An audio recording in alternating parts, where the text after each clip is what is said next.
Good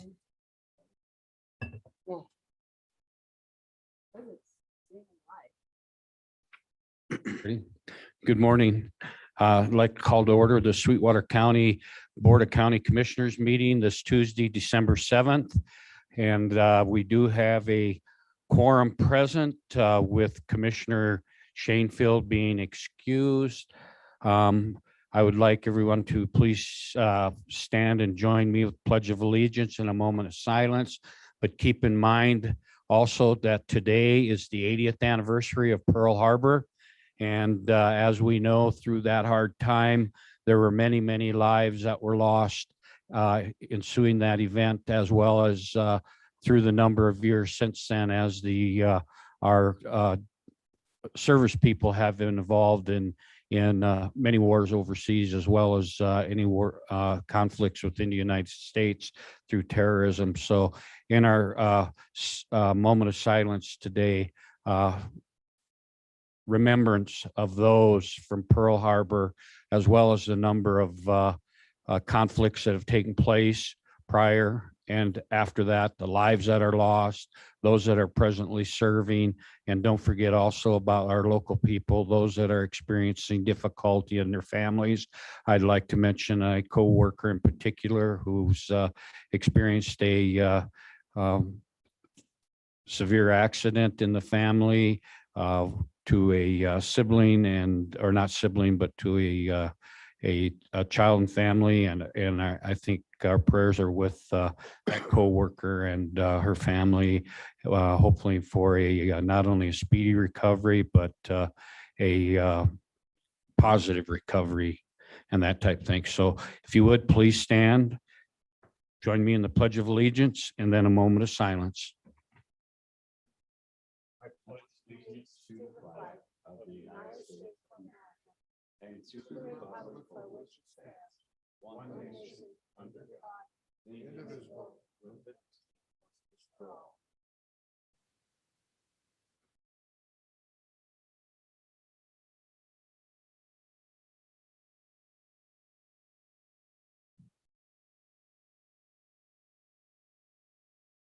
Thank you.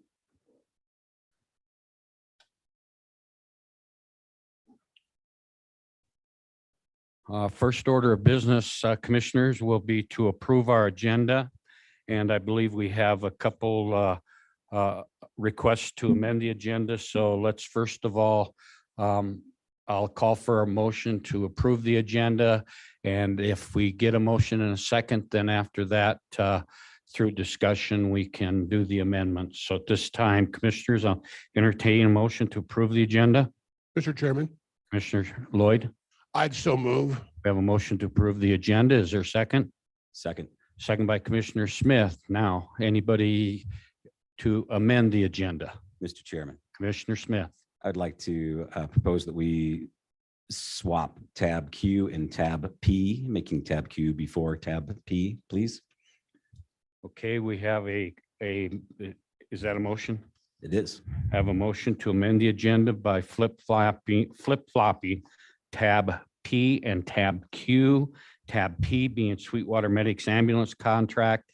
Tab Q is ambulance service in Green River and Sweetwater County for Castle Rock. Discussion?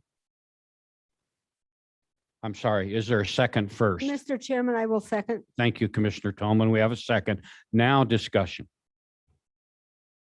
No discussion. All those in favor signify by saying aye. Aye. Aye. Aye.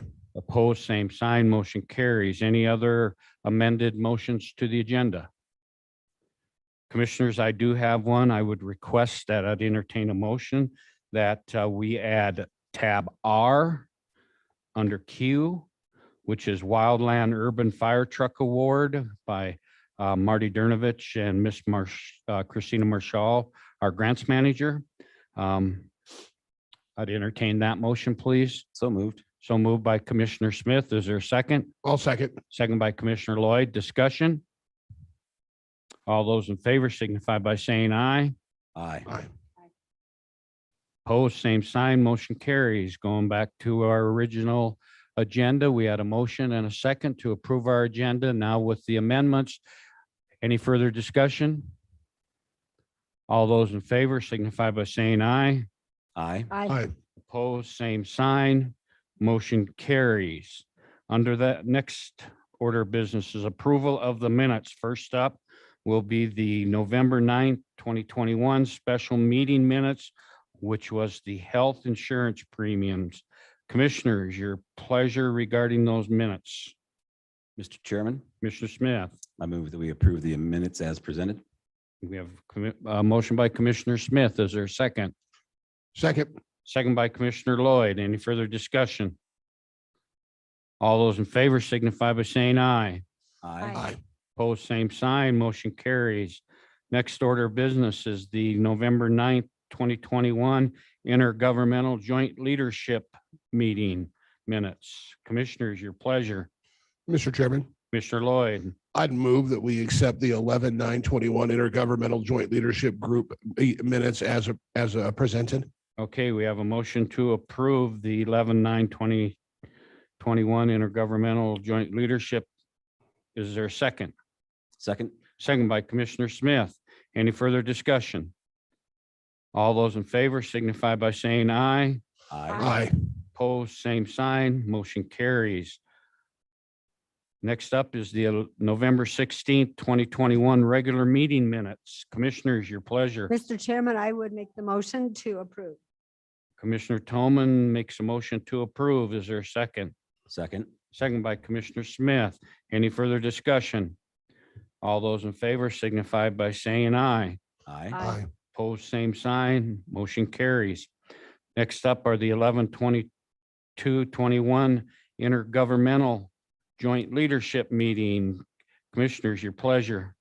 Mr. Chairman, Commissioner Smith, I move that we approve those minutes as presented. we have a motion by Commissioner Smith to approve the minutes as presented. Is there a second? Second. Second by Commissioner Lloyd. Any further discussion? Commissioners, I will abstain since I did was absent from that meeting. So with that, your pleasure, Commissioners. Aye. I'm sorry. All those in favor signify by saying aye. Aye. Aye. Aye, opposed, same sign. We My have pleasure. 3 in favor, no opposed, and 1 abstention, please. Next up is our corrected EALs for 2021. Commissioners, you had an opportunity to look those over. Mr. Chairman, Commissioner Smith, what is that for? I don't understand what, just the dates let's have our county clerk, Miss Lane, come up and help us with that, please. And good morning, Clerk Lane, Miss Lane. Good morning. What happened was when we had our retirement last year, we trained a new employee on putting the weekly checks and the things that we approve, you approve here. And there was, the way it was being saved wasn't moving it forward. And so it was found that some of them were duplicate, and we had to go back and make sure we corrected all of those and get them in properly. So the minutes were correct, just the EALs were not correct. So we apologize. And so are we approving all of these dates have corrected, all of these EALs have been corrected on these? Yes, they have been Okay. corrected. All right. I move that we approve those then. All right, we have a Trustee Ms. motion Lane. by Commissioner Smith to approve the corrected EALs for 2021. Is there a second? Second. Second by Commissioner Lloyd. Any further discussion?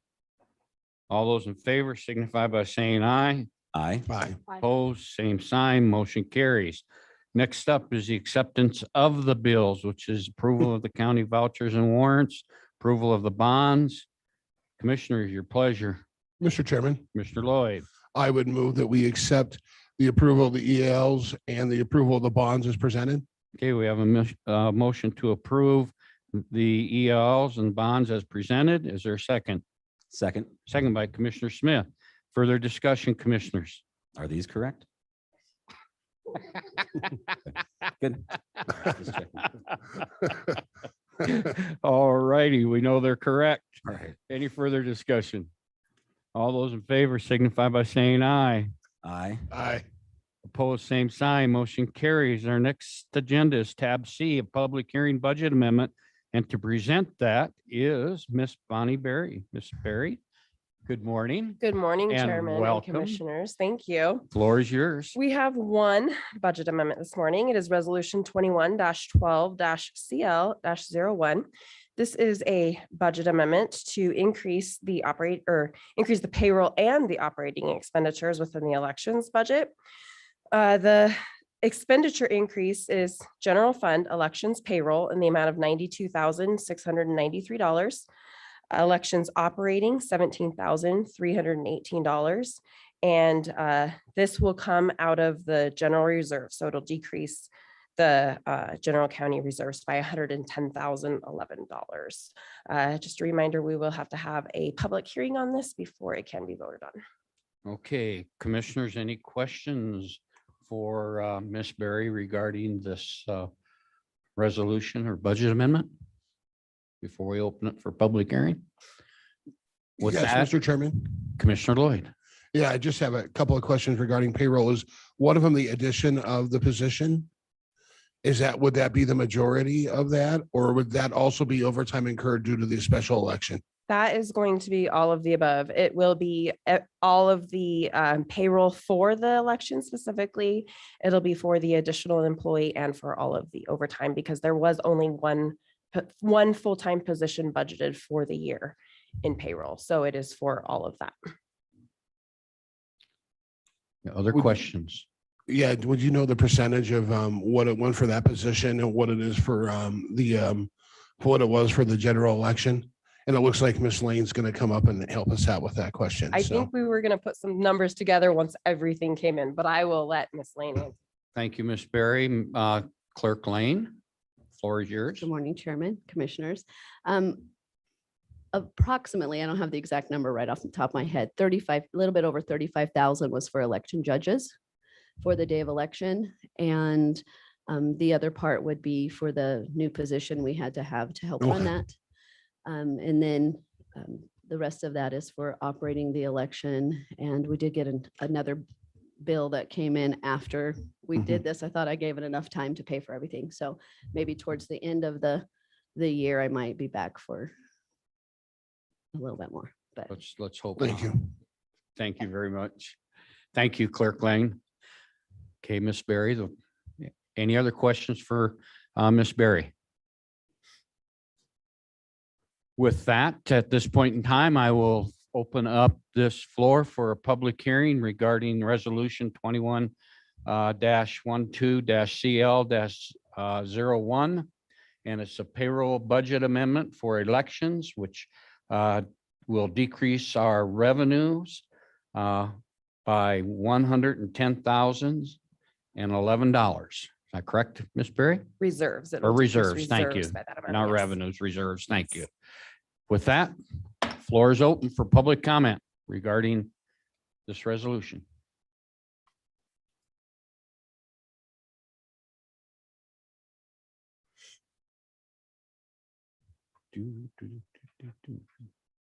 Nothing coming in.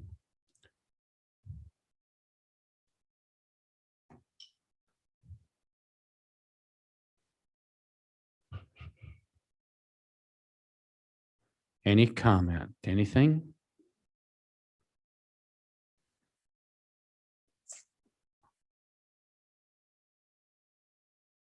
Last call for public comment regarding resolution for the budget amendment. Public hearing is now closed. Commissioners, your pleasure regarding resolution 21-12-CL-ZEB1, which is Sweetwater County budget amendment for expenditures in the elections, which will decrease our reserves by $110,011. Mr. Chairman, Mr. Smith, I move that we approve the resolution as presented. we have a motion by Commissioner Smith to approve the resolution as presented. Is there a second? Second. Second by Commissioner Lloyd. Any further discussion? All those in favor signify by saying aye. Aye. Opposed, same sign. Motion carries. Thank you, Ms. Berry. Appreciate it very much. With that, as we move forward with our agenda, we next have county resident concerns. county residents' concerns. At this time, I'll open up the floor for county residents' concern. If there's anybody in the chamber that would like to approach the commission, feel free. Come up to the mic, introduce yourself, who you're with, and share with us your thoughts.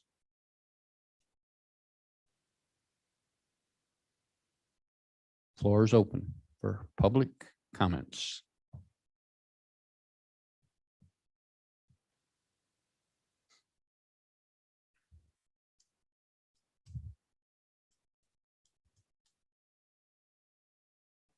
Last call. Public comments.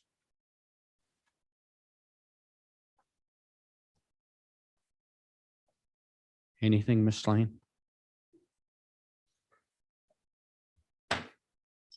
We'll close this part of our agenda for public comments, and we'll move forward with our action items.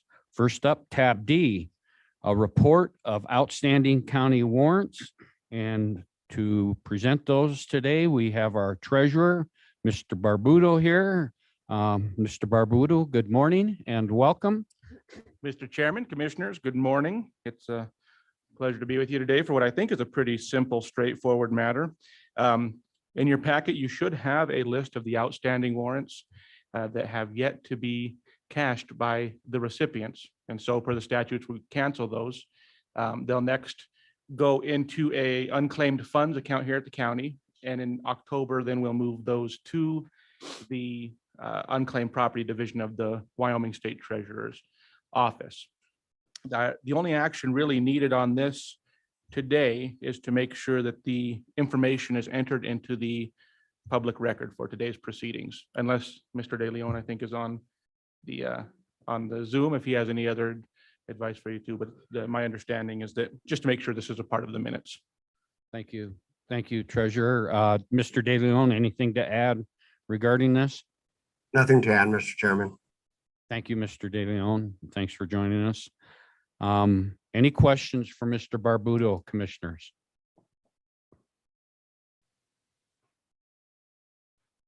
So just clarify in case there's new people listening. Sure. These are presented and now they'll be put in the paper. Am I correct? As part of our Part of the minutes? minutes, right? Okay. There warrants that people are owed money. Right. Can they come in and still get it? Yeah, for that, yeah, up until October, they'll be Okay. in that unclaimed funds account here at the county. At that, anytime during that time, they can come and collect that money still. So if they see their name in the minutes, or if a friend sees it and gives them a call, they can still collect that from the county. Okay, what happens with it in October when it goes to the unclaimed? Then at that point, the person would have to go through the state treasurer's process for claiming that property, which they can, it's fairly straightforward as well, but they can access that online. And you can actually go on to the state treasurer's website and search by name to see if you have any unclaimed property. And there's something like $100 million of unclaimed property in the state right now. So it's probably a good It idea for just people sits to there- check that out It sits there for a long time? until somebody claims it. Yeah. Wow. Okay, thank you. Over, how much did you say is in there? The state treasurer reported over $100 million in unclaimed property right now, sitting in their accounts. Wow. Thank you very much. Commissioners, any questions for Mr. Barbudo? Yes, what is this for? I mean, like overpayments or? I think, I don't know exactly what all of them are for. I would imagine, my understanding is a lot would be for like per diems they received as a part of jury duty or something like that, and they received the check in the Oh. mail. For whatever reason, they didn't cash it. They were then contacted again by the payroll office actually, and no action was taken again. So this is the final step for us. Very good. Good question, Commissioner. Thank you. Other questions? Your pleasure, Commissioners, regarding the outstanding county warrants. Mr. Chairman, I would make a motion to approve the request. Commissioner Toman has made a motion to approve as presented. Is there a second? Second. Second by Commissioner Lloyd. What? Any further discussion? All those in favor signify by saying aye. Aye. Aye. Opposed, same sign. Motion carries. Thank you, Mr. Barbudo. Thank you. Thank you. Next up under tab E is board appointments. And of course, the first one up is Events Complex. And here's what we'll do, commissioners, is you'll look at the appointments and have just kind of tell us your thoughts and at the end after we each have an opportunity, if you want to say anything, great. If you don't, about the applicants, that's entirely up to you. But at the end of, I'll just say it, sharing our thoughts, I will ask the liaison, if there is one, if they have a recommendation and that, but if not, then we'll move on from there.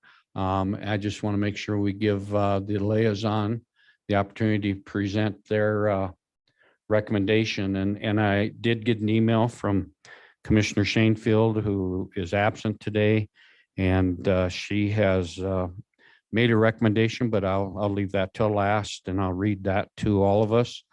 But with that, first up is our Sweetwater County board appointment for the events complex, and this appointment will take effective January 1st of 2022.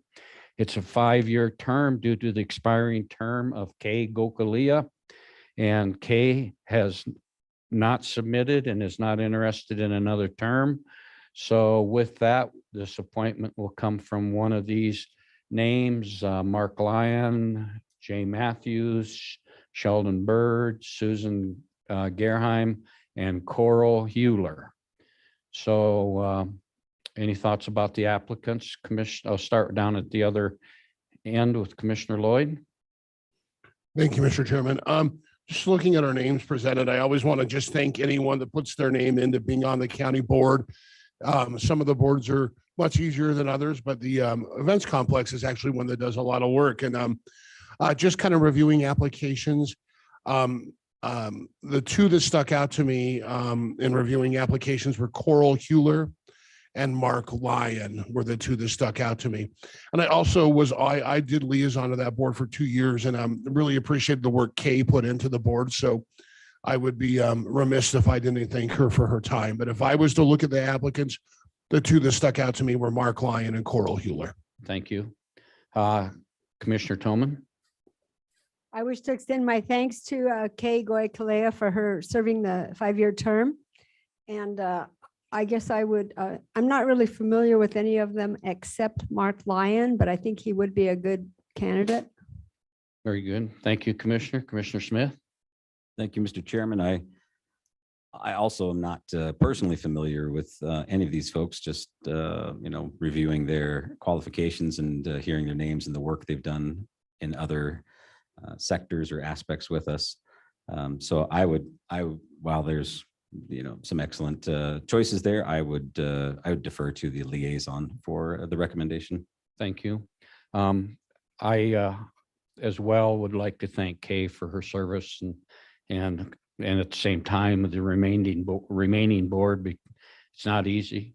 That's as many of our boards are not. Some appear somewhat a little easier, but a lot of them are not. A lot of them have some difficult decisions, and this is one of those boards. And Kay has served very well over 5 years, and I'd like to thank her for that.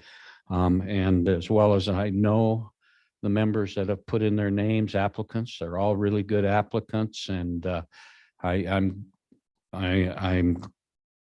glad I'm not the liaison, because it would be a difficult choice. But I do know that as our liaison work, and I know Commissioner Shanefield, that she was in touch with the board, probably with the board chairman as liaison, to talk about appointments. But at the same token, I too would defer to the liaison, and let me share with you what Ms. Shanefield wrote to me.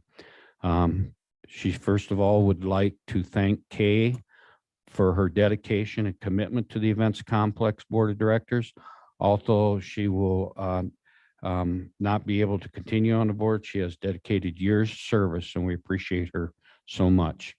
After speaking with the Events Complex, she said She would like to recommend Coral Hewler as the appointee for the Events Complex Board.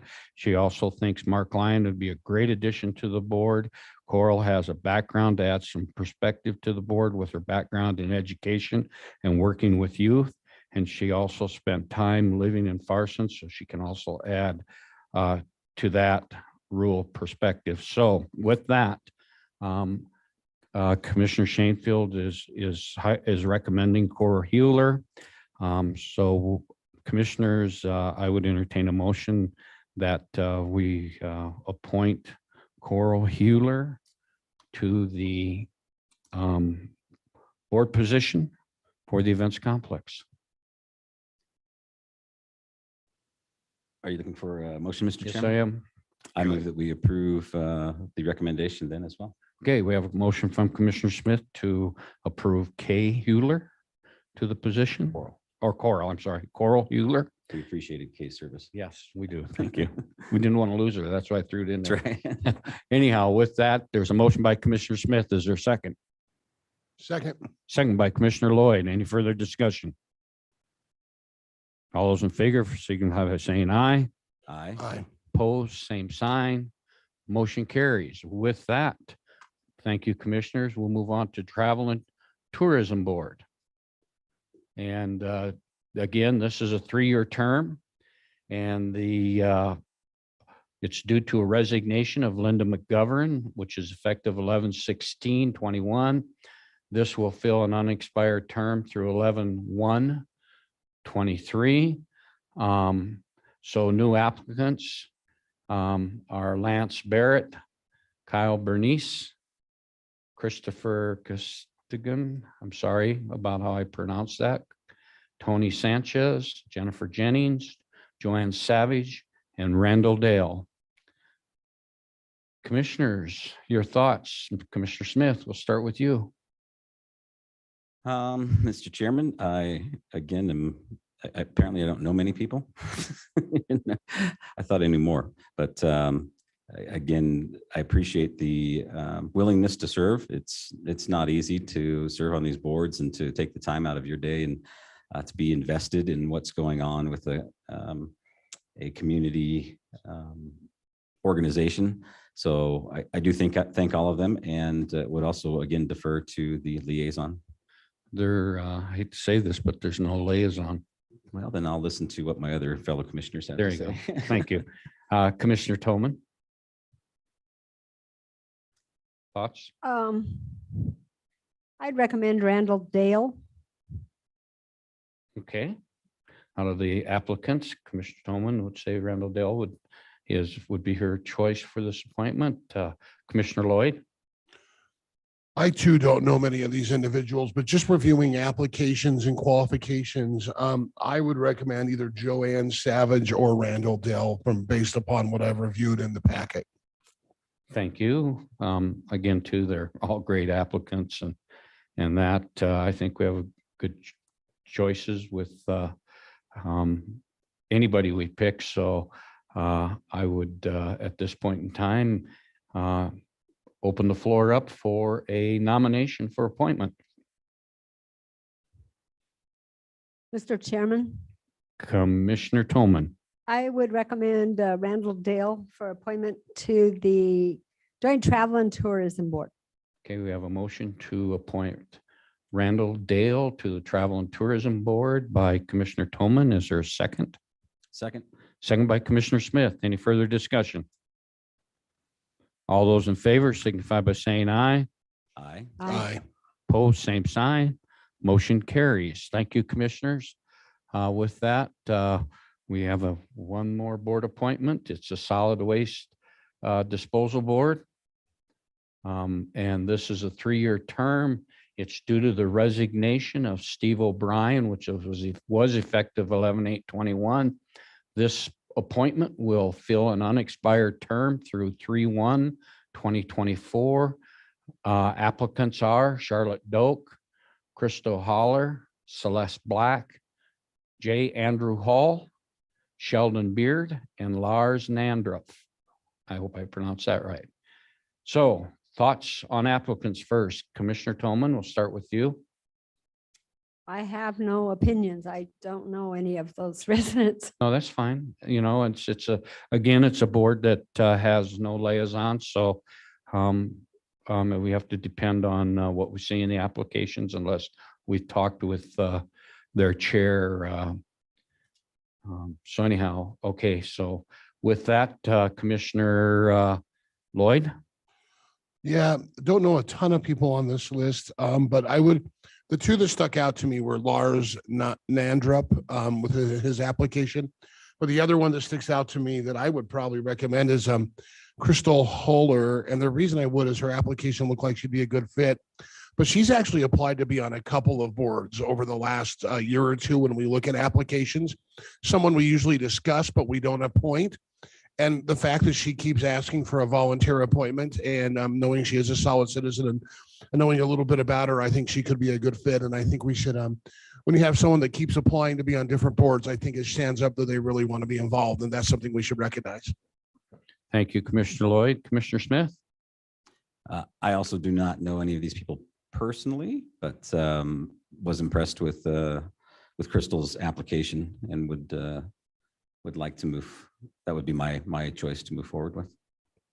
Okay, and then for myself, as I looked through them all, yeah, they're good applications. Crystal's was exceptional, as you mentioned. The other one that caught my eye that would be considered if we wanted to would be Andrew Hall, who's retiring, I believe, from the school district, educator for a long time in the science department and has understanding of environmental science and physics and chemistry and that through the educational process. So a good applicant. And I was glad to see his application in there because there is a place for Mr. Hall on a board.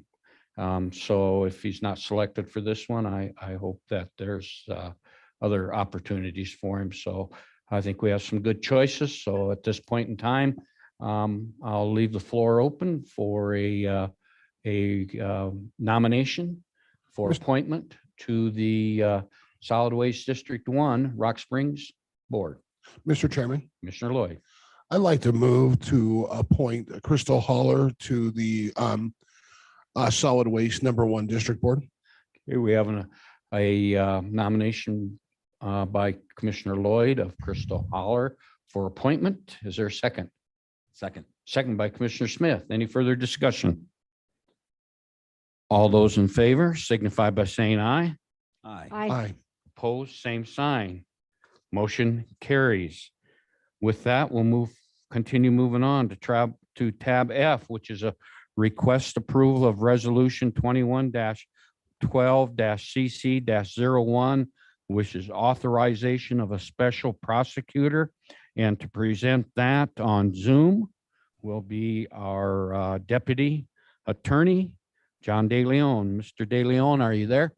I am. Good morning. Good morning and welcome. As you know, Danny Ermosby, the county and prosecuting attorney, represents the county in civil, criminal, and juvenile cases. Occasionally, there can be a conflict of interest or the appearance thereof. When that does occur, then the county and prosecuting attorney will make a request to the board to have another county attorney's office represent or investigate in that particular case. In this case, we are asking that Carbon County be appointed to investigate and look into this particular matter. As such, we are asking for a motion to approve resolution 21-12-CC-01. Thank you, Mr. De Leon. Commissioners, any questions for Mr. De Leon regarding this request? No questions? Commissioners, what's your pleasure regarding resolution 21-12-CC-01, a resolution authorizing the appointment of a special prosecutor, i.e. Carbon County Attorney's Office. Mr. Chairman, I would make that motion. Commissioner Toman has moved to approve the resolution 21-12-CC-01, authorizing the appointment of special prosecutor. Is there a second? Second. Second by Commissioner Smith. Any further discussion? Just like to say thanks to Carbon County for stepping in our time of need, and I'm sure we'll do the same for them. Thank you, Commissioner Smith. I'm glad you recognize that. Any other discussion, commissioners? With that, all in favor signify by saying aye. Aye. Approve, opposed, same sign, motion carries. Tab G is final resolution of a letter of credit for the Ranch View Estates and subdivision, initial exception of subdivision improvement. And here to present that is Mr. Bingham. Mr. Bingham, good morning. Our land use director. Good morning. Thank you, Mr. Chairman. So what we're here today is the Ranch View subdivision has been completed. And so we're here today to release the letter of credit that we've had for the bonding purposes, which is 125% of the total improvements. So the total amount that we're looking at releasing today is $1,588,657.21. And then what we'll be replacing it with, Mr. Chairman, is a new letter of credit, which will be for the maintenance. And if I may, Mr. Chairman? Yes.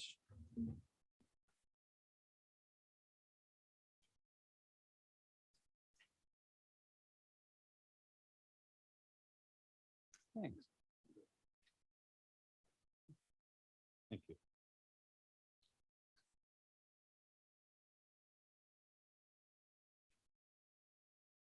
As with all subdivisions, we require a maintenance period, which is 1 year before we do final acceptance. Initial acceptance is done by the county engineer, a public works director, Gene Legursky. So it's actually done at staff level. But the final acceptance to accept the roads for county maintenance will be at a year from today. So that won't be until next year. During that time, we hold 10% of the total public improvements. So what we have here is a letter of credit in the amount of $70,387. So that's the amount that we'll be holding. The Rock Springs National Bank will be holding a letter of credit for the county for that period. So, Mr. Chairman, that's what we're here to do today, is to release the amount. Mr. Legursky is also here to answer any questions. I do want to bring up an issue that has been, we've received emails from adjacent property owner. And I know Commissioner Wendling and Commissioner Toman are definitely aware of the situation. I've spoken with that adjacent property owner. Mr. Legursky and I have met with that adjacent property owner on site, and we also met with him last week. And I do want to delineate the differences between what his concerns are and the subdivision itself. So the subdivision, which includes the roads and the drainage and the water lines and the utilities, that's what we bonded. This issue of drainage, which is what the adjacent property owner has concerns about, is done by a grading permit, which is done after initial acceptance. So these are two separate issues that we're talking about. The adjacent property owner had some concerns. We had a new grading permit that was submitted that has addressed those concerns, and that Mr. Legursky is comfortable with the way it's been designed. And so these are, after initial acceptance is done, then I'll approve the grading permit. We have to wait till that is done and the bonding is taken care of. But I do want to bring that issue up front so that you're aware of it, because I know you've received concerns about it. And we have looked at and listened to those concerns. And I don't know, Mr. Legursky, if you have anything to add. Any questions, Mr. Chairman? All right. Thank you, Mr. Bingham. And I do know Mr. Legursky said he didn't have anything to add. So this doesn't require a public hearing or anything, does it? No, Mr. Chairman. I didn't think so, but to check with you. The other thing I noticed when I look at it is we have a final release of letter of credit, right? That's one. And then the Yes, second thing is to go into what you handed out, which is a 1-year warranty period. Is that correct? yes, Mr. Chairman. With that letter of credit, I noticed it's already signed by the chairman. So are we ratifying it? Yes. I believe Okay, that's a good- so will we have one motion or two? Why don't we do two motions, Mr. Okay, Chairman? so we'll do the final release first and then ratify the Yes. letter of credit. And let me clarify the amount just for the final release. It's going to be in the amount of, I know we've done partial releases, but in speaking with Rock Springs National Bank, they would just like the full release. So it's going to be $1,588,657.21. Say that again. $1,588,657.21 and change. And that's the release. Yes, Mr. Chairman. Okay. With that, is there any questions for Mr. Bingham?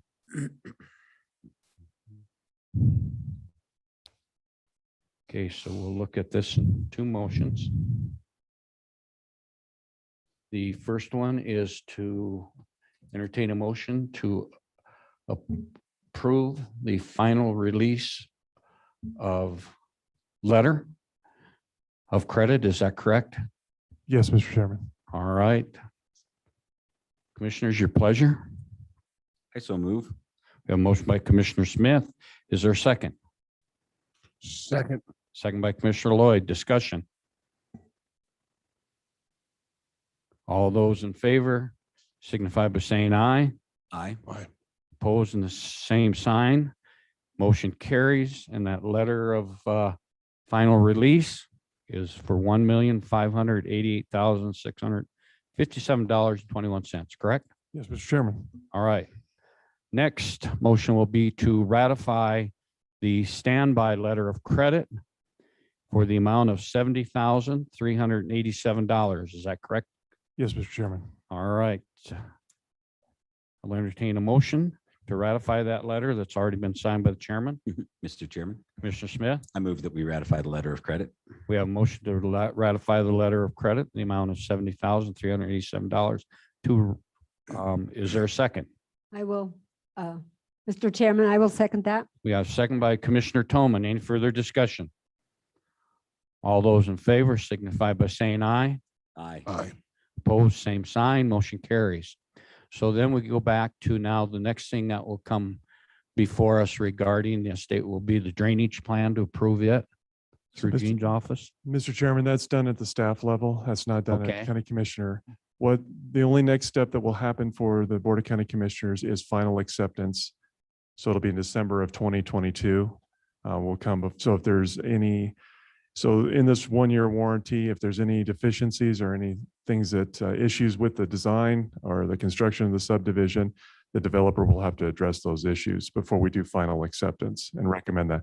And that will have to be done by resolution. Now, I do want to bring up one other thing is in this subdivision, we rerouted, or there was a county road that went through it. And so in the next county commissioner meeting, we'll be vacating that road.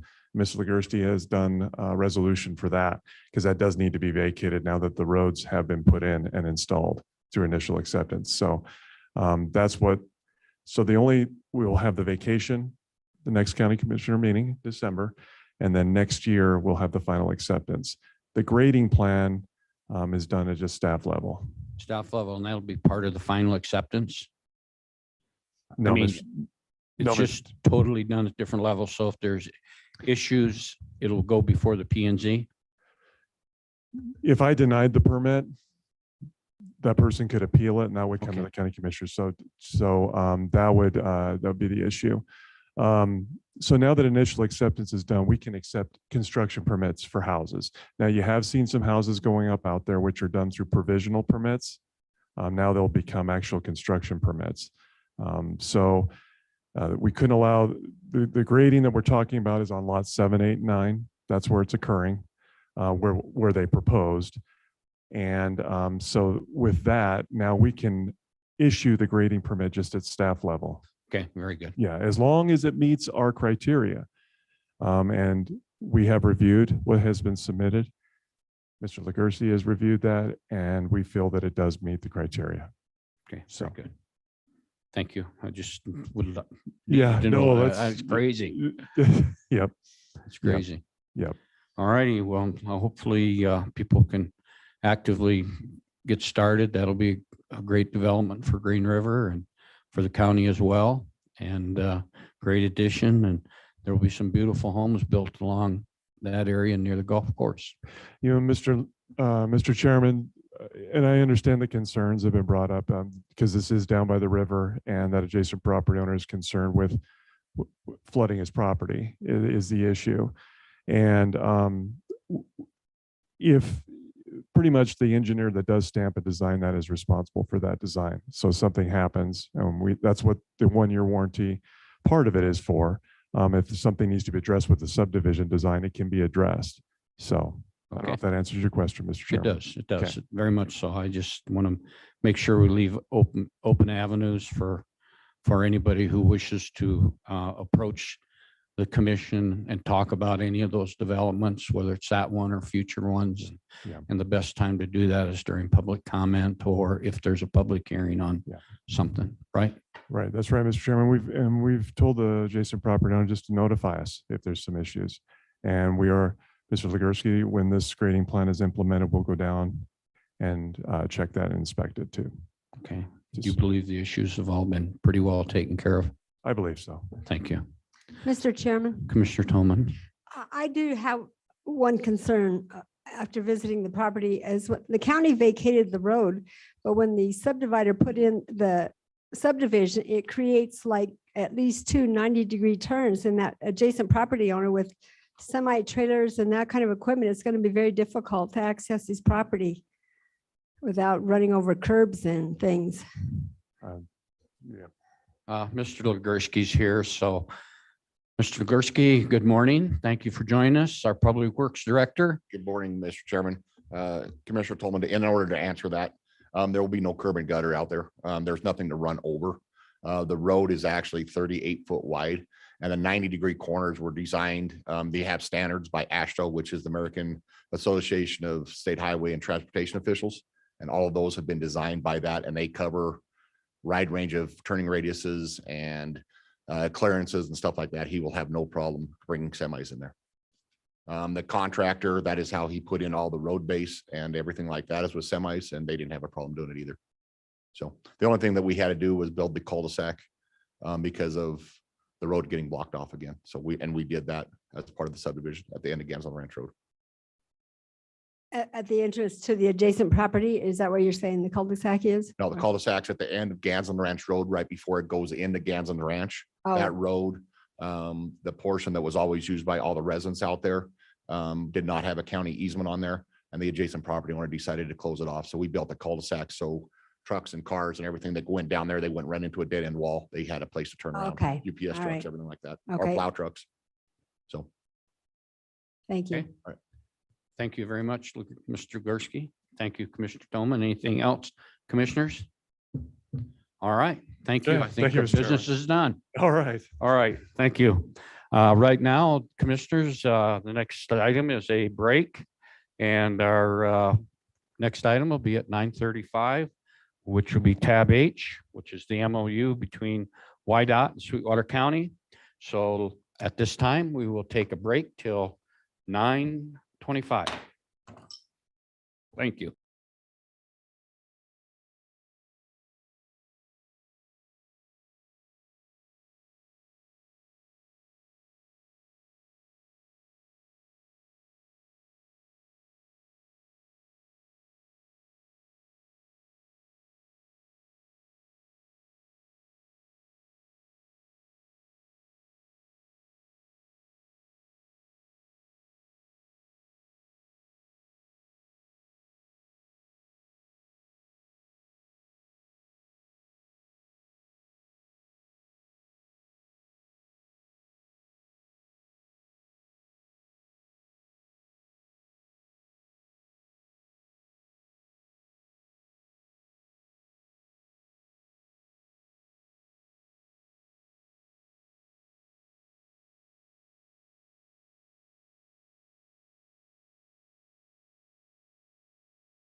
and we'll get back to our agenda. And first up is under tab H is an MOU between the Wyoming Department of Transportation and Sweetwater County for fiscal year 2022 high-risk rural road project HR 22901. And to present that is Public Works Director, Mr. Legursky. Again, good morning. Good morning. Thank you.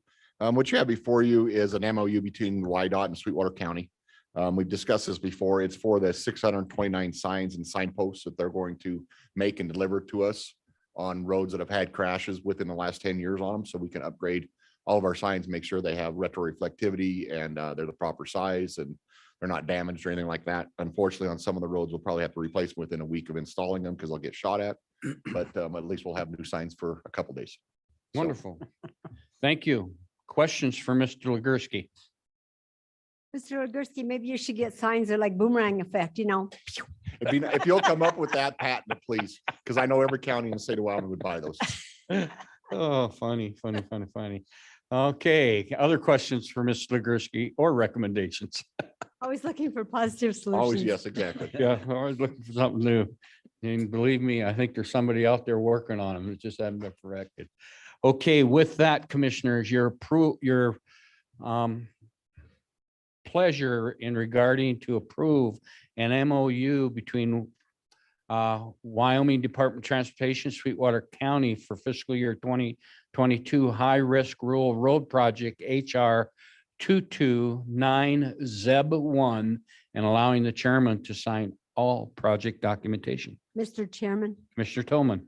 I will make that motion. All right, we have a motion by Commissioner Tillman to approve as presented. Is there a second? Second. Second by Commissioner Smith. Commissioner Tillman, you were authorized. Yes, I did Yes. bring that in, and Authorize the Pardon. chairman to sign, please. thank you. And Commissioner Smith as well. Any further discussion? All those in favor signify by saying aye. Aye. Opposed, same sign. Motion carries. Thank you very much. Up next, under tab I is discussion of the petition received from County Road number 106 Farson Second East. And I believe also, Mr. Legursky, you're here to lead that discussion. So the floor is yours. This is more of a discussion and then maybe some guidance. Every once in a while, this pops up. You either hate mag chloride or you love mag chloride. And what I've always told the residents out there is if you do not want mag chloride on your road, get everybody to petition you guys, and then we'll discuss it. And what this is Second East up in Farson is probably the second most used road up there. The other road is the Big Sandy Road that comes and goes to basically the Big Sandy area. We mag that one all the way up, and we're actually going to mag that all the way to the county line. Sublette County mags it the rest of the way, from their line up. So we need to mag that. But what happens is when people come down from the Big Sandy Road, they actually cut across, I gotta look, Third, and then come on to Second Street onto Second. And the road does get a lot of traffic in the summertime. I'll be completely honest with you, this year because of funding and YDOT getting everything out and us having to go a different way, we magged this road too late. It was in August when we magged it instead of June. So it does cause some problems. We got some extra road base on it. We did some other things, but regardless, the residents up there don't want to see mag anymore. And if you read some of the comments, the comments range from, hey, too much of a good thing. Maybe you can do it every 5 to 6 years to this road sucks. So those are the comments that we received. But in honoring what I've told everybody and what we've always done for the last 6 years since I've been here, if they don't want it, I would leave it up to you guys. One of the advantages of mag chloride is that when we mag a road, after we grade it and we mag it, we don't have to touch it again for 6, 8, 10 months, unless there's a lot of traffic on it. It allows us to get on other roads. It allows us to keep the dust down. If we would not mag, say, Wamsutter North back during the boom, you probably couldn't see for 6 miles. We had 900 and some odd semis on that road, kicking up dust all the time. As soon as we magged it, you could actually see it was a traffic nightmare and it was a safety concern. This road's not to that point yet. We don't have that much traffic on it. It does save us from having to go up there and grade it. And what I've told the other people is if it does fall apart and it's not in our rotation, because we've never had it in our rotation, you guys are just gonna have to wait. And if the road does start having rumble strips on it and washboarding and stuff like that and potting out because of the mag was saving it. And now we don't have mag, then we'll get to it when we get to it. We're not going to run up there and just fix it. Most people are okay with that. Mag chloride does get on the bottom of your car and stuff like that. When it rains, it does get slick until it saturates in. So I can completely understand their thing. But I want to present both sides to you guys so you guys are fully aware and answer any questions that you might have on this. Thank you, Mr. Gursky. Questions, commissioners? Mr. Chairman, Yes. Mr. Tolman. I drive that road quite a bit too, and when it rains or right after they do it, it is pretty, It is slick. it is And it's pretty gummy. slick and gummy. Yeah. But there are houses right adjacent to that road that I'm sure they're going to complain if it start getting dust. So maybe a cycle of every 3 to 5 years or whatever you We think, could try it. instead of doing it every year, maybe. That's a complaint I've heard, but I did not get complaints from any of the petitioners. So Oh. that's kind of interesting. Interesting. Yeah. I'm sorry, you didn't get complaints from I who? did not get any complaints from the people who had signed that petition. So that's interesting because I live around the corner. Well, you would definitely hear, I believe. Other comments, commissioners, questions? Mr. Chairman, Yes. there's, 18, 19, 20 signatures here. Is that representative of the vast majority of people who use that road? Yeah, it probably is. There's as far as there's a lot more parcels of land out there, Mhm. but it's ranching communities, so they're owned by the same, people and stuff like that. So Those there's- were the landowners who have houses along that along that road. road. Like most of them, the majority of Yeah. them, would you imagine? Yeah, would I say. think all of them Yeah, have almost all of them. actually lived along that road. They probably got everyone who lived along that road. Along the road, but as Except a far as couple, adjacent maybe. property owners, that would be no. But as far as people that live along the road, Yeah. I'd say yes. the majority. Okay, and that's, I think then if we're listening to the people who actually live there and use that road daily, then, if that's their desire, then I think you've laid out what the consequences may be, but if Yeah. they're willing to live with that, I think that, I don't have a problem with it. with, One thing I don't want to, if we have a blade up in that area, he's busy. He has a ton of roads in the Parsonage and goes all the way out to about 10 miles on 18-mile road going toward Granger, and then has that whole area. So he's busy, but if he's in the area and it's bad, we're not going to make them suffer. We'll get to it. But it's nice on our major used roads that we don't have to touch them. Once we mag them, we don't have to touch them for the year. So, but I can totally see their response, and this is, what I told them to do. And if you guys agree with that, I don't have any problem not magging it, and then, maybe 3 or 4 years revisiting the situation of magging it and talking to them. So What other questions, commissioners? Thank you for your Yeah, response. question. Yeah, go ahead. Mr. Chairman. Go ahead, Commissioner Lloyd. Yeah, Gene, what's your thoughts on this? I mean, it sounds like it could go either way, but what's as an engineer or the maintenance of the road, comparing it to the complaints and concerns, what are your thoughts? I've never lived on a mag road. I've driven down them a lot. So I don't know the day-to-day concerns. So that's a hard part Okay. for me to address, but I've listened to plenty of people, not just up in the Parson area, out on Blue Rim, in different areas, and they all have the same concerns. It is a valuable tool for maintenance for us, but this isn't a high-speed road. It doesn't have 900 semis a day. So we can sit and look at it and do some evaluation on it, whether we really truly need it or not, and what the appropriate thing is. We've actually cut down on the mag. We've tried different things. It just doesn't seem to work as well if we use 0.5 gallons per square yard. We actually do that in 2 applications. We've tried it where we've shot 0.2 gallons a square yard. The hard part about the roads in Farson and Eden, and some of the other ones, is they're not, I don't know if homogeneous is the right term, but they don't have the same material over the whole length of the road. So we get spots of different stuff. We get wet spots. It doesn't, if you have road base and it's 6 inches and you mag it, it sets up and it does its job. But out there, depending on when we do it, and another road that really does this is the road between Farson and Eden. It's really good for the first 2 miles, and then it turns into sand dunes. So, you have sand and stuff like that. So that road we have to mag all the time, because if not, the road just doesn't hold together. With the availability of YDOT's wrap material and stuff like that, that's something that we have more wrap material now than we've ever had. That's something that we can do up there and actually combine it with the soil and maybe get the same thing. We don't know yet, because we've done it on about 6 roads right now, and we've got varying responses on what the road is made of and what the quality is. So I don't have any problem to answer your question, Commissioner Lloyd, holding off on this and reevaluating it and then getting with the residents and, and trying different things. With all the roads, I mean, we have 1,200 miles of roads. There's not a one size fits all for all the roads. No. And with all the residents and, I know I've talked to Sheridan County quite a bit and they mag actually later than we do because they have to mag during beat. They want to mag about a month before beat season. They don't care about the dust and everything like that before beat season because there's not that much traffic. But during beat season for that month, their roads get beat and they really want to, have to make sure that everybody can travel safely because there's a different kind of traffic on the road. Very good. So, Okay. I would just like to make another comment. Mr. Lagursi, the residents have commented that you don't mag every single road. So sometimes they No. can take another Yep. route to miss some of that. Yep. And we mag second, we mag, I call it fourth, but it's actually Forest and Big Sandy Right. Road. We tried doing second north this year. There are alternate routes. You might still alternate have to routes. go on the mag road, but maybe not. But the hard part is, entirely. I've even had one lady on Eden First Main, where she said, if you can just skip my house, that would be great. She goes, I don't care what everybody else does. She goes, well, mine's the first one. If you can just go past my house and then start magging, I don't care what everybody else does. And trying to convince her that, the main where all the traffic is right in front of her house. But I can completely understand that. So. Other questions, commissioners? I've got one.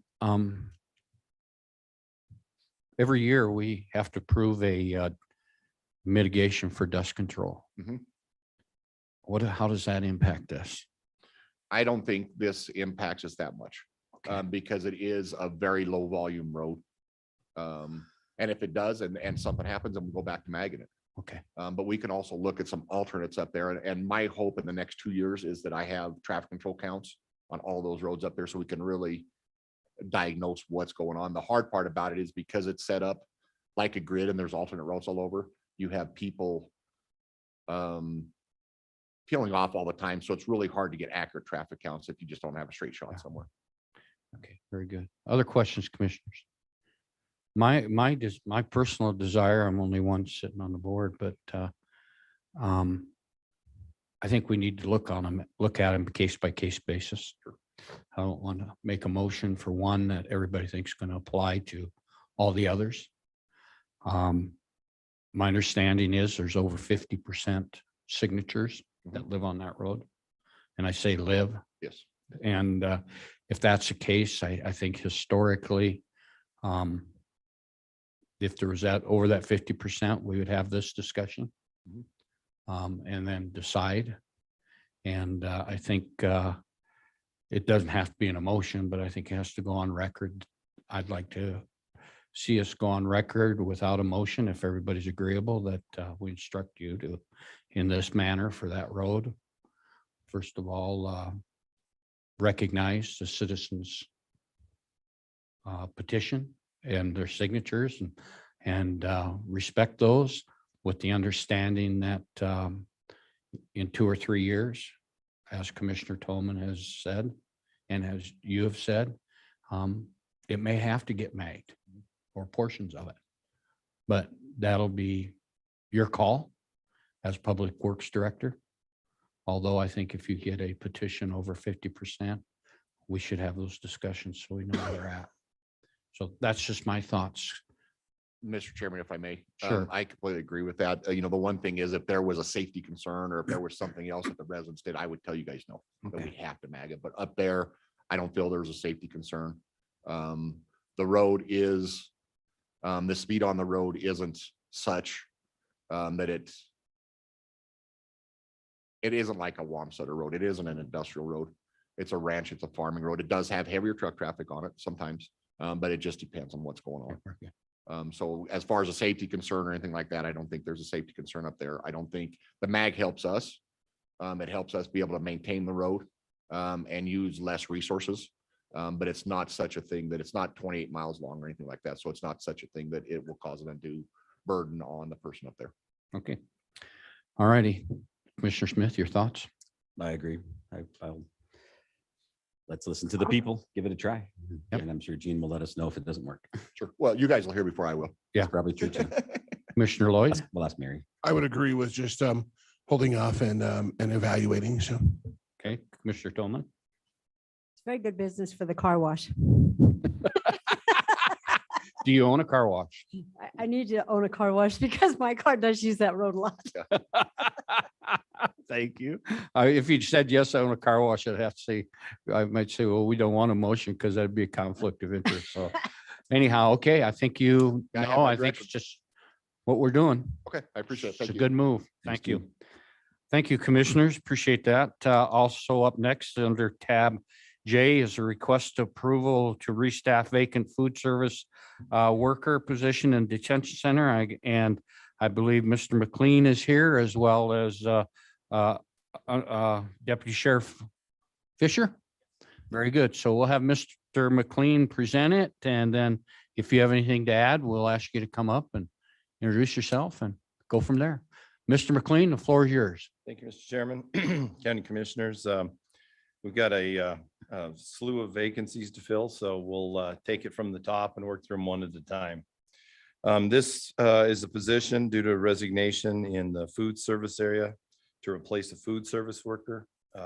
To remind the board, about 2 years ago, we deleted the food service supervisor position in there. One, to save some money, and two, to put the entire jail under the supervision of either the lieutenant or the ranking officer in there at that time. That has gone well for the most part. We did revisit the food service salaries at that time. Actually created a little bit of tier structure, sort of an entry level and then a second level for them. So I think we've addressed that and that's gone well, but these are positions that we expect to have some periodic turnover in. All right. So with that, questions, anything more to add? The only thing I would add there, just for clarification, is that I noticed on the request to restaff, the vacancies date is listed at 9/13. That was actually 11/19 of 21 when that became vacant. So just a typo there. All right, thank you for the correction. Yeah, and then any differences in cost would be associated with changes in insurance. sure. All right. Okay. Sheriff Fisher, anything to add? Under Sheriff? No? Okay, with that, any questions, commissioners, regarding this position? Your pleasure and authorizing the chairman to sign. Mr. Chairman, Yes, Commissioner Smith. I move that we approve the request to fill the vacant food service worker position and authorize the chairman to sign. Have a motion to approve and authorize the chairman by Commissioner Smith. Is there a second? Second, Second by Commissioner Lloyd. Any further discussion? All those in favor signify by saying aye. Aye. Aye. Opposed, same sign. Motion carries. All right, thank you. Next up, I believe again is a request to approve approval to restaff a vacant patrol deputy position in the sheriff's office. Mr. McLean. Thank you, Mr. Chairman. Just for the record, Rich is a lieutenant in the patrol division. So it's Lieutenant Fisher. Oh, thank you very much. yeah. Tab K and Tab L kind of go together. And so I'll talk about them because they're interrelated, and then we can take the approvals one at a time if that's okay. Okay. So the reason I mentioned that, Mr. Chairman, County Commissioners, is we had a recent resignation of a sergeant in the patrol division. As you know, the sheriff typically tries to fill that position from within, meaning promote from within to fill those vacancies.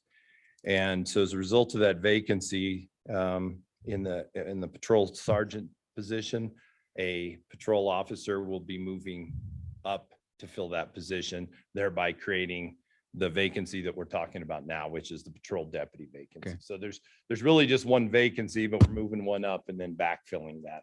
Very If good. that makes sense. So Yes. so this particular vacancy is for a patrol deputy backfilling of the promotion, the person that moves up to fill the sergeant position. And again, we expect there to be a little bit of cost reduction in here because of the amount of years of service that the individual had. So we expect a small savings for that position. Okay, Lieutenant Fisher, anything to add? All right, and I apologize. We have senior moments and I'm allowed at my age, so thank you. All right, questions for Mr. McLean or Lieutenant Fisher, commissioners? Lieutenant Fisher, you happy with the 2B sergeant that you're promoting? We're just starting that process now. Oh, good. Okay. Okay, excellent. Very good. Other questions? With that, commissioners, your pleasure and authorizing chairman. Mr. Chairman, Mr. Smith, I move that we approve the request to fill a vacant patrol deputy position and authorize the chairman to sign. we have a motion to approve and authorize chairman. Is there a second? Mr. Chairman, Commissioner Tolman, I will second motion and s- authorize you to sign. got a second by Commissioner Tolman. Any further discussion? All those in favor signify by saying aye. Aye. Opposed, same sign. Motion carries. Thank you. Next, tab L, a request again to restaff a vacant patrol sergeant in the sheriff's office. Commissioner, or I'm sorry, Mr. McLean. Thank you, Mr. Chairman, County Commissioners. Again, this is the vacancy that resulted from the recent resignation. Obviously, we've talked about this. The sergeants are on each shift. They're the crew supervisors.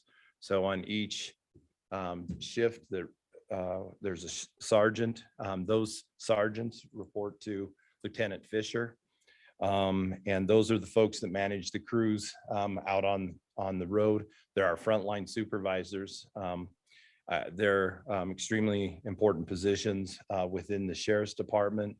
And their span of control is typically like the military, 1 to 4, 1 to 5. I don't think we've ever gotten much over that, have we? So, so we'd like to get approval to fill up this vacancy, as Lieutenant Fisher indicated. That'll take some time. There's a board that convenes to review. There's testing for that position, and then kind of a hiring committee or board that'll review those folks and make some recommendations to the sheriff.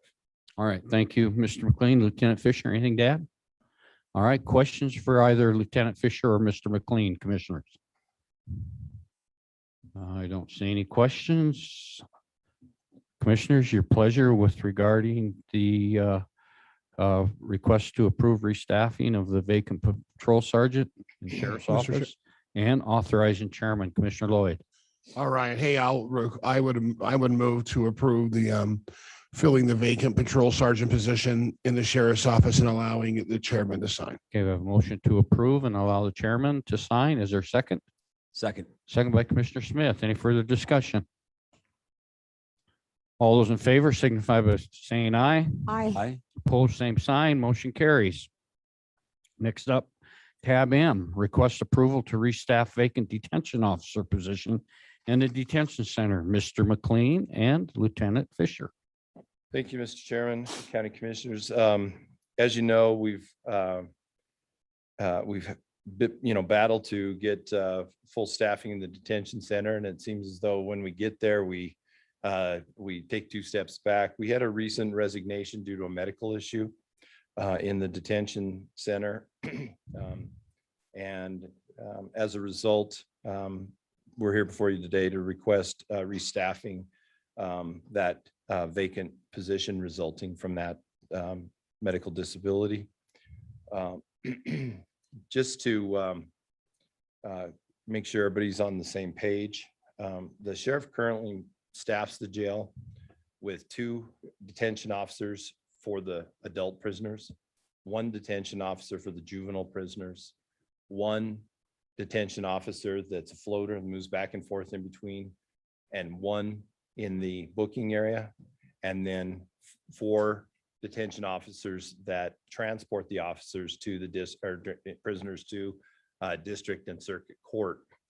And so in the past, and maybe we'll do that again one of these days since we have some new board members, but the current staffing level, if they're full, allows them to maintain that around the clock 365-day staffing level plus the vacancy. So one of the interesting analysis that we just did with the sheriff is that between COVID and normal leave and training and injuries and things like that, they've been running about 28 to 30% on any given day of the staff that's not there.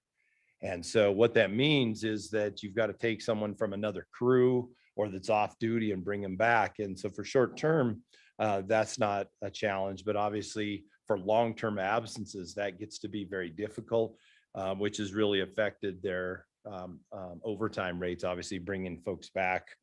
Again, this is I think an important position and vacancy to fill and to begin the process of recruiting and filling this. Okay, thank you, Mr. Clean.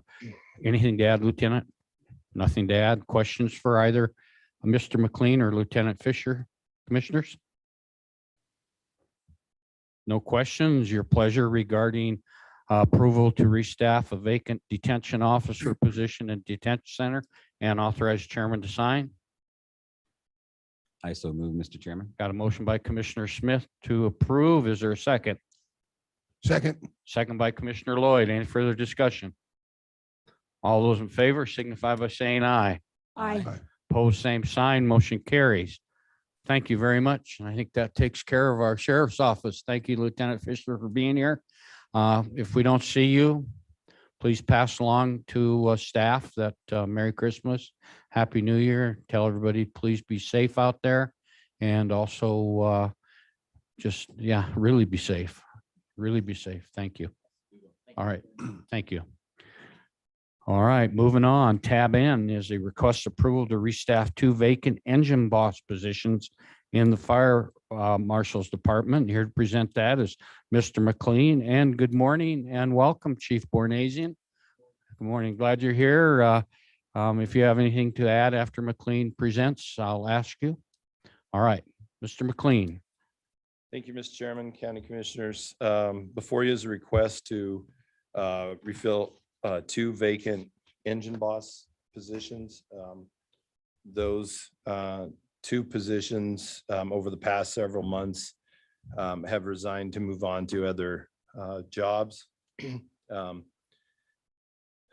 Just for your clarification, and Mike may want to add some details to this, but the engine boss is kind of a more experienced person, much like the sergeants with the patrol division. They go out when we send a crew with a particular resource, such as a quick attack vehicle or an engine, and that crew will be responsible or supervised by the engine boss on that area.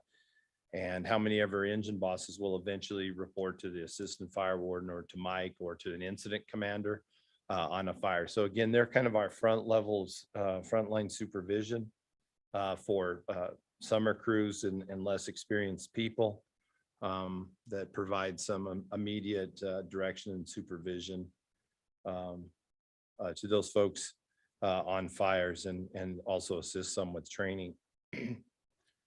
These 2 positions, as I said, one was vacant earlier, the second more recently. And obviously restaffing these types of positions in the middle of a fire season is not practical. Obviously, these folks are all tied up.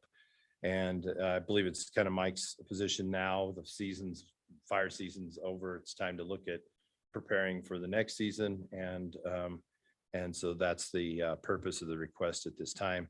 If you look, there's some significant difference in cost depending on health insurance. Obviously, the folks that we recruit for these positions typically don't require family insurance, but obviously we need to plan for that. So that's what we represent here. All right. Thank you, Mr. McLean. Chief Bornasian, anything to add? Come on up, please. Welcome. Thank you for being here. Good morning. Good morning. Just a couple of quick notes. I came before you, I believe it was in August, the first meeting in August, when our first of our 2 permanent positions, which are qualified at the engine boss level, basically an engine captain position. That individual elected to go back to school and pursue a degree. And so I came before you and asked that in lieu of replacing a full-time permanent position that late in the fire season, that I would request to restaff it with a short-term 3-month, not to exceed 3-month seasonal in an effort to do some cost savings to the county and just help with our staffing at that time. And you did graciously approve that. And so that's how we've been filling that void. So, and these two positions, And that Um, person's gone. So yeah, that person's yep. done their And 3 that, months. that seasonal's laid off. I currently have 2 seasonals I'm hanging on to because of the 2 vacancies we currently have for our only 2 full-time positions. And so the second item I wanted to explain was that one of our challenges is this will be a recurring event for us, just like our seasonals. It'll probably be a 3 to 5 year cycle, I would imagine. Particularly because once they come in as a seasonal, as a firefighter 2, then they become a firefighter 1, then they can move up to engine boss. And engine bosses are hard to find, very hard to find. I have literally been on fire assignments where contract resources with the federal government will on the spot offer an engine boss off one company to come work for their company, and they'll literally quit on the spot to come to work and make an extra $100 a day. Some of those guys are getting paid $500-600 a day to run a wildland engine on federal fires. But more to the point, it will be a recurring event. We've been fortunate. These 2 have stuck with us for the last three years in this position, because there is no level of advancement. There's not another level for them to move up to with our small department. It then becomes the deputy warden position and the county fire warden position. So in other departments, there's room for advancement and to move on. And that's one thing we currently don't have. So while I'm disappointed we had to come before you, I'm thankful that both those moved on and are becoming better individuals and moving on with their careers. So if you have any questions, I'll entertain them. Thank you, Chief. Any questions for either Chief Bornasian or Gary McLean, commissioners? Mr. Chairman. Commissioner Lloyd. Yeah, I want to appreciate, Mike, thank you for providing that answer, because one of my questions was really both of those positions were less than 2 years in that position. I was going to ask what creates that turnover. Is there anything else that creates that turnover besides that growth? And then that would be my first piece is just, so this is a common practice to see this position move forward then?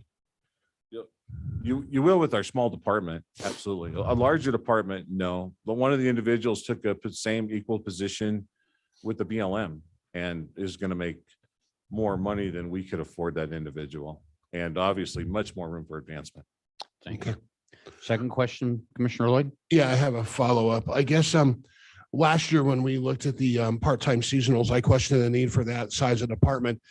Knowing what we hit like 48 fires the 2 years ago, the last time we got numbers, I questioned the need for as big as a department, and I haven't in the past. And I also questioned, like, I know we have always focused on county and wildland. Do we need this large of a department to cover those needs? Has been one of my recurring questions. I'm sorry, Chief Bornasian. Yes, sir. I believe we do, only because we have to staff 7 days. We have to be able to respond 7 days a week, 24 hours. And to have that kind of availability, it just requires additional numbers. And that's really the reason. And once we get committed on a fire, no matter where it's at, we have to have our folks available to respond to another fire. We do have overlapping fires that do occur in the county. And we have a total of about 100 calls a year. It's not a large call volume, but it's all fire related, unlike other departments in the county that respond to EMS and fire, where 80% of their call volume is EMS. So ours is primarily focused on fire. And so you don't need them till you need them, Commissioner Lloyd. I can just tell you that we get one fire and everybody's committed. And if we get another one, we're really limited. And we rely on our neighbors, but in the lightning bust, everybody's busy. And there's been occasions where the BLM doesn't have a resource in our county to help us with. And that's happened because they have shortages as well. And they cover 4 counties out of Rock Springs with 3 engines to support the locals. So we have to all rely on each other. So, and that's why they're trying to increase their staff, get the seat base up and going and other things. Thank you, Chief. Other questions? Mr. Chairman. Commissioner Tillman. This is not going to be popular, but we've got to start making hard decisions and really looking into some of the departments and things that we have, and I'm not saying that we should eliminate this department, but I think we need to have a work session on the fire, dealing with the cities, the BLM, Mr. Bernazian's department. I think we need a special work session to analyze this, because looking down the road, we're having to figure out how to become more streamlined, more efficient. And I would just ask for that, and to hold off on hiring any additional staff until we determine exactly how we want to move forward. And I know that's going to be a hard decision, but I think we need to start making some hard decisions based you. on information that we can gather from all of the affected parties. Thank you. Other questions? Would you like to respond to that? Either. Can I just piggyback to Mr. Chairman, then we can get a response from Mr. Bernazian, if that's okay? Yep. Yeah, I would agree with Mary. I've actually been looking at departments, and I think there are actually 3 departments when you look at by statute. Are we meeting the needs? Are we exceeding the needs? It could be looked at, and this is one of the 3 departments I feel we should take a look at, and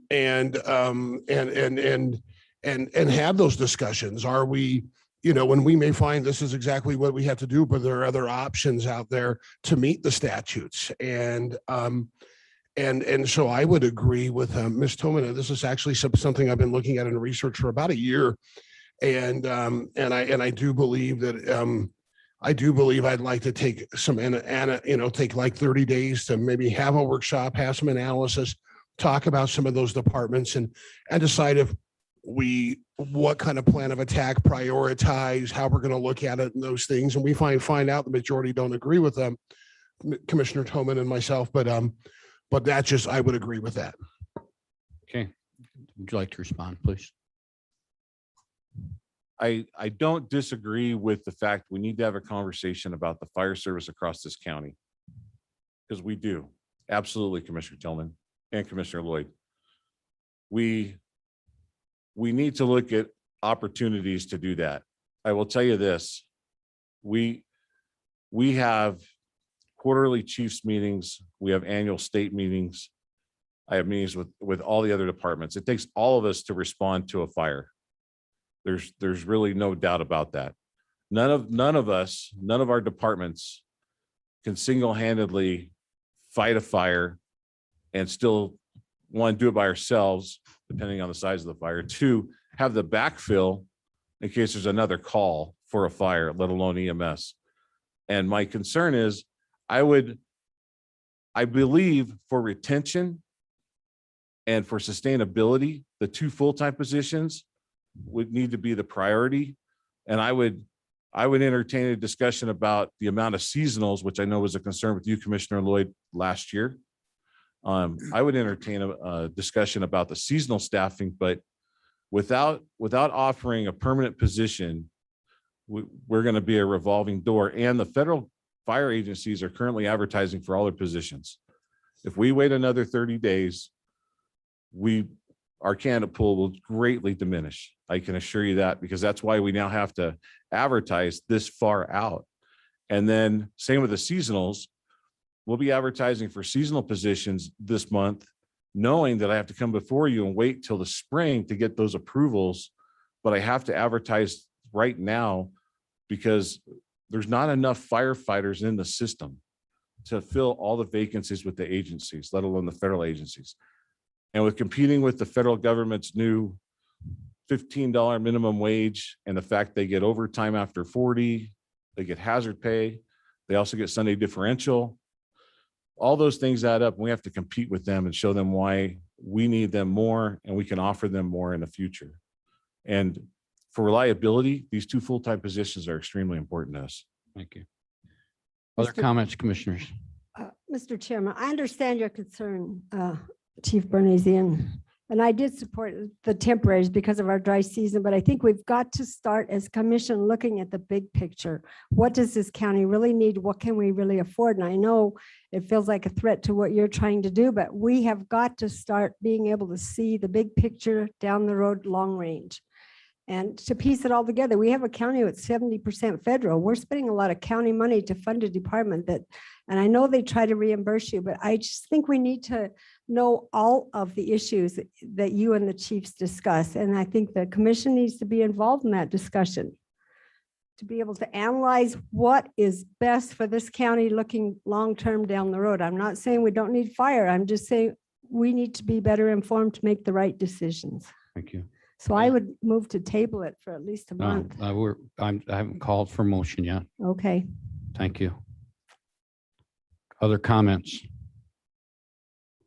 Okay, let me speak. I think a while back, prior to this commission that's presently sitting here, we looked at a model for funding the fire department as far as to respond to fires and that type of thing. And Mike has funded those needs for 24/7 on that model and has not, for the most part, since that model, I believe, has not requested additional. I think he stayed within that model. Am I imagining things or am I somewhat correct, Commissioner? Or I mean, Mr. McLean? Well, we obviously added some seasonal Yeah. last season, so I don't know which model Yeah. period we're talking about, but. I mean, But that was, stable through. Yeah. Last season. so anyhow, so we followed that. Now, do I disagree that we need to take a look at it and see what it may look like in the future or should look like? I agree with that. I don't have a problem with that.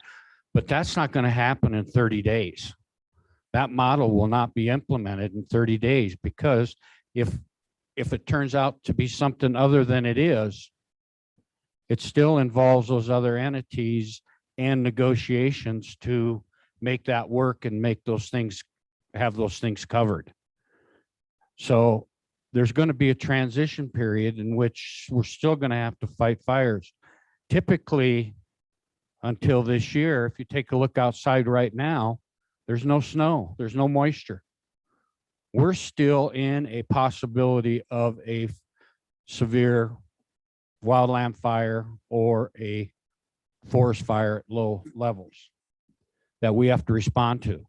We also have to respond to residentials. If we don't have engine bosses to respond when we're at a grass fire and they have to respond to the Farson Eden area or any other area to assist, and we don't have the manpower until we've decided what that model looks like, because we want to take a 30-day reprieve and that type of thing, that's fine, but I don't agree with it until we have the model in place and then we move forward.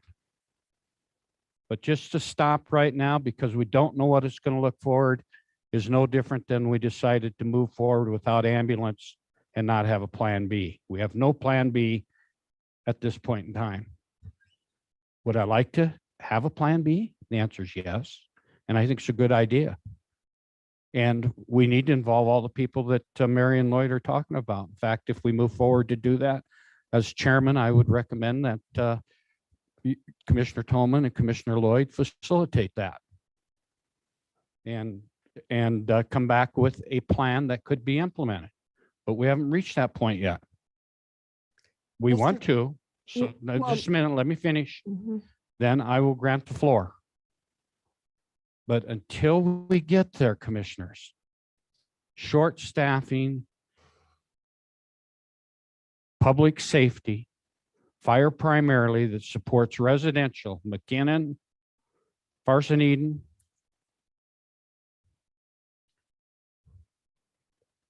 interstate, public lands, till we see a plan B and we can implement it, I just don't see how we can step back and take the risk of not providing public safety for our residents in the county. So I don't agree with tabling it or pausing it. I do agree if we want to move forward and look at plan B, and I feel strongly about it, but I think Commissioner Lloyd and Commissioner Tolman, I think I would definitely just say, hey, if the two of you want to tag team it and organize it and begin to look at a different model, work with Chief Bornasian, we can't leave anybody out of it. Attend those chief meetings, please do. I would like to see that. But in the meantime, before we decide to put a pause on staffing public safety, my question to my fellow commissioners, what is Plan B? Do you want to take that risk? That's up to you. I will vote to restaff these positions. That's where I'll be. Okay? All right, Commissioner Toman, you wanted the floor. I'll yield it to you. My concern is that we hire some people, and if we do try to reconfigure everything, I'm getting frustrated that we don't make hard decisions as a board. We will make pardon me. I'll let you finish and then I'll take the floor. And I would hate to see us hire two people and then we try to restructure something. And maybe we're not going to be able to restructure anything, but we have got to start looking down the road and not kicking the can down the road. We've got to look at the big picture. Where do we want to be? And if we hire these two people and then we decide July 1st that we're going to do something different, I guess that's a risk that they will have to take. Yeah, and I agree with you, but again, too, what will that model look like? It may allow for transition into that model. But until it looks like, until we know, but it's going to take time to get there, as we found out through the ambulance, trying to do that. Public safety. Mr. Chairman, Yeah, go ahead, Commissioner Lloyd. I would agree that, I do agree with Ms. Toman that we do need to be looking at this, and I'm a huge proponent for taking a look at this. I do agree, though. I think one of our issues as a commission has been the inability to vet things and really take a look and break down the issues. And based upon that, I would be willing to approve these two positions with the caveat that before we just assign Commissioner Toman and Commissioner Lloyd to the committee, I would like to see a workshop set up in the next 30 days. See if there are other volunteers for that too. And then, because I'll be honest, I feel Commissioner Lloyd takes a lot of these extra committees and does a lot of extra work. And I want to make sure if I'm involved in that, the Commissioner Lloyd has the time to be successful in that process, because I do take on a lot of these extra responsibilities. And my wife doesn't always like that either. And we have to remember that. But I would be willing to, but I want a commitment that we're willing to take a look at this issue as a commission and vet it out, bring in the needed people, have the discussions, talk about options, take a look at the statute. I'd recommend that for a couple of other departments we can talk about later. But I do believe we did learn a large lesson with the ambulance when we just cut high and dry and didn't really have a plan B. And I'm willing to approve this if we're willing to take a look at what the plan B is and what it would be like, and have a commitment from the commission that we are going to evaluate this. Thank you, Commissioner Lloyd. I don't think there's an if. I think there's a desire. So I think it will occur, but it won't occur till after the first year. Mr. Chairman, And go ahead. I have been an advocate since I came here that this county as a whole needs a collective fire service. I am 110% committed to having that discussion. My other department leadership in those departments around the county, I do not believe they may be behind that as strongly as I am. I do believe that we can be more efficient being a single service entity. There's a couple major roadblocks that will challenge us in that endeavor because of the districts that are currently established. Eden Farson is a fire EMS district. Sweetwater County Fire District 1 is a fire district. Those are our two biggest challenges there. We work real close with all of them, and I would love to have that conversation. My door has been open, and no one from this committee, commission, or anyone has come to me and asked me a single question about, hey, Mike, what would it take to consolidate? And my door's been open for 6.5 years, and I would love to entertain that, and I support it. I'd be a willing participant, an active learner and educator as well. So I welcome that very much. Yeah, and I agree, because I think even after we hired you and I've been your liaison, we have had some short conversations about, hey, what would it look like, but not what would it take. So there have been some small conversations, Commissioner. So let's do this. it's a budget issue. So let's tag team it as part of our budget discussions on the first and third Mondays, Commissioner Lloyd. Let's get our general business done for the budgets and then begin talking about it. Would you agree to that? Or do you want an entire separate workshop just for that or other? I guess there could be two, Mr. Chairman, I think that could be two pronged. I think number one, I think we could take one of those meetings and come up with a game plan of who needs to be involved. I just think the number of people that eventually need to be involved could be outweigh what we're doing with those special meetings. But maybe at the next meeting, which is in 2 weeks, as we come up with a plan of attack of when we want to meet, who we need to invite and what we need to do to move forward would be the way. Maybe that would be, we could use that as a planning move to move forward. Okay, so the next special meeting, Ashley, will be advertised for budget as well as, I'm not sure what the right word is. Discussion of the review of county fire, maybe? Yeah, maybe discussion of county fire. Discussion. What'd you say, Gary? Yeah, workshop on county fire. Okay. And we'll carry that on. Okay, commissioners? I could go with that. All right. So any other questions regarding the vacant positions? There's 2 of them, engine boss positions. Commissioners, what's your pleasure regarding approval to restaff the 2 vacant engine boss positions in the fire marshal departments? I move that we approve, Got Mr. it. Chairman. Got a motion by Commissioner Smith to approve and allow the chairman to authorize. sign. Thank you. Is there a second? Second. Second by Commissioner Lloyd. Any further discussion? Just wanted to chime in and say that I agree. We really need to look forward thinking and appreciate Mike's willingness to do that. And but yeah, trying to leave him high and dry while we look for a position is not the way, or look for a solution is not the way to go, I don't think. Thank you, Commissioner Smith. Any other discussion? Mr. Chairman. Mr. Lloyd? Yeah, I just want to note it that I'm willing to move forward with these positions just for public safety at this point, but with the concept that we are going to be taking a large evaluation of the system. Thank you. Any other discussion? All those in favor signify by saying aye. Aye. Aye. Opposed, same sign. Motion carries. Thank you. All right, with that, we have a break scheduled next at 10:20. We're about 10 minutes behind, but let's still take that 10-minute break and be back here at 10:40, commissioners. 10 minutes, please. Take break.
Thank you.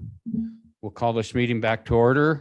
Our next agenda item under tab O is a resolution to authorize the issuance of $27.5 million series 2021 revenue bonds for Memorial Hospital of Sweetwater. It's Memorial Hospital of Sweetwater project. And here to present that is, I believe, Irene Richardson. And Irene, if you'd please come forward and introduce everyone that's here. I think I have more names than you have people. So I will let you handle that. Good morning. Good morning. And welcome. And go ahead and make introductions and then we'll go forward. Okay, thank you, Thank Chairman you. Wendling. Thank you, everyone, for allowing us to be here. I'm Irene Richardson. I'm the CEO of Memorial Hospital of Sweetwater County. And this is Tammy Love, my Chief Financial Officer. And I'm here with Nate Eckloff, and he is Managing Director at Piper Sandler. And also on the Zoom meeting is Rick Thompson, bond attorney from Hathaway and Coons, and then Jeff Fivecoat, a managing director from Piper Sandler as well. And I believe. You want me to start it off? Yes, if you would, that would be Okay. wonderful. Okay, good morning. Good morning, Nick. Morning. And please introduce yourself again. And who Thank you're you, with. Commissioner. Yes, my name is Nate Eckloff. I'm a managing director with Piper Sandler, and we are the private placement agent for Sweetwater Memorial Hospital on this refinancing of their outstanding debt. So this process really accomplishes two things. We're able to lower the interest rate for the hospital's outstanding debt.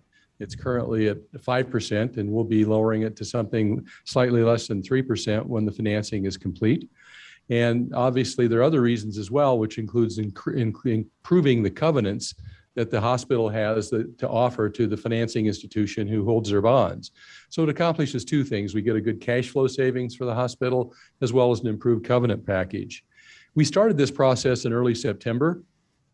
So we actually put together an RFP that was sent to approximately 55 financial institutions in Wyoming and around the United States. We received back 9 bids for the hospital's bonds. And then over the course of several weeks, if not a month or more, we negotiated with those 9 firms and basically narrowed it down to one institution, KeyBank, who at the end provided both the best terms and the best interest rate to the hospital. So we had a very long and involved process. The sum of all this really it turned out to be a very good result. The gross debt service savings, excuse me? I'm sorry. The gross savings on the financing is $4.1 million over the life of the financing, which has a net present value in today's market of about $3.1 million. The average annual savings is about $275,000 a year to the hospital. So it turns out to be a very, very good financing, good refinancing for Sweetwater Memorial Hospital. I don't know if you have any questions of myself or Jeff Fivecoat, who's my compatriot who's joining but via Zoom. If you have questions of us, we can address those now. Otherwise, I'll hand it to Rick Thompson with Hathaway and Coons and Cheyenne, who's bond counsel on the transaction. All right. Thank you. Thank you very much. Thank Mr. you. Eckhoff. I believe on our Zoom meeting is Mr. Thompson. Is that correct? Thank you. Good And morning. Good Mr. morning, Chairman. Mr. Thompson. And if you will again introduce yourself and who you're with, and then the floor is yours. Thank you, Mr. Chairman and members of the Board of County Commissioners. Rick Thompson with Hathaway and Coons, serving as bond counsel to the hospital and to the county in connection with the reissuance, the refinancing of the outstanding Series 2013A bonds through the issuance of these new Series 2021 bonds. One of the documents that is before you today is your resolution to approve the issuance of the bonds and approve the forms of the documents to be executed to close the bonds. Last Wednesday on December 1st, the hospital board adopted their resolution requesting that the county issue the bonds and approve their resolution. And with the documents that were in your package are the core documents of the refunding, which include the second supplement to the indenture of trust that it was necessary for the issuance of these bonds and provides the terms of the bonds. There is a continuing covenants agreement between the hospital board, the county, and Key Finance with regard to their covenants and the ongoing requirements for the bonds since they are the purchaser. And the last document was the defeasance escrow agreement between the hospital board, the county, and Wells Fargo to act as escrow agent to hold the monies from the issuance of these bonds until the 2013 bonds are callable. And at that time, that money will be used to redeem and pay off those bonds in full. Those documents have been circulated to all the parties, as well as John De Leon. I see he's on Zoom as well. We're also in the process of preparing the final closing certificates. I think the plan, and Mr. Fivecoat can speak to this, is to get a final pricing on the escrow securities so that it'll be determined exactly how much that escrow will raise through its investments between now and the time the bonds are callable, which will allow us to finalize all the closing certificates. The plan is that we'll need to get documents executed before the closing. The closing is scheduled for December 17th. Assuming this resolution is approved and the bonds are authorized to be issued by this commission, I would like to physically bring the documents over. I need a number of signatures at the hospital in Rock Springs, as well as I need to bring them over to get documents signed by the county there in Green River. The time I'd like to do that, and subject to your schedules, and who will be needed at that pre-closing will be the chairman, the county clerk, and the county treasurer. I'd like to bring those over on next Wednesday, December 15th at 1:30 in the afternoon, again, assuming it's approved and subject to your availability, so that we can get those documents back and circulated out to the trustee, so that the documents are in the trustee's possession at the time of closing on December 17th. I'll be happy to answer any questions you have about the resolution or about the core documents that were included in your packets. Thank you. Thank you, Mr. Thompson. Commissioners, any questions for Mr. Thompson regarding the resolution or the documents that we received? Commissioner Smith. Mr. Thompson, what was the original amount of when they were issued in 2013? So in 2013, the hospital issued two series of bonds. There was a Series A and a Series B. The Series A was in the amount of about $27,500,000. The Series B, and I'm operating off memory here because those have been completely paid off. I think those were in the range of approximately 16 million. And someone can correct me if I'm wrong. The Series B bonds were privately placed with KeyBank, and those have been completely paid off in full and are no longer outstanding. These bonds were subject to start making payments on them. I believe it's in 2022. And so the principal amount of these bonds has not changed. What we'll be doing, and the principal amount of this new issue is approximately the same. It's a little bit less, 26,835,000, I think, is where we're going to finally end up. But it will lower the payment amounts that will be required under those bonds due to the lower interest rate. I hope that answers your question. It does. Thank you. Thank you, Commissioner Smith. And I have the documents in front of me. The 2013 A's were 26.79 thousand in principal when they were issued in 2013. Mr. Fivecoat, for the record, would you introduce yourself and who you're with again? Sure. I'm Jeff Fivecoat. I'm a managing director at Piper Sandler, and have worked in partnership with Nate and hospital management on the process that Nate described to arrive to the financing offer before the county and the hospital today. Thank you, Mr. Fivecoat. Appreciate that. Okay, questions? Any more questions for Mr. Thompson? Commissioners? Mr. Fivecoat, do you have anything else to add? I think the only other thing I might add is the execution of this financing also creates more flexible covenants for the hospital.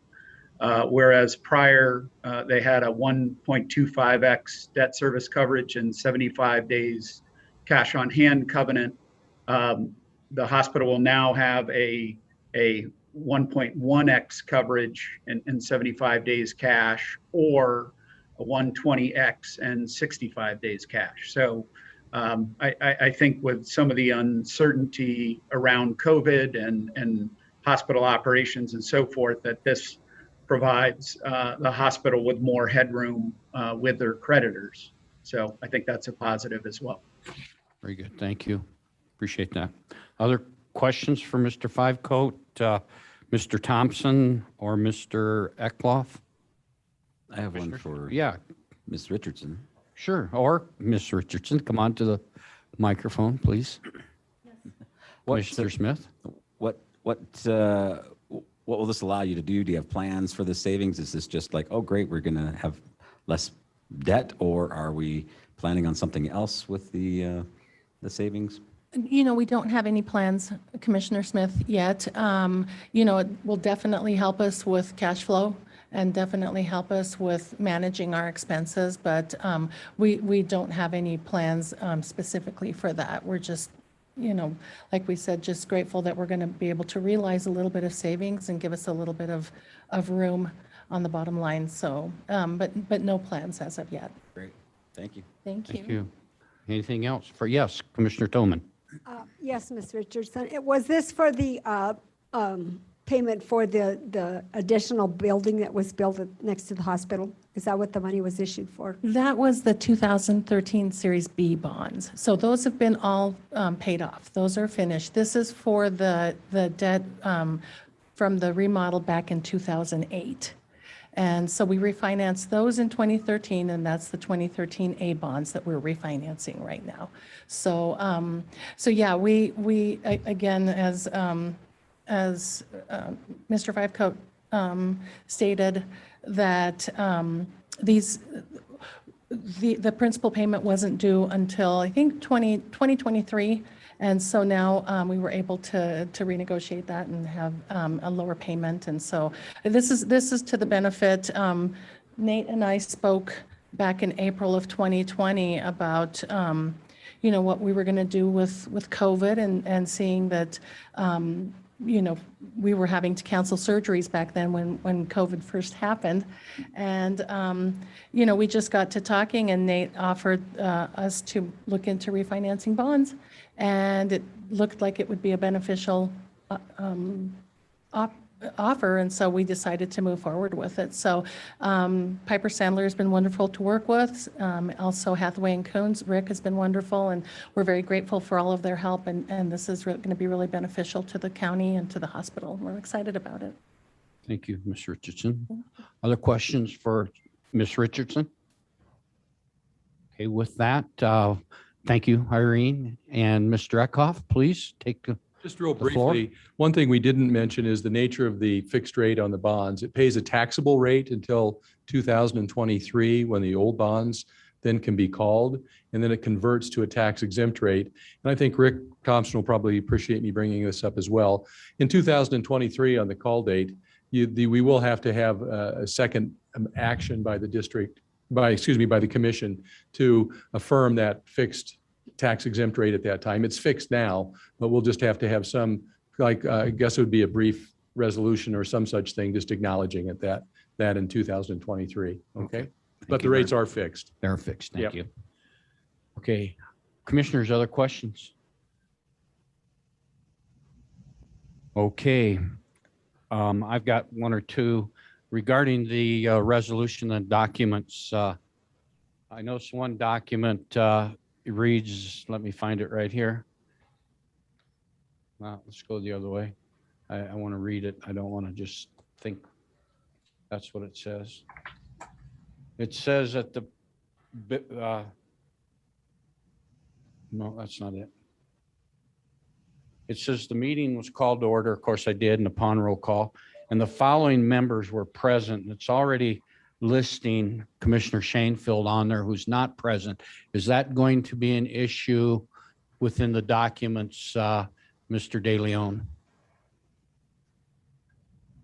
Mr. Chairman, I can speak to that if it'll help. Okay, please. Yes, thank you. Rick Thompson here. That document was prepared in advance in anticipation of what we thought might happen, but this page gets conformed to what actually happens at the meeting today. So we will redo that page and we will move anybody that was absent. And it sounds like Commissioner Schoenfeld was absent today. We will make that change as well as any others on there. You'll notice there's a page 9 that also requires us to fill in who moved, who seconded, those who voted in favor, and those voting against, those absent when you sign. So this document was drafted with the intent that it would be conformed today based on what actually occurs at this meeting. Very good. Thank you for clearing that up. Other questions, commissioners? Okay, with this, commissioners, I would entertain a motion to approve Resolution 21-12-CC-ZEB2, a resolution by the Board of County Commissioners of Sweetwater County, Wyoming, approving the issuance of $26,835,000 in aggregate principal amount of Series 2021 Hospital Revenue Funding Bonds, approving the execution of the second supplement dated as of December 17th, 2021, to the indenture of trust dated as of June 1, 2013, between the county and the Board of Trustees of Memorial Hospital of Sweetwater County and Wells Fargo Bank, National Association as trustee, approving the private placement sale of the bonds, approving the defeasance and redemption of the county's Series 2013A bonds, and approving the execution and delivery of a defeasance escrow agreement for such purpose and other details related thereto, and authorizing the chairman to sign all documents. Commissioners, your pleasure. I move that we approve all of that, Mr. Chairman. You're moving to approve the resolution and authorize the chairman to sign as presented, right? Correct. Is there a second? Mr. Chairman, I would second that. Commissioner Tillman will offer a second. Any further discussion? Mr. Thompson or Mr. Fivecoat? I looked at my calendar for, you said Wednesday, the 15th? Correct, Mr. Chairman. I'll be out of town. Do I need to appoint an acting chairman, or can I authorize our administrative assistant to use a signature stamp? We may be able to, I need to check the statutes. We may be able to use a signature stamp. Some of the statutes say as long as one signature on the document is original. And I assume your signature stamp is on file with the Secretary of State. I believe it is, yes. Okay. I believe we can do that. I will verify that. And if that's not the case and I do need a wet signature, we'll make some arrangements to get the documents over to you at a different time. Okay. The other option was the afternoon of the 13th. I don't know if that. Yes, that would work. For you.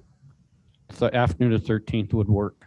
So if we can't do a facsimile signature, then that would be the other option. But let me verify that now. I will confer back with Mr. De Leon about that and see what we can do. Very good, and get back to me. If I do have to appoint an acting chair for the signature, I will do that. Okay, thank you. Yes, thank you very much. Any other discussion, commissioners? Commissioner Toman? Do we all have to sign that? Do you need all of us present that day for sign off? No, I only need the signatures are for the chairman, the county clerk, and the county treasurer. Okay, thank you. Yeah, all the documents, when I looked through them, did not show anything more than the chairman. Correct. Okay, thank you. Any other questions?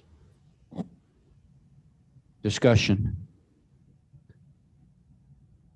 All in favor signify by saying aye. Aye. Opposed, same sign. Motion carries. I guess I should have made one other comment, and I'll make it now. It appears to me, our Ms. Richardson, it's no more than a good financial decision. I look at it as refinancing my house from an interest rate of 5 to 3% or lowering it.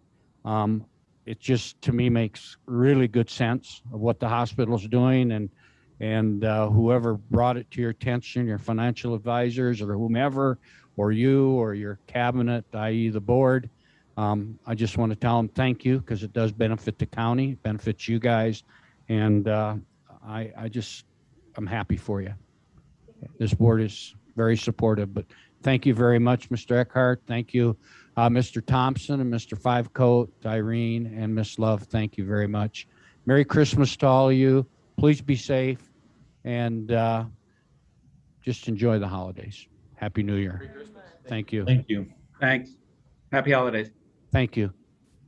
Okay, with that, let's move on. And I believe we flip-flopped the next two agenda items. So we will skip tab P and go to tab Q, which is the ambulance service funding in Green River and Sweetwater County.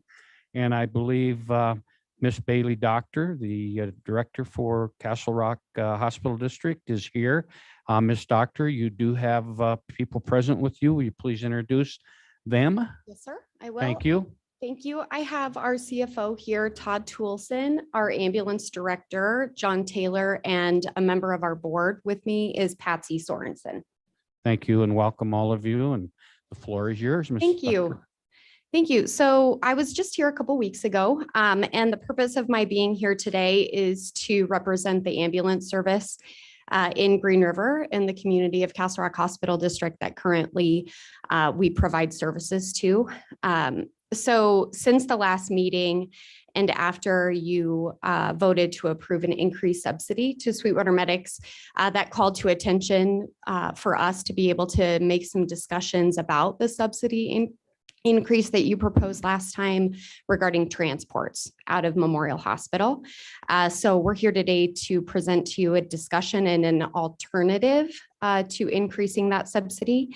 So just to give you a brief history of why we feel like a change is justified is because for many years, ambulance has been a touchy subject in our community. And as you know, as our commission, there's been a lot of time spent trying to find solutions.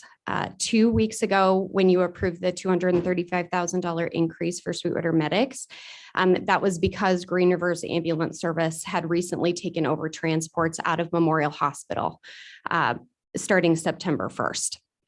This change does what the subsidy has done for many years. It takes taxes that Green River residents are paying to the county and it funnels it to Rock Springs Ambulance Service. That increase brings medic subsidy up over $1.2 million. 13 months ago, we presented a bid for Rock Springs and Green River Ambulance Service that was less than what you're paying to Sweetwater Medics now.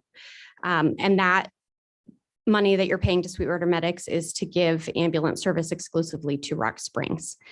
Last fall, when we presented our bid, we thought we were moving in a direction to resolve the issue for consolidating services across the county. But then, as you know, 3 months later, you made the decision to cancel our contract. This July, when we submitted our budget request, we asked for the same per call subsidy as you were giving to medics, and that was excluding transports because our understanding over the years has been that you believe that transports shouldn't be funded through county taxes. So we've always pointed out that transports weren't necessarily, that it wasn't necessarily fair that the two communities didn't have any consideration for that, given how much profit one ambulance service can make on transports over another. But we did understand that that relationship for transports was something that we had to build through Memorial Hospital, which we worked to do. When we found out that we were getting the transports from Memorial this year, we did negotiate in good faith with you all, and we reduced Castle Rock's subsidy by $400,000, which is something that the other ambulance service in the county has not been asked to do. We did that because we're also interested in saving the citizens' taxes, and we worked in good faith to do that, hoping to come to a resolution eventually. But now that you've made the decision to negotiate that back into Sweetwater Medic's contract, you're essentially paying their service to do the work that we've agreed to do starting September 1st. Another important thing to note is that Sweetwater Medics is still providing transports to the airport from Memorial Hospital, which we had assumed would come to us when we negotiated with you this budget year. But since September, since we took it over, we learned that AirMed controls those decisions, not necessarily Memorial Hospital. So Sweetwater Medics is still getting all of those transports that go to the airport, which is something that we, again, had considered when negotiating out that $400,000. So by paying Sweetwater Medics now for their lost revenue on transports, essentially Sweetwater Medics is double dipping by billing patients for those transports to the airport and also asking you to reimburse them for that lost revenue. It's not lost revenue in that case, so we would ask that that be a consideration. We all know that the consolidation for ambulance services is the best solution for our two communities, and Castle Rock's always been at the table working to find that solution. Safe Tech Solutions, the consultant that the county brought in 6 years ago, noted that our business practices are good and our financials are audited and transparent. We're here today to ask that before you finalize a contract change with Sweetwater Medics, that you consider allowing us time to work out contract details with Memorial Hospital that would allow us to give transports back to Sweetwater Medics and instead increase Castle Rock's subsidy back to what we had asked for this year by $400,000. Essentially, that's bringing us back to whole by reimbursing us for the 911 calls that you give to medics and not requiring that we negotiate out the subsidy that we did in July. So again, I just would ask for that same consideration that you gave to medics 2 weeks ago by reimbursing them for revenue lost on transports. It really kind of sets one community up for success over another one. And again, if you gave us the $400,000 instead, we would show you our financials. You would never have any question about where those expenses were going. It would go directly back into our service and you could see where we were spending that money. So if you have any questions, I'd be happy to answer them, but. Very good. Does anybody else with you have anything to add? Do you want to add anything? Please introduce yourself. I'm Todd Toolson. I'm the CFO. I think that was really well said. And for years, you know, we've been under reimbursed compared to Sweetwater Medics on a per call basis. And Sweetwater Medics was never asked to decrease how much they were being subsidized by the county because they had all of the transports. And so it was sort of a surprise that when we came to the table and you offered us all of the transports that we would have to reduce ours, but we decided to do that. And so we're just asking for fairness for the communities and for the taxpayer dollars that are being paid into the county fund by both communities. But like Bailey said, the majority of those for ambulance are being funneled to Rock Springs. And not just the majority, it's not just double because they have approximately double the calls, but it's six times the subsidy that we're getting. Sweetwater Medics is getting. So yeah, we're just asking for fairness, for equity. Okay, thank you. Questions, commissioners, for either Dan, Bailey, or anybody else that's available? Mr. Chairman. Commissioner Lloyd. Not necessarily a question, but I think this to me, and when we go into our next discussion, just leads to the bigger elephant in the room, and it is we need as a commission to really figure out how we solve ambulance as a whole. I mean, I've said this on the record, and I truly mean it by heart, that I think Commissioner Smith has done a meritorious job in this situation, and really, which is a really a no-win situation that's really been a 29-year issue in this county. And you know, a couple of the comments I want to hit on was the under reimbursed compared to medics. I don't even know if that's a fair comparison, because even though it is that's the only comparison we have. I don't know if we're giving them the right amount. I think we're paying them more than we should, to be honest with you.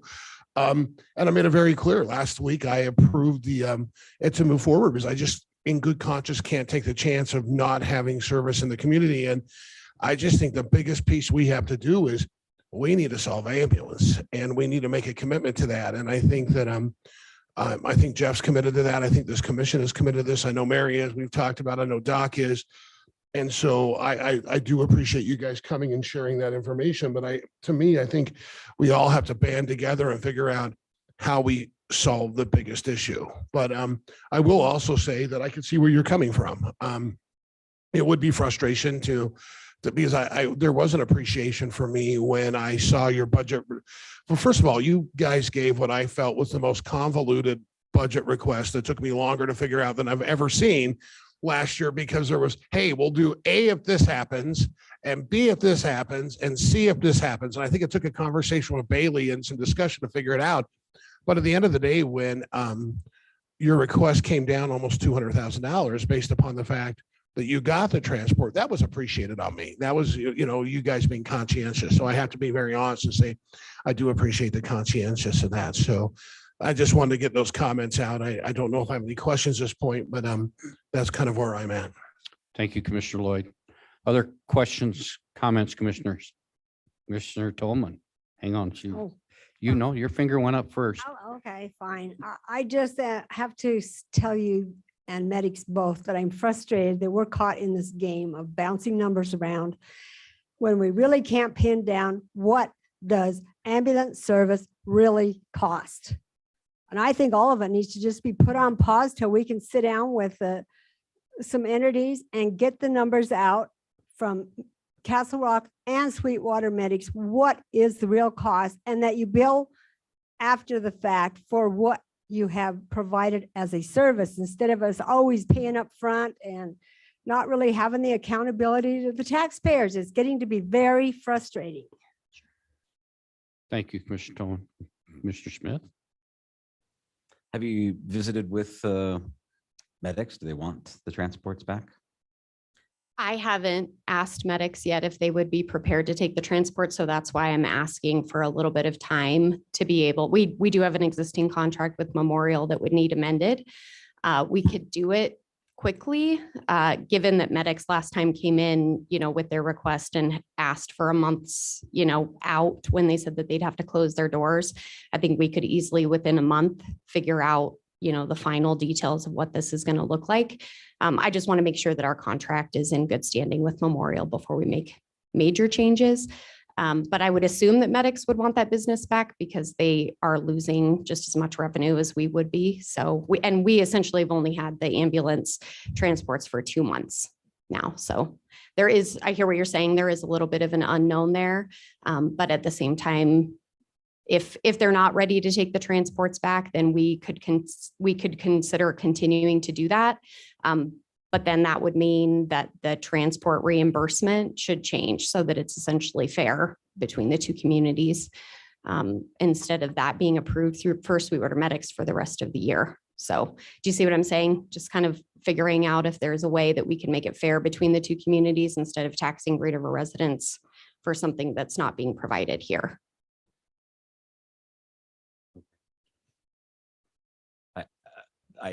In my conversations with medics, I don't believe that they have the staff now. They don't feel like they have the staff now to take back the transports. So I don't know if, sounds like we need to have a discussion and figure out where we're going. And medics has come back, as you know, and asked for increased revenue because of the lost transport. So if they're essentially, like Bailey said, getting paid for the transports without doing them, I mean, there's honestly no reason why they would have any incentive to take them back because they're getting the funds for the transports without even having to pay the staff to do them. Thank you. Other questions, commissioners? Mr. Chairman. Mr. Lloyd. I think Bailey hits an important part that, to buy time and to really sit down and evaluate the issue, because this is multifaceted. This built off 29 years of craziness. And we didn't help anything last year when we when we made the decision we did. And even though during that period, I felt like we made more progress, and even Bailey had said that, in making some direction changes. My only concern in time, and this will have to be asked when our next presentation comes up, is do we have that time? I would prefer to be able to take a month and sit down and figure it out. My fear was Mr. Gaddy saying that if we weren't able to do it, he was going to provide a 30-day notice. So my concern is, I don't know in good conscience if I could take the risk of not having ambulance for 30 days. So unless I have a plan B, to be able to take care of that on a very short-term, no notice piece. So I'm willing to look at time if the time is available and if I have a plan B. So would I have a plan B?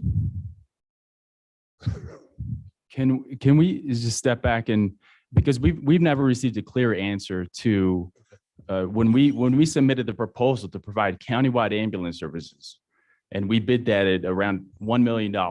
Yes. And which Bailey mentioned, now you're paying just for Rock Springs. Absolutely. Just for Rock Springs, you're paying 1.2 million now. And we said we could do the whole thing for around $1 million. Why was that rejected? We've never received a clear answer for that, because then you wouldn't be held hostage right now by Sweetwater medics. Go ahead. Commissioner Smith, you might be asked. I can answer that. And Bailey and I spoke to this last week, and that was, I can't force a company to sell their equipment, their whatever to you in medics. And so when medics decided to take another path and explore options with AirMed, University of Utah, that is not in my hands, not in our hands to do. That's their choice if they want to do that. And so that's why there was a pause put on that. When that fell through, then we came back to you and asked if you would be willing to do it again or continue with the proposal, and the answer was no.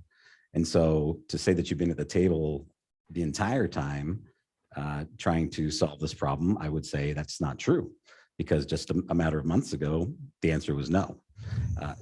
I appreciate that we're here now and we're talking about it and we're trying to move forward. I'm going to attend your board meeting tonight and visit and answer questions, because I think that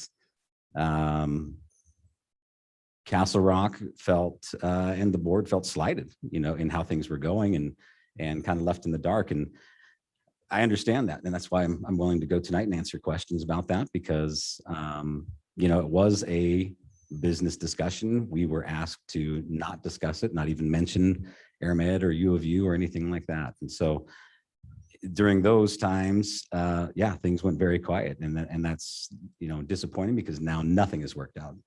And I don't know that there's anybody more frustrated with that than me, but we're back to square one and starting over, and willing to have conversations and be open to whatever the best solution is moving forward. So Commissioner Lloyd, to answer your question about if you would have a plan B. So from Castle Rock's perspective, it's interesting to provide healthcare and also to do it in good business sense.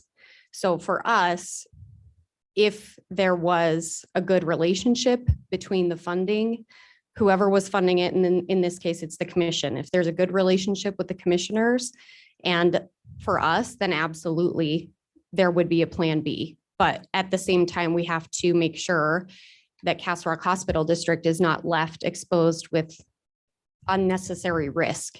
And historically, especially over the last couple of years, ambulance has been such a volatile thing that it doesn't necessarily feel like when you can give, we've spoken about this, when you can give 30 days notice, that would leave our district in a position that we're taking on the entire risk for the entire county. So as long as the commissioners understood that risk and were willing to, go into a relationship with us, that we weren't the only ones taking that on, then of course we would consider it. But that has always been the case for us. We have not changed that position. And I think last year when we said that we were not any longer interested in providing countywide services, it was because we were seeing a big exodus of our staff because of the uncertainty around ambulance service, around whether or not there was going to be ambulance service in Rock Springs, and people were confused about whether that meant Green River was also closing the doors. So we took a step back and said, Castle Rock needs to offer stability to our staff. We're here to provide the service in Green River. We don't want to close our doors. We're not necessarily going to try to offer a solution to the county right now, simply because we had to make sure that calmed the waters. So that was why. we removed ourselves from that game, so to speak, after the contract had been canceled. Thank you. Other questions, commissioners?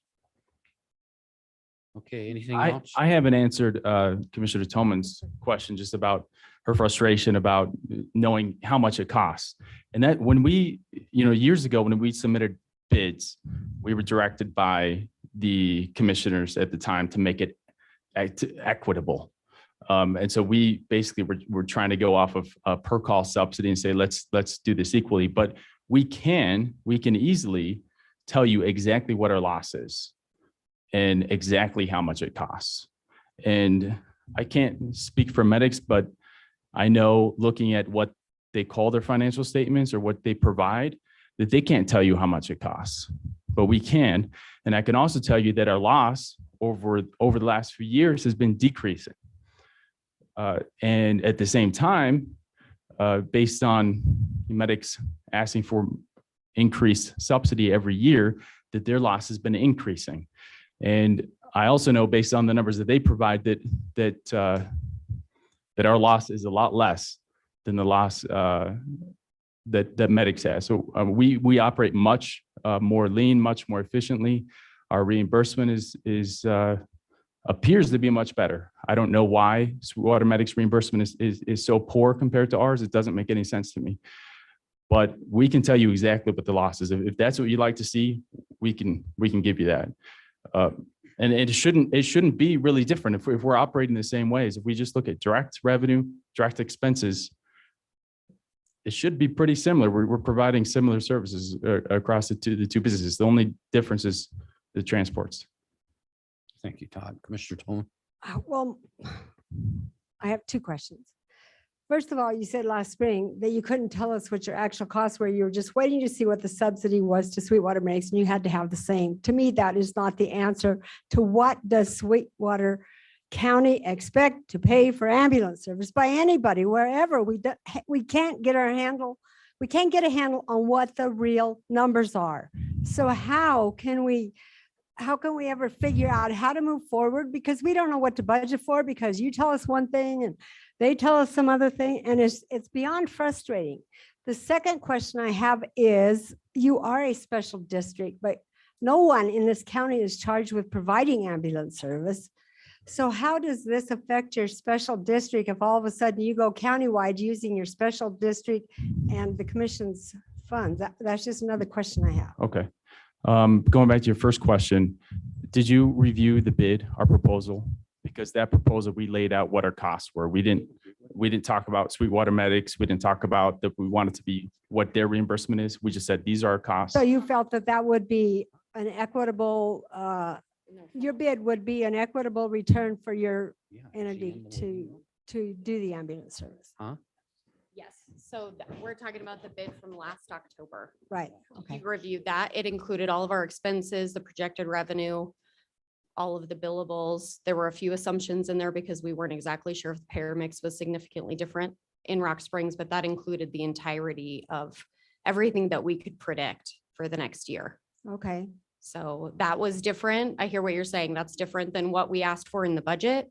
Because again, past commissions and, I think the most fair way to do it is that we set up how much we're asking for based off of the same per call subsidy that Sweetwater Medics is asking for. So those are two different things. But like Todd mentioned earlier, the hospital district isn't necessarily incented to take less than what Rock Springs is incented. In fact, we've asked for more because they've always had the transports and we've never had the opportunity to take those. Yeah, so if you're reimbursing both entities based on our costs, I mean, their costs are so much higher than ours. And so, but we submit to you, here's our revenue, here's our costs, and it shouldn't be that much different. And so if we're saying, well, you're going to reimburse them you're going to subsidize their inefficiencies. You're going to subsidize them for being inefficient. And so we should probably be subsidized the same amount. Like, why are we being penalized for being more efficient, for being more profitable? That doesn't make business sense. That doesn't incent us to be more efficient, to figure out ways to be more lean. And I think that's the problem with ambulance service as a whole is you have one entity going saying, here's our loss, and they can present any loss and it's going to be reimbursed. And so they're not incented to become more lean. They can basically present any number to you. And so we're saying, in the interest of fairness, well, you should reimburse us the same amount and not penalize us, because we want to have an incentive to be more efficient. And that's the way it should be built, is on efficiencies. It should incent us to be lean, to save the county money. That's what we've been trying to do. And we don't feel like the Rock Springs has done that.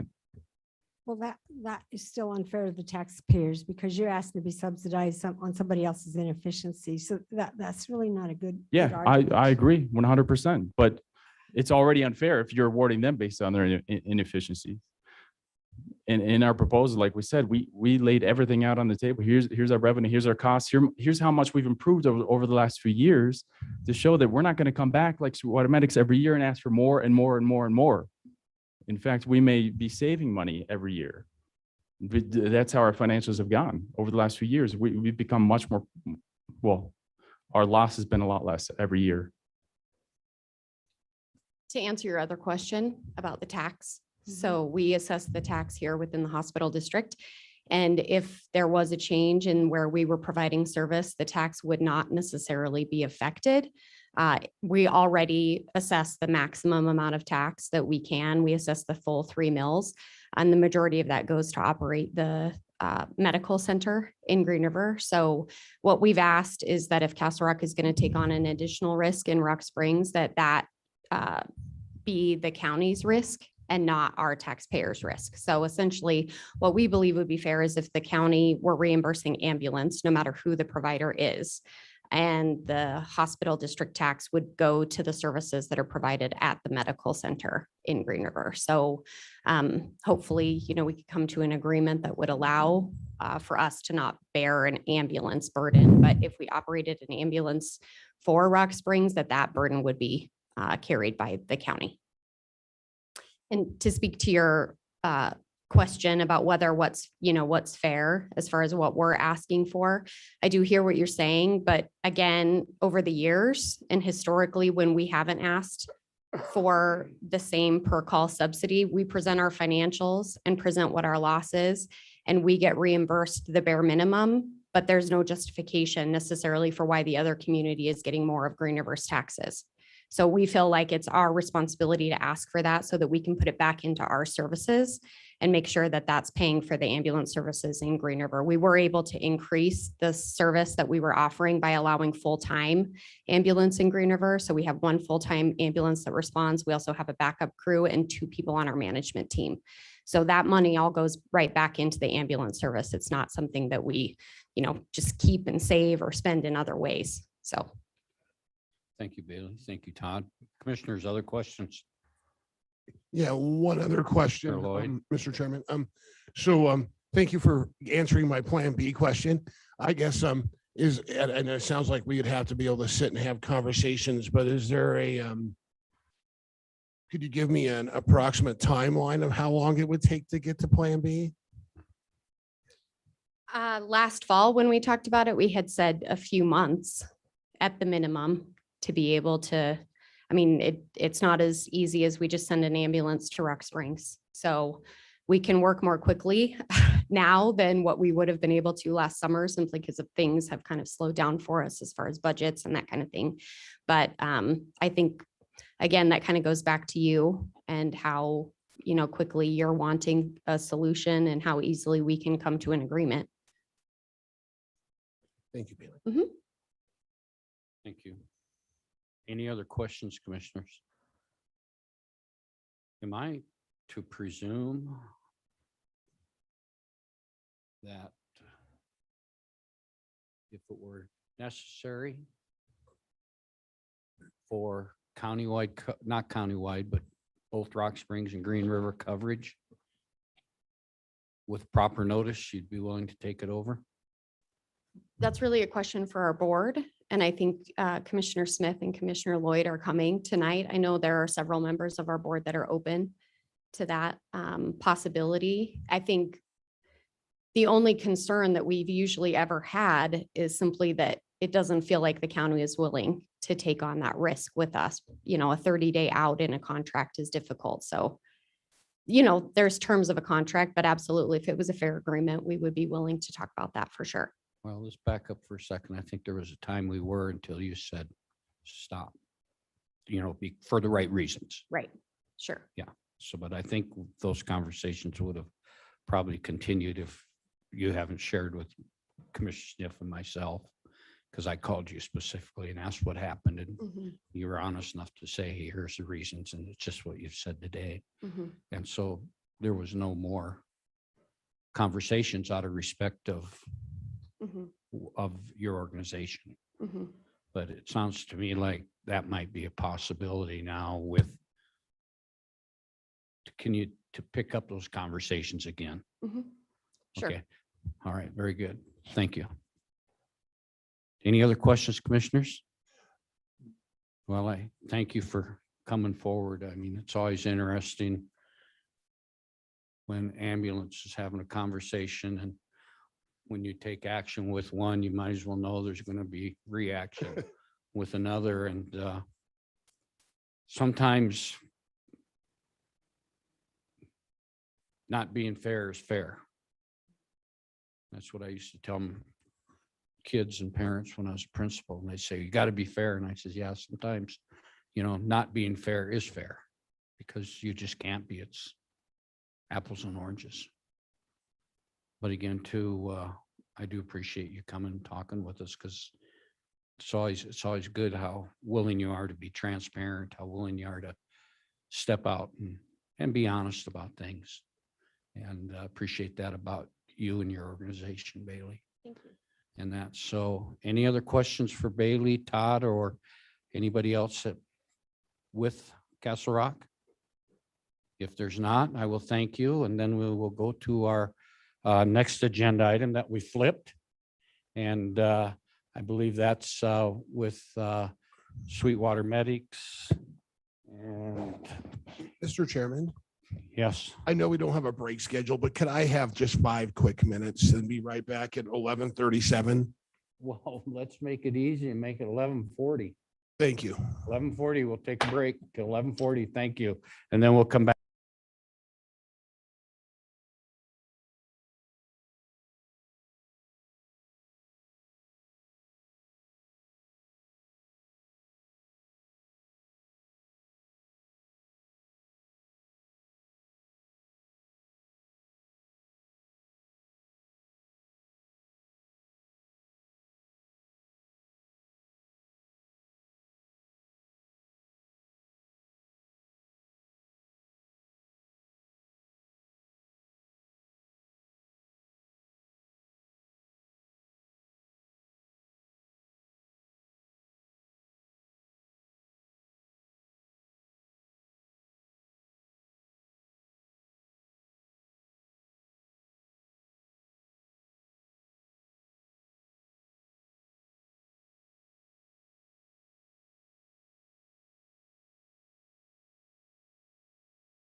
order, commissioners.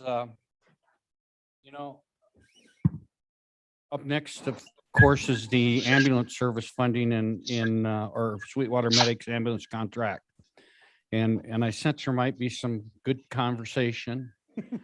I also sense that there may be a necessity, if I think it's appropriate, to maybe have an executive session following that, just for the ambulances.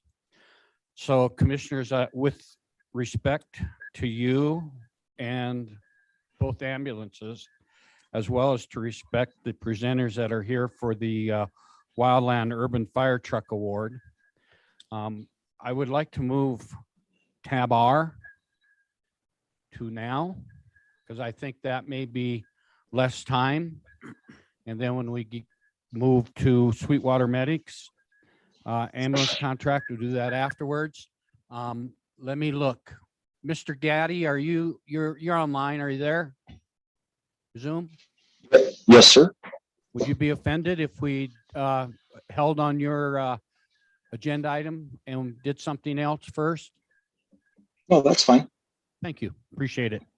Okay, with that, let's move to tab R, bring that to the floor, which is the Wildland Urban Fire Truck Award. And here to present that is out of our purchasing department, Mrs. Dernovich, our purchasing agent for the county, as well as, I believe, also here our grants manager, Ms. Marshall, as well as our fire warden, County Fire Warden, Mr. Bornasian. So we'll start off, Ms. Dernovich, good morning. Good morning, commissioners. Today I'm here as the fire chief. No, As I'm far, just kidding. I know you're wearing some new jewelry. I'm over Mike today. You're over, have we had an opportunity to visit with HR and see if this is a new position to be approved, or do we need Yes. to, we do need to do that? Do you Yeah. expect compensation? Well, of course.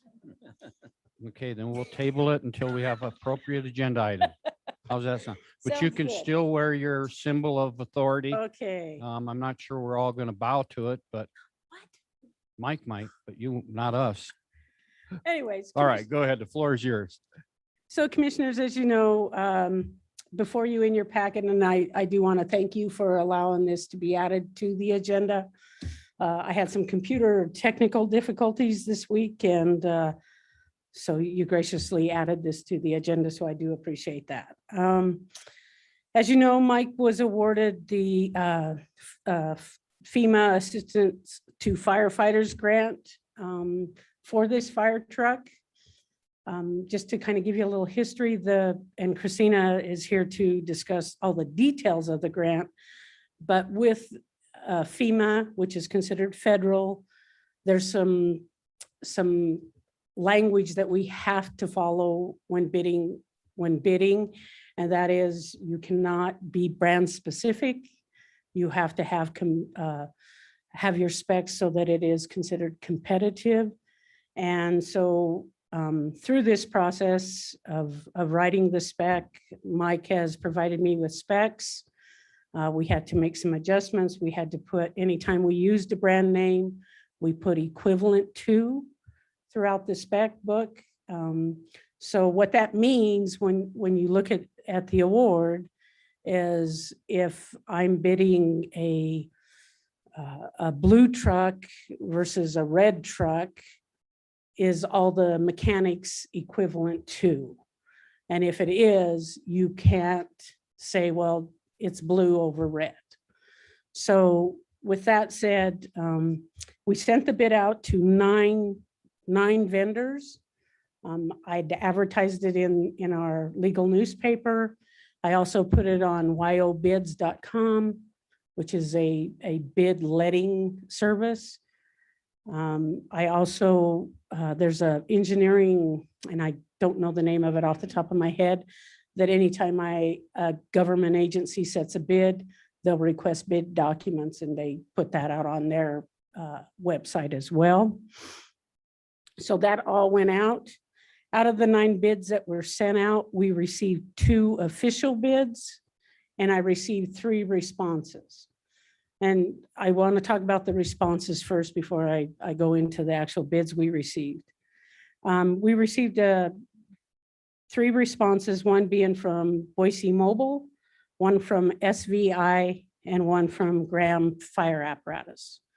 Graham Fire Apparatus had sent me an email saying, thank you for allowing us the opportunity. However, we do not service your area for the brand of fire trucks that they build, and they passed that on to Max Fire, who we also sent a bid to, who represents the fire trucks that they build. I got a response from Boise Mobile, who said that they felt that our spec was, we were looking for a proprietary type of spec. Do I agree with him? Some of it might be proprietary, but we also put that you can bid equivalent to. So I think we're covered there. SVI did the same thing, except they gave us examples of what they felt was proprietary. One being the pump on the rear of the truck, the superstructure, which Mike would have to explain that. And the other one that's off the top of my head was the liquidated damages. That was a requirement of the grant. We had to put that in as part of the contract. There will be liquidated damages based on whichever one we select or not select.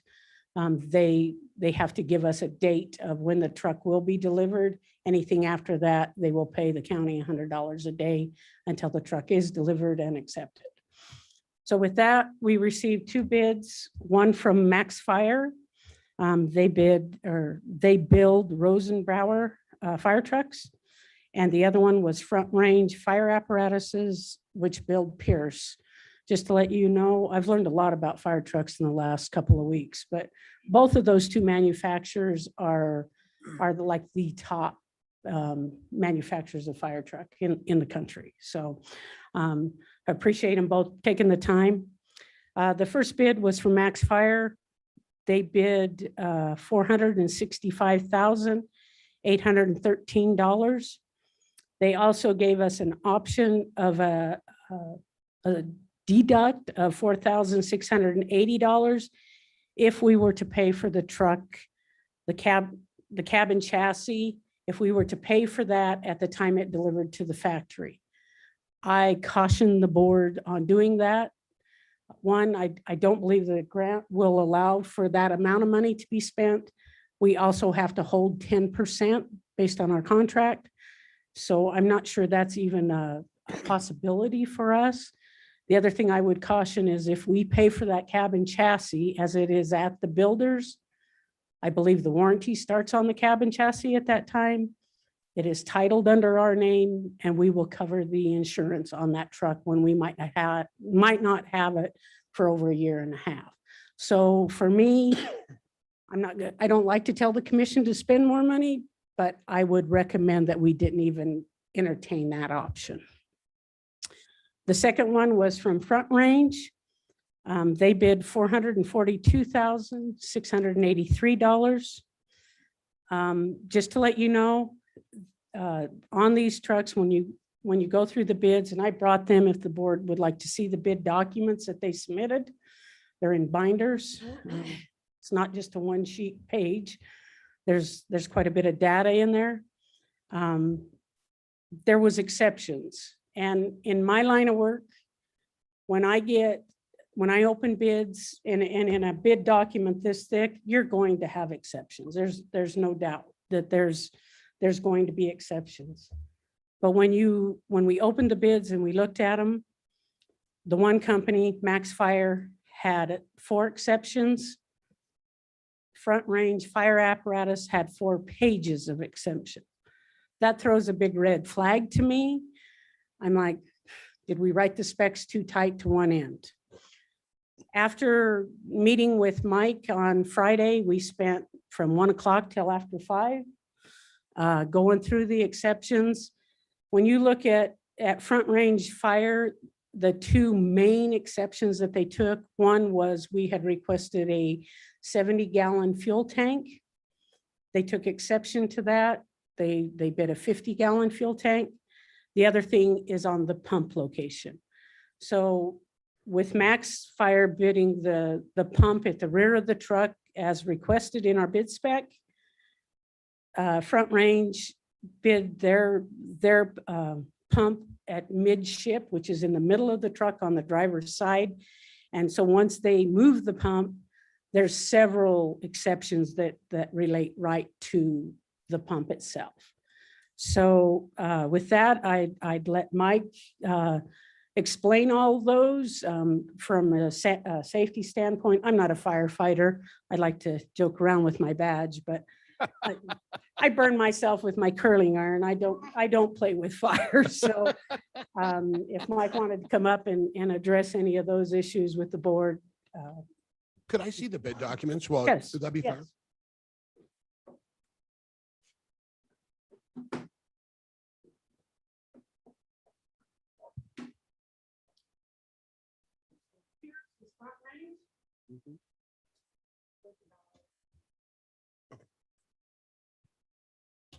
Answer any questions the board may have?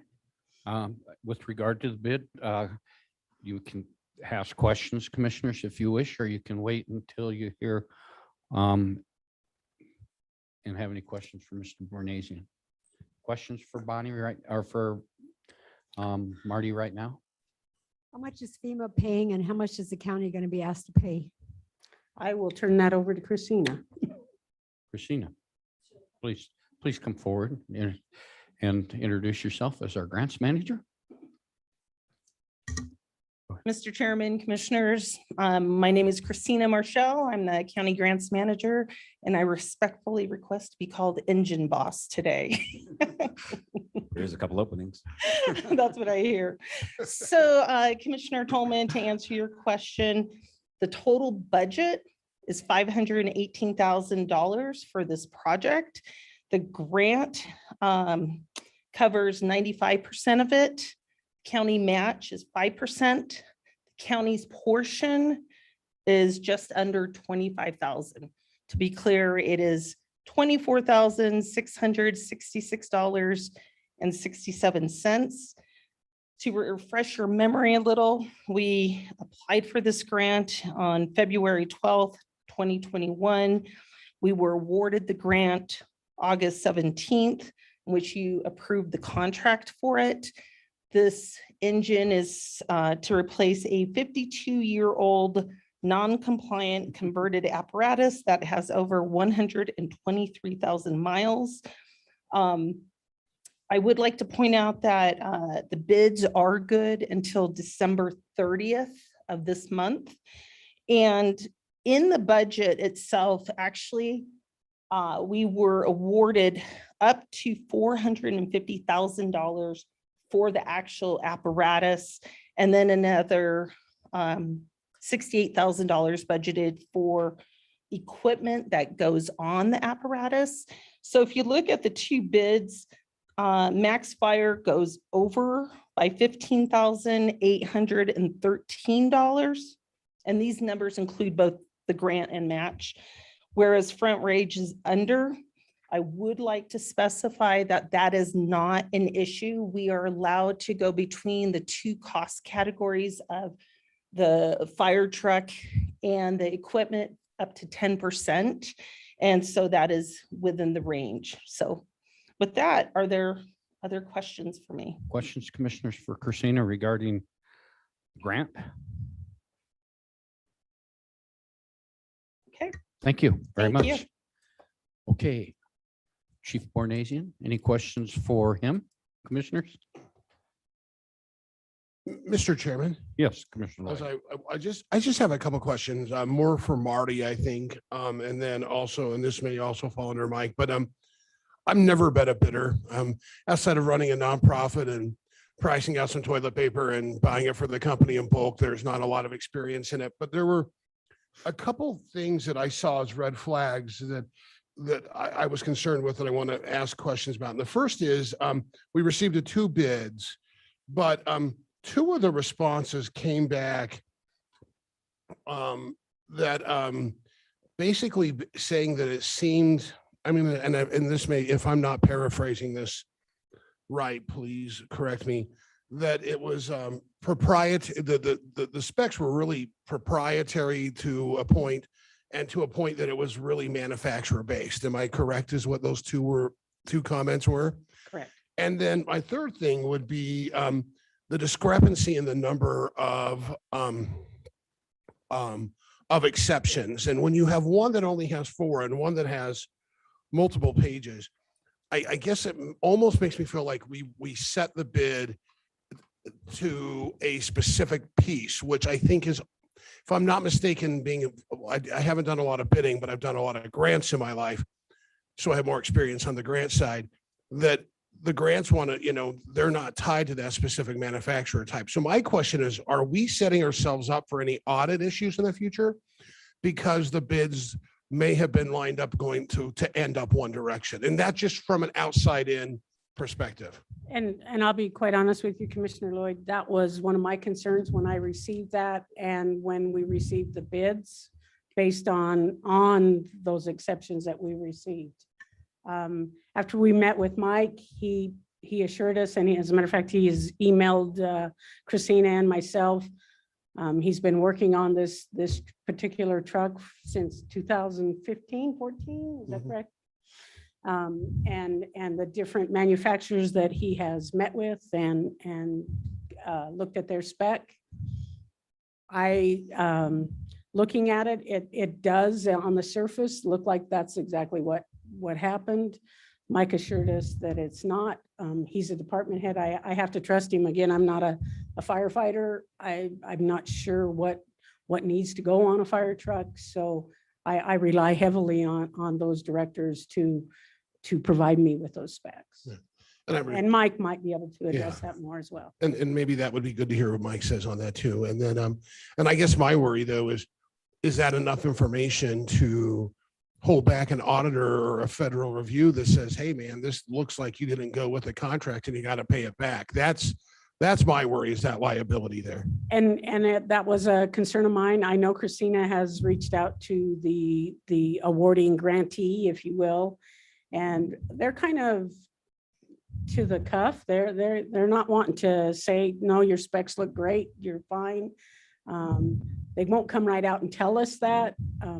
But I think we've got enough documentation that I feel comfortable that we could probably get through an audit. Christina, do you agree?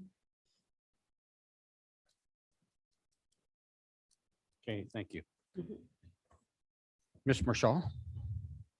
So, Mr. Chairman, Commissioners, just to add to that, I think what Marty's trying to say is that under the uniform guidance, there are rules for procurement. And her concern is make sure this was an open and fair, competitive bidding process.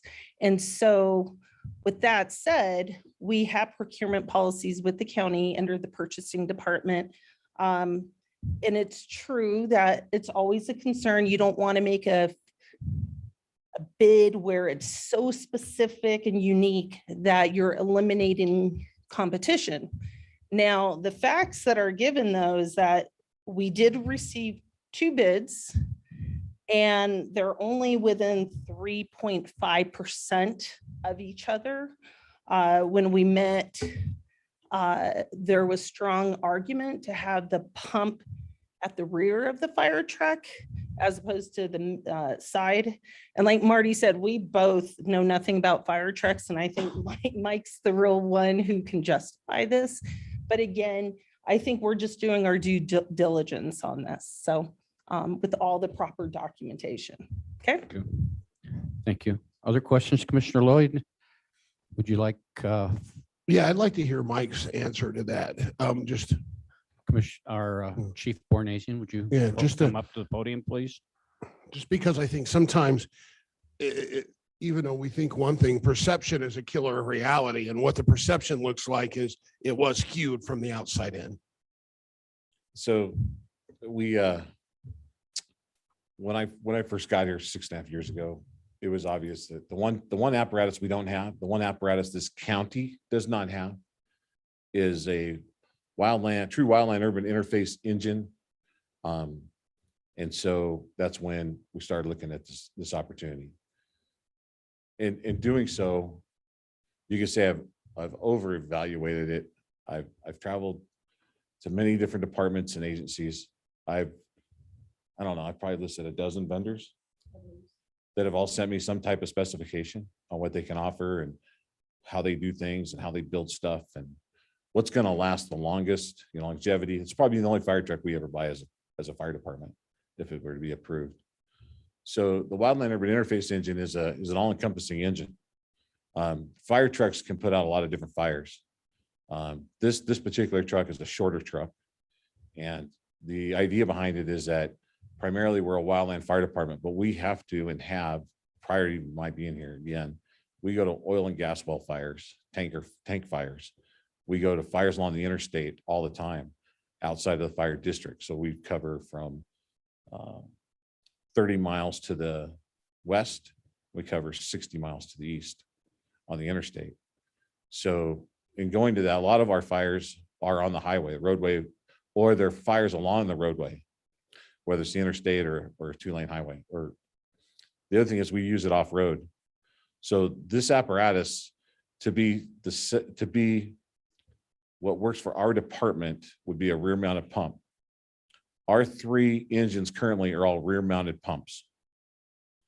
More than one fire apparatus builder builds engines with rear mounted pumps. Boise Mobile, Rosenbauer, HME, just to name a couple, apparatus equipment that built our water tender, all build rear mounted pumps. Rear mounted pumps are how we operate, and primarily because I think this is where the U.S. Fire Service has gone awry over the years, is that the reason a fire truck has a midship pump is it's PTO driven right off of the engine. So it's right behind the transfer case, middle of the ship. Okay. They put the panel on the driver's side because generally the driver is the operator. So for efficiency, everybody in a cab of a fire truck has a predetermined role. As soon as they sit in a certain seat, the driver is 99% of the time the operator, the engineer. His job is to run that pump and get water going to that hose as soon as possible. So that's why traditionally they're located midship driver's side. My biggest reason for requiring a rear mounted pump is because we work along the highway and the roadway. The driver's side of the apparatus is not where we want a firefighter. We don't want somebody standing with their back to the traffic. We don't want them standing closest to a traffic lane when we operate. If we need to shut down a line, add water, increase pressure, shut a line off, manipulate the foam system, whatever, somebody will always have to come around to the traffic side of the apparatus to do that. I do not, and we do not operate that way. We operate from the rear of the truck, so we're off the roadway as much as possible and we're the safest place. The second reason is in the fire service, we're taught to approach vehicle fires, which we do a lot of, supporting like Wamsutter and Green River as well. We approach from a 45-degree angle. When a operator, I'll say the table here is your fire, is your vehicle fire. We pull up, the engineer is now blocked from the scene. He can't see anything because he's on this side of the truck. So he can't see anything. So we'd have to position the truck in a way that he could actually see what's going on, because we also use hand signals instead of radios. So it would change the dynamics of how we operate. If we're at the rear of the vehicle, then I can see everything at a 45 and even a 30-degree angle. The only thing I can't see is what's exactly in the front of that 8-foot hood. So from a perception, safety, and how we operate, well, especially on the roadways, the rear mounted pump works best. Third reason is in wildland firefighting, all of the apparatus have a rear mounted pump. So because again, you're working off the road, you're from the rear of the truck, you can see things much better. So that's why I specified a rear mounted pump, Commissioner Lloyd. I hope that explained it well enough. Was there another question, sir? I think that answers that question. Okay. So. Other questions, Commissioner?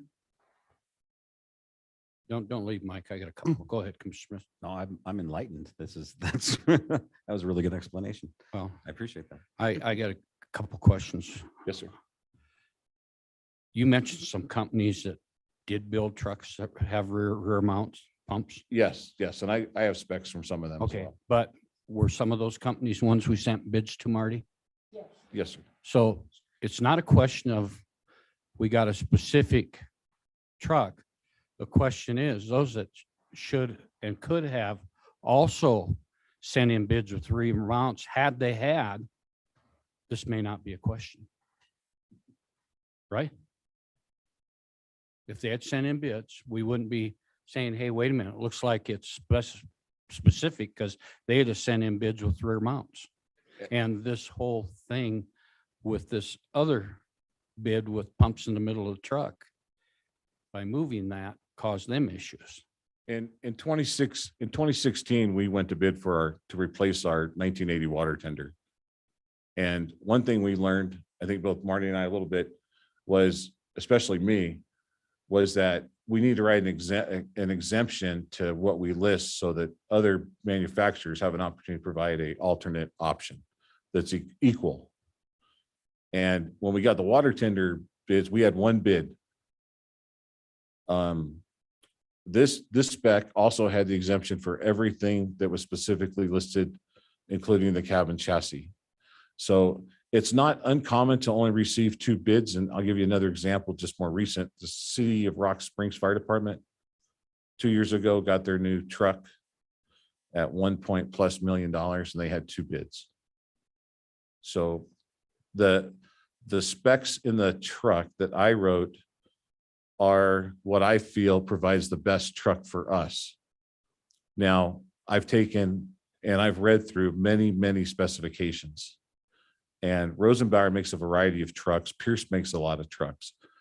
Both those vendors have also stopped by our fire station while delivering vehicles to fire departments. And we've had a chance to look at them, get underneath them with a creeper, look and see how they position things, how their wiring's done. And one of the most important facets is how it's built compared to how it can be maintained.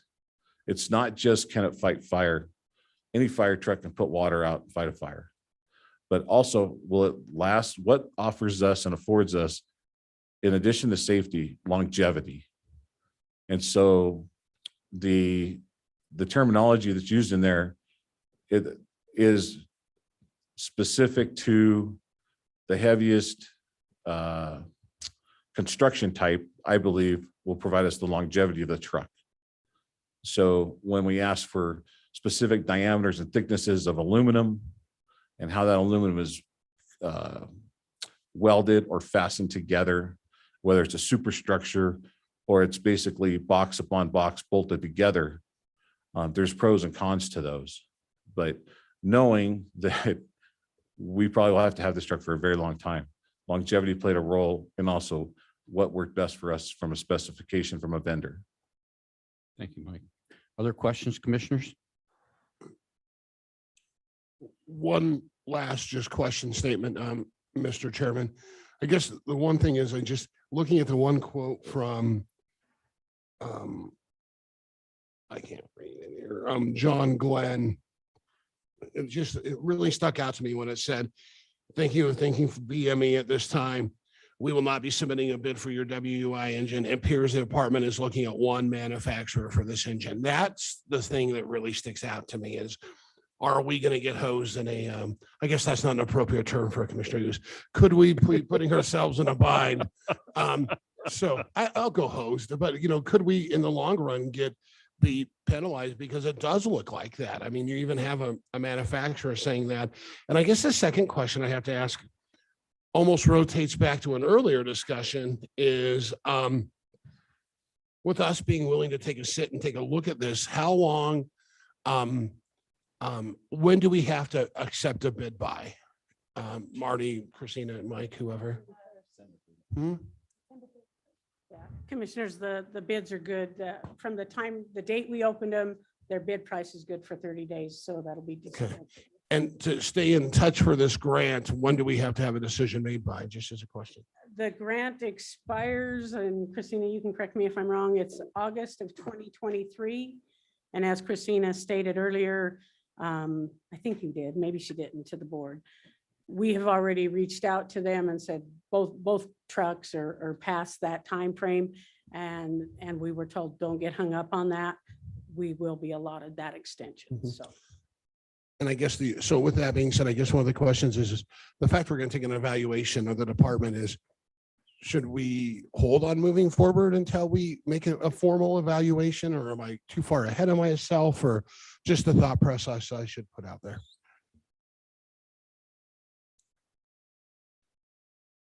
That's all I have.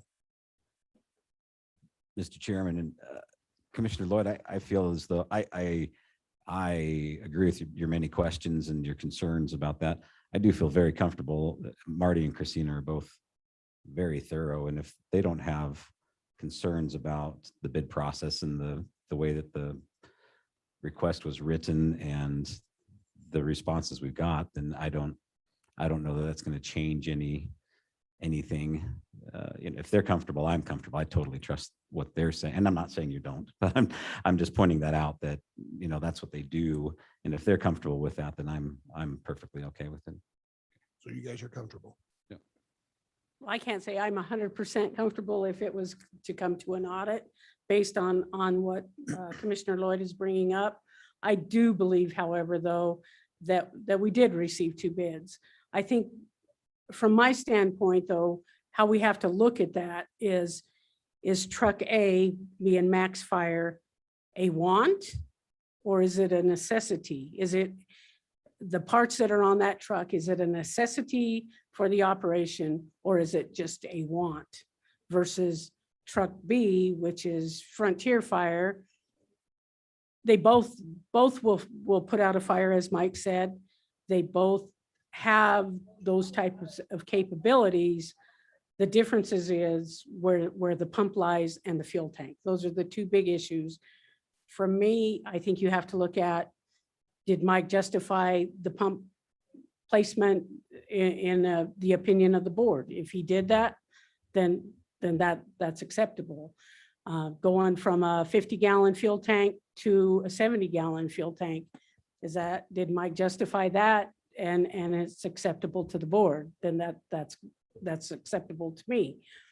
But when you look at that, you have to treat them as equals, because in our bid spec, it says we want this or equivalent to. Is truck B equivalent to truck A? And I think that's the question that the board needs to decide. And I think there's another question, Marty. I've fought fires. I fought wildland fires. And we operated off the back of a truck. And as a firefighter, where's the safest place for me? I felt it was operating. First of all, if I couldn't be the pumper standing at the middle of the truck on top of the deck where I could see everything, I was not in harm's way. I wasn't on the road. If I couldn't be in the middle of the truck on the frame protected, I wanted to be in the back, because we did fight off the road wildfires. So I think we're forgetting a little piece of it, and that's the safety of our firefighters, and that type of thing. And it is a safety issue if they can't versus off the back. So I know there's a cost difference, but when you figure the 5%, what costs the county, I think it's less than $2,000 when look at 2 differences of the price of the trucks at the 5% of going with the one that didn't have all the exemptions. The other aspect of it is I honestly, in my belief and good faith, when you put the bids out, you gave them an opportunity. What was that comment? Or of equal quality. I think you gave everybody that opportunity. So I think it's there. I think it's covered. I think it's fair. So I agree we have to do diligence. I do agree with Commissioner Lloyd. We do have to vet it, but at this point in time, I think if there were any real red flags, you as a purchasing agent would pick them up. You've got too much experience there. We've trusted you. And I think Christina is the same way. I don't think, there's been times when we've said, hey, to people that have talked about grants and asked the county to sponsor them. Have you gone through Christina? Because we want to hear from the person we pay the big bucks for that answer, because that's a responsibility. So, I'm not concerned in that route, but again, too, anything could happen. There's always a risk. There's a risk. So that's my feelings about it. I think due diligence is taken care of. I think the date of December 31st is coming up, and I think it's a piece of equipment that over 6 years been looked for in the county. I don't believe any other fire department has this piece of equipment in the county, to my knowledge, or in neighboring counties maybe, other than just UNA or Lincoln or Carbon. Sublet has it. Okay, so that's that's closest. So Carbon actually has one too. Do they? It's Sinclair. okay, but anyway, yeah, but for their oil, that's right, for their refinery. And also, don't forget, you're going to use this truck to fight fires along the railroad track, which cars have chemicals and that type of thing, which no other fire department has. So I'm comfortable with it, but I want my other commissioners to feel comfortable as well. So with that, any other questions for Marty? For Mr. Chief Bornasian or Ms. Marshall? One last question. Where would we store that and how are we going to do upkeep? And what are the projected costs of upkeep? That would be a mic. And that's a Mike question. Sorry, Marty. So as you know, we have a very small station and a lot of our stuff is parked outside.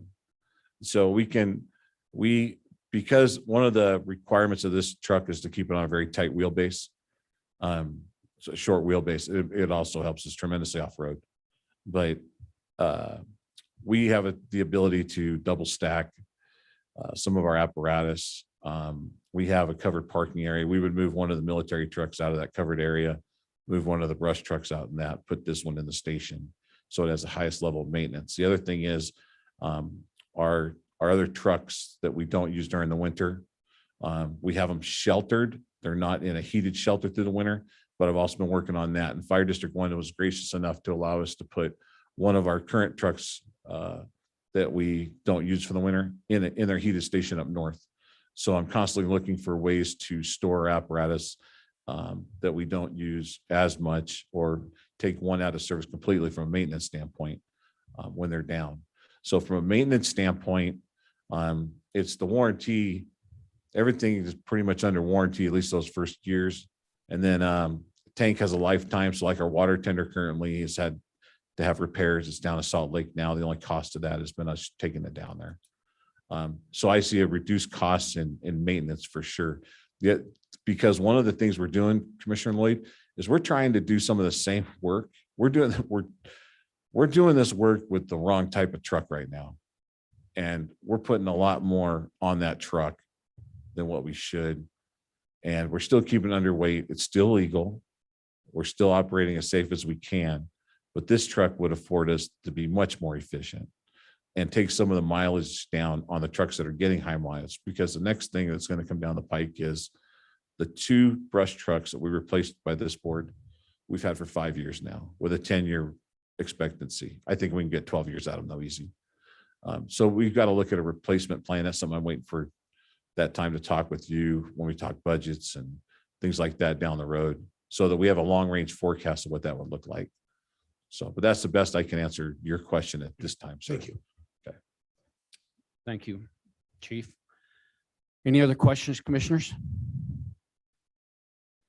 Okay, at this point in time, commissioners, your pleasure regarding the the Wildland Urban Fire Truck Award.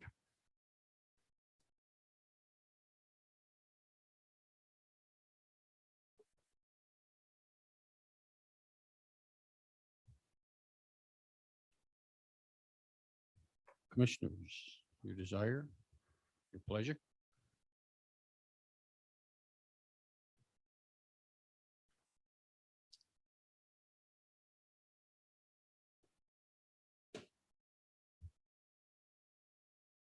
So to be clear, Chief Bornasian would appreciate the Rosenbauer Max Fire.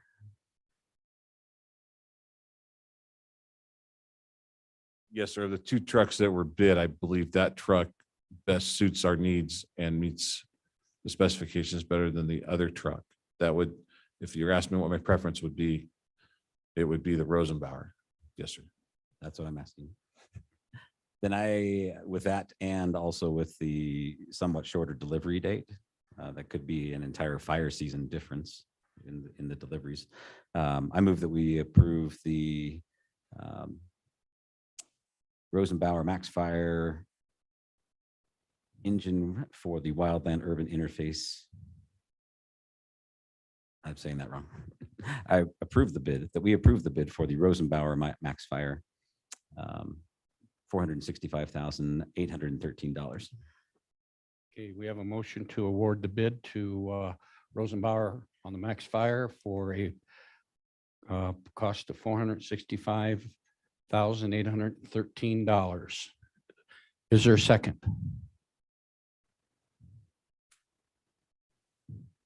Is there a second? I will second it. Mr. Lloyd has fallen asleep over here. I'm marinating. All right, we do have a second by Commissioner Tolman. Any further discussion? Any further discussion? All those in favor signify by saying aye. Aye. Aye. Opposed? Nay. Let the record show that the motion carries 3 votes yes, 1 vote no. Thank you. Oh, there's more. Okay, go ahead. And I also, with that, there will be a contract, a formal contract with the company. I will reach out to Max Fire. They have to give us an exact delivery date. The 425 to 480 days doesn't work in a contract with liquidated damages. Okay. I would venture to say they're going to say the 480. I don't know why they wouldn't, but I will make them provide that drop dead date. And then there will be a contract that has been approved already by legal counsel. John has already approved that. It was part of the bid package that at the time they sign off on that to have the chairman sign. So there will be documents for the chairman to sign. Yes. All right, so I would then ask commission to approve the chairman signing all documents for this bid award. So moved. Got a motion by Commissioner Smith. Is there a second? Second. Second by Commissioner Tolman. Any further discussion? All those in favor signify by saying aye. Aye. Aye. Opposed, same sign. Motion carries. Thank you, Marty. Thank you. Thank you, Chief Warden, Chief Bernasian, and also thank you, Christina. Good job. All right, let's go back to tab P, which is Sweetwater Medics Ambulance Contract. And with that, I believe at the last meeting, the commission approved a contract for Sweetwater Medics. And this meeting, we're here to sign that contract, I believe. Is that correct? Or do we just, no, I'll take back up. We authorized The drafting. drafting of the contract with Mr. Gaddy. And now we're here to approve it. Thank you, Commissioner Smith. So with that,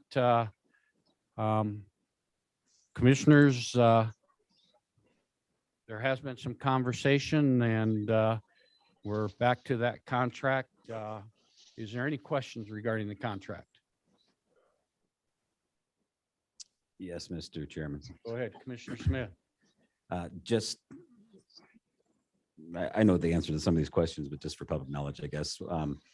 With Mr. Gaddy on, previous to this, another agenda item, Castle Rock would like to have some amount of time before we approve this subsidy to Sweetwater Medics to discuss with you and with Memorial Hospital the possibility of Sweetwater Medics taking back the transports, ground transports.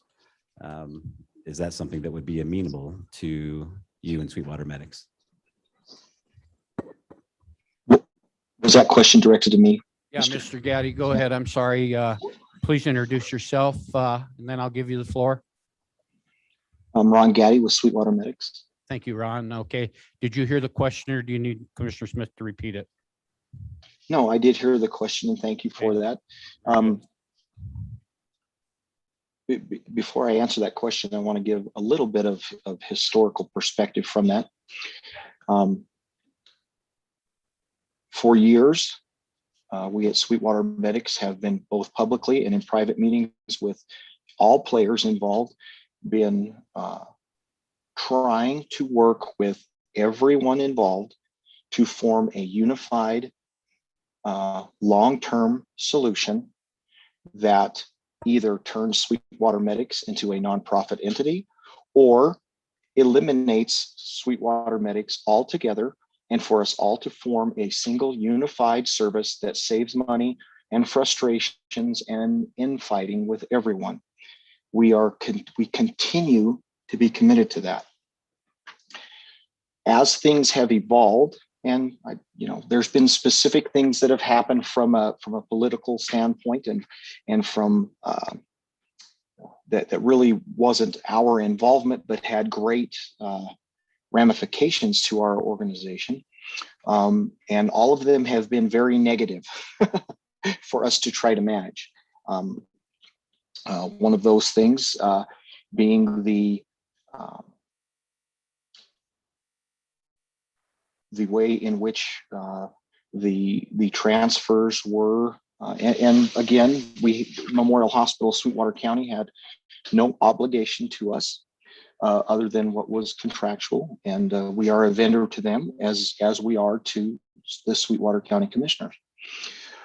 However, the way that that swap went down was not we were not informed of that until the day after it happened.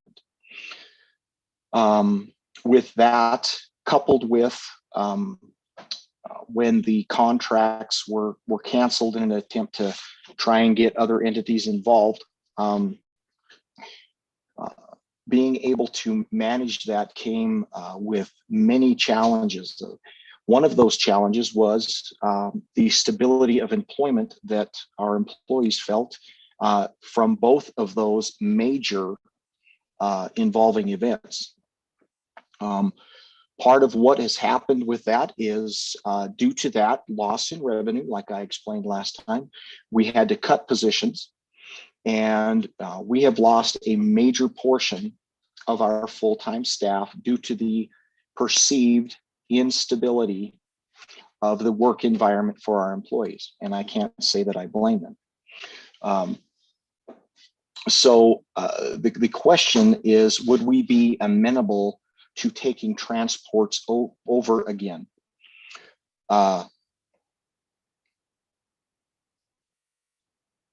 What has happened completely dismantled the EMS system on the Rock Springs side of the service area. Those two major things set the apple cart in a major way. And we, from a staffing perspective, are now hanging on by a thread. It basically destroyed what was working and being managed very well, both from a patient care side and a logistics side. And it upset the apple cart in a big way. And sometimes that's okay, and things can recover. But for now, we took losses financially for many months based on something we had no idea was coming until after it happened. And then, of course, we came to you with our request for increased funding so that we could continue throughout the remainder of the 6 months remaining on this contract. There is absolutely no way we could take those transfers over again now that we've lost all of our staff based on things that other entities have done. And I can't, to be quite honest with you, the audacity after upsetting the apple cart and the major things that have happened because of that, the way that apple cart was upset, it is quite beyond the pale for me.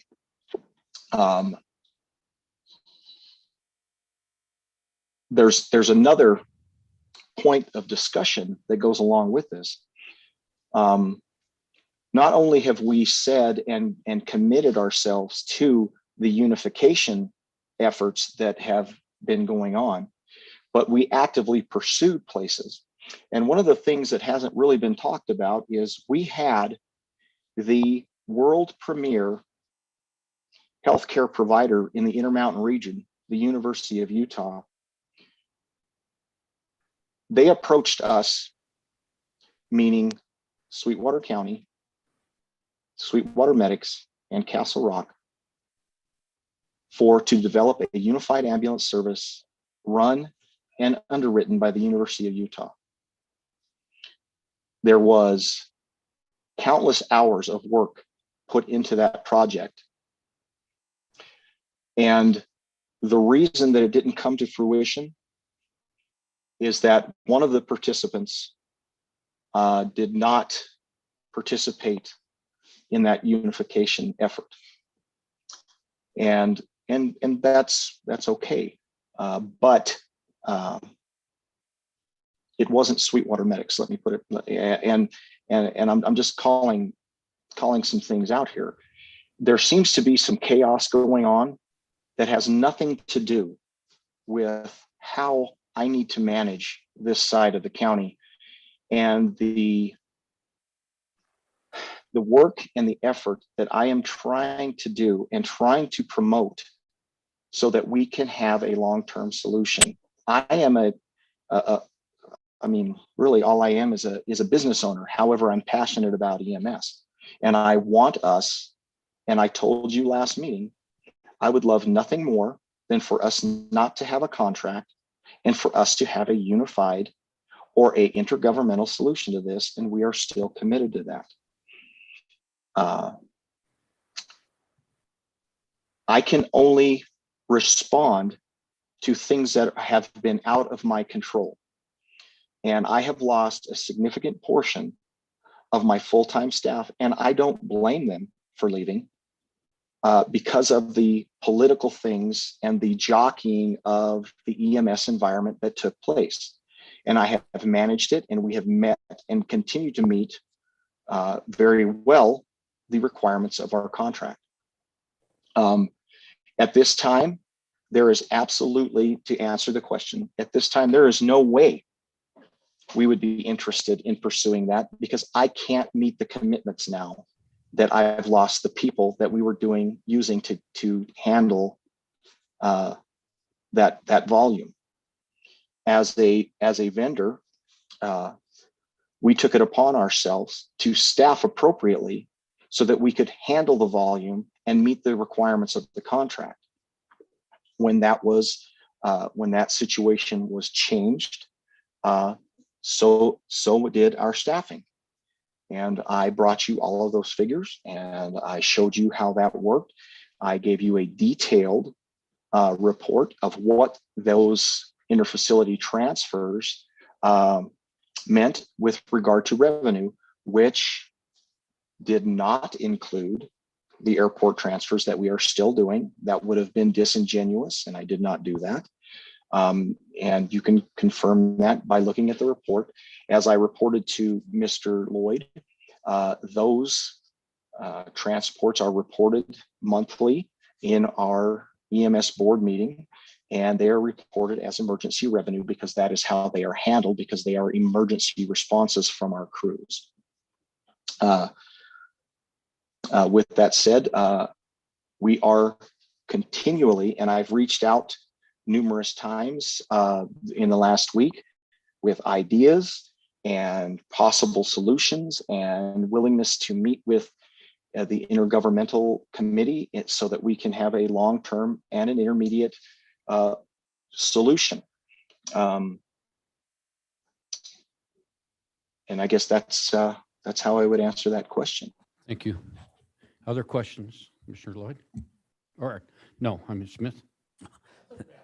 That's a bad assumption when the chairman goes, "Hey, Mr. Lloyd, do you have any questions?" I know it. I just thought maybe saw some hands raising down there, but no, we'll go back to Mr. Smith. So Ron, with that being said, so if you have fewer employees then, and you're doing less services, it seems as though our subsidy should go down. You don't have as many people to pay. So I'm looking at the subsidy today that we're being asked to approve. Is that not true? Is that still needed with the way things have transpired? So the revenue that's a great question. The revenue that we appreciated by the long distance transports was more than the expenses, obviously, to perform them. So when we cut those expenses, we lost more. So we used a lot of the revenue that we got from the long distance transports to help pay for the staffing for 911 services. Okay. The revenue did not meet the expenses. We had it two opposite ends of the spectrum. Let me explain. With regard to the 911 contract, the revenues received are much less than the on the other hand, the cost of providing the long distance transports was less than the revenues that we were able to appreciate from them. So as I've explained in the past, the revenue sources for Sweetwater Medics to provide 911 services were threefold. They came from the long distance transport revenue. They came from the contract with Sweetwater County, and they come from what we were able to appreciate from the billing perspective on those runs. So Sweetwater Medics was utilizing profits from long distance transport to also subsidize the staffing for our 911 services. When the change happened at September 1st, we started to appreciate financial losses on the revenues from the long distance transports up until this point. And that is why I came to you with not the full amount, but what we needed to try to get close to balancing the budget based on the revenues and expenses from last year, minus the positions that we cut. And like I told you, a little bit extra just to be on the safe side. And I don't think that is unreasonable given the relationship that we have. And particularly given the fact that we're trying to do everything we can to work with you all to come to a long-term solution. And I don't know that we can say that about anyone else involved here because, and I don't want to, get dirty or anything, but it seems like that every time a move is made in one direction,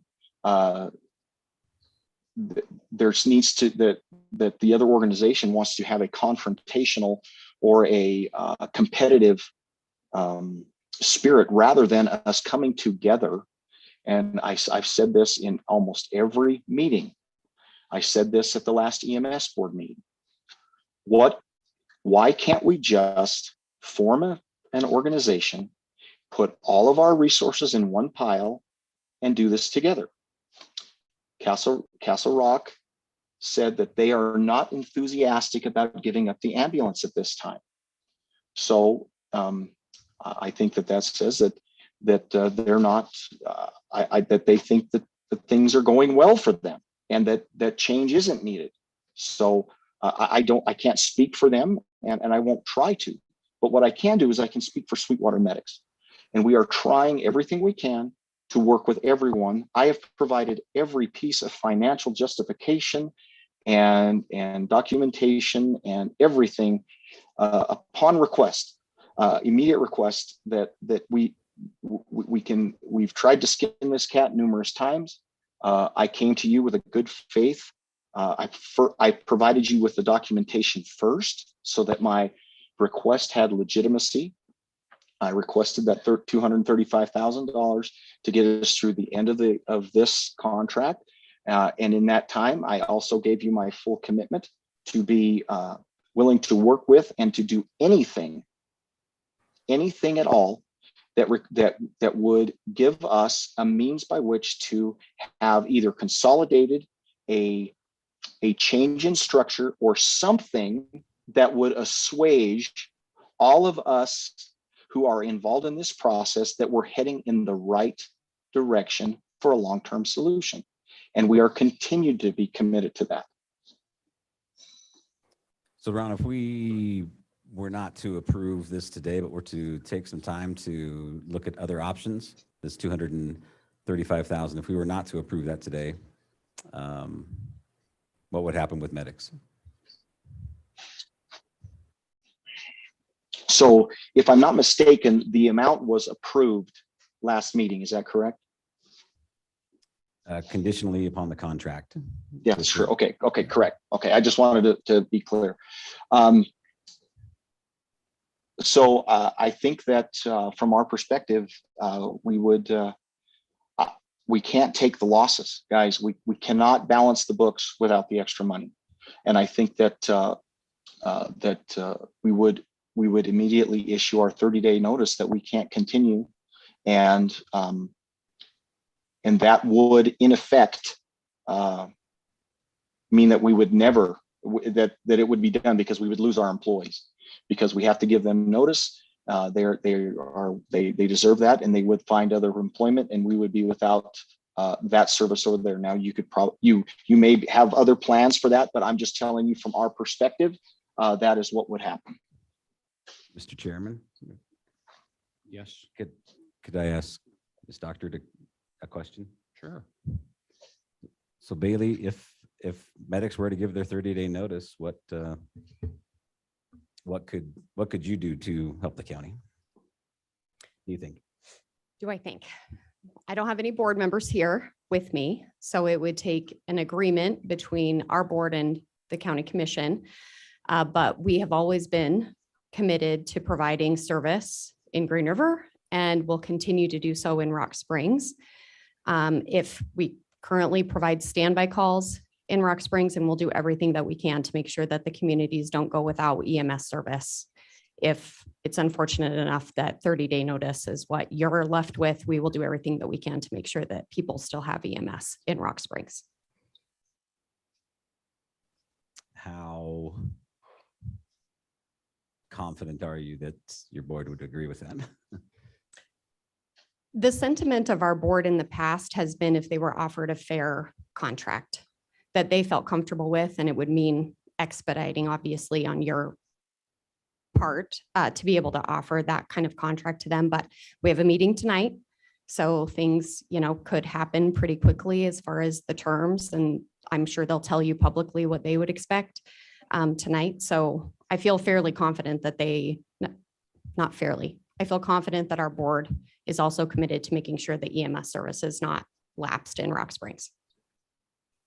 Thank you. So Ron, if hearing that, and you have always said that you're willing to work towards a one provider system,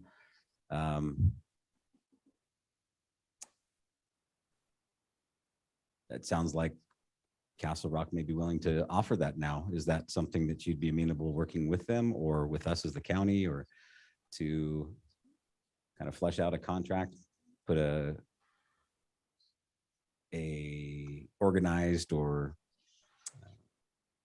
stepping away from your services? Absolutely. Yeah, absolutely. And one point of clarification, and I can't see, but I think Mr. De Leon is there, and he's done a good job making sure that the contract has this ability. If you approve the contract today and sign it, and we sign into that, all that really does is commit either one of us to 30 days. Because we and I can voucher you accordingly. All that really does is commit either side of us to 30 days. And so if that is something that Castle Rock is wanting to do, and all the players want to do that, then we have a 30-day out, and by gumptious, let's do it.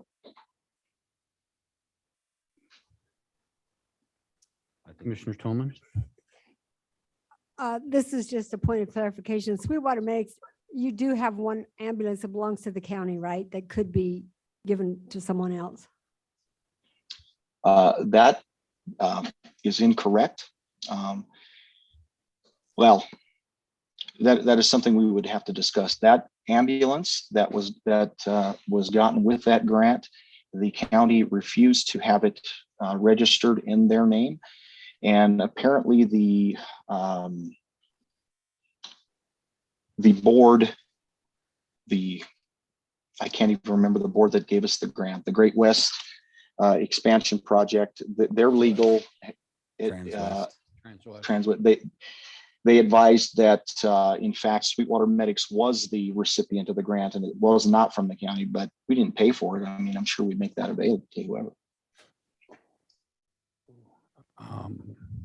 It's amazing. Okay, that's for another conversation. We'll leave that set for a second. Let's go back to where this may lead. I think just listening, first of all, the 235,000 is to be paid in installments for the remainder of the year. Is that correct in that contract? Mr. Gaddy? Month by month. Yeah. Month by month is what the wording was. And of course we have a 30-day notification of either side. Yeah, on either side. So we know we're not going to invest a full 235. You know, whatever installment we give you month to month will keep based on what you're telling us, your organization afloat. That is correct. Very good. I think where I hope this may go, and don't take it, I know you support it, Mr. Gaddy. My desire is as a plan leading forward, and again, I don't want to say it's permanent, but I think it has to have some agreement in it that it's got to go on for a while, for a period of time, so that not only does the intergovernmental group can get together and look at a long-term fix that we've been working on. If Castle Rock and gets together with Sweetwater Medics and determines I'll use this word to keep it in business, buy them out or buy their service area or whatever you want to call it. That's between them, if that's who want to take it over. But I think what I'm hearing Castle Rock saying is if you're going to move that direction, county, and Bailey, I'm going to go back to some previous conversations and please correct me if I'm wrong. But you've always said that when we've started out years ago talking about Castle Rock, you've always believed in your mind, or else I might have taken it wrong, but you sense that, hey, if you run it, you'll run it for no more than what it costs. And if you felt through contracts that you could reduce your costs, you would. Not from year to year, maybe, but from contract to contract. Is that somewhat, did I make that up?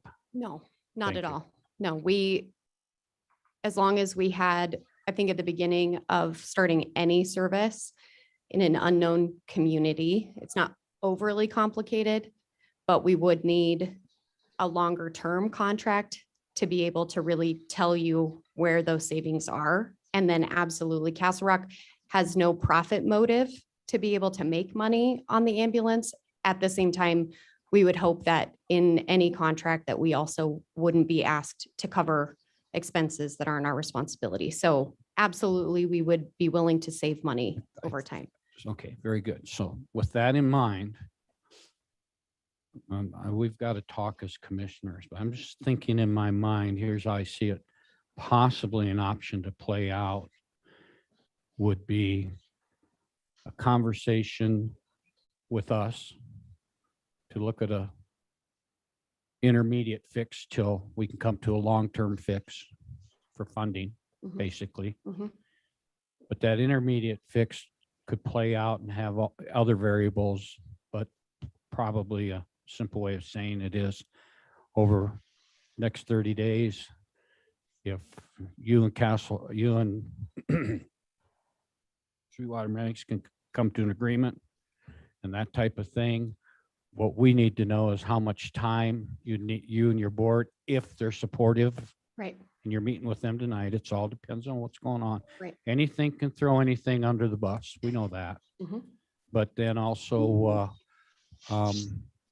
there's going to have to be a time for you to set up. And while you're setting up, we still got to have Sweetwater Medics for the Rock Springs area or something.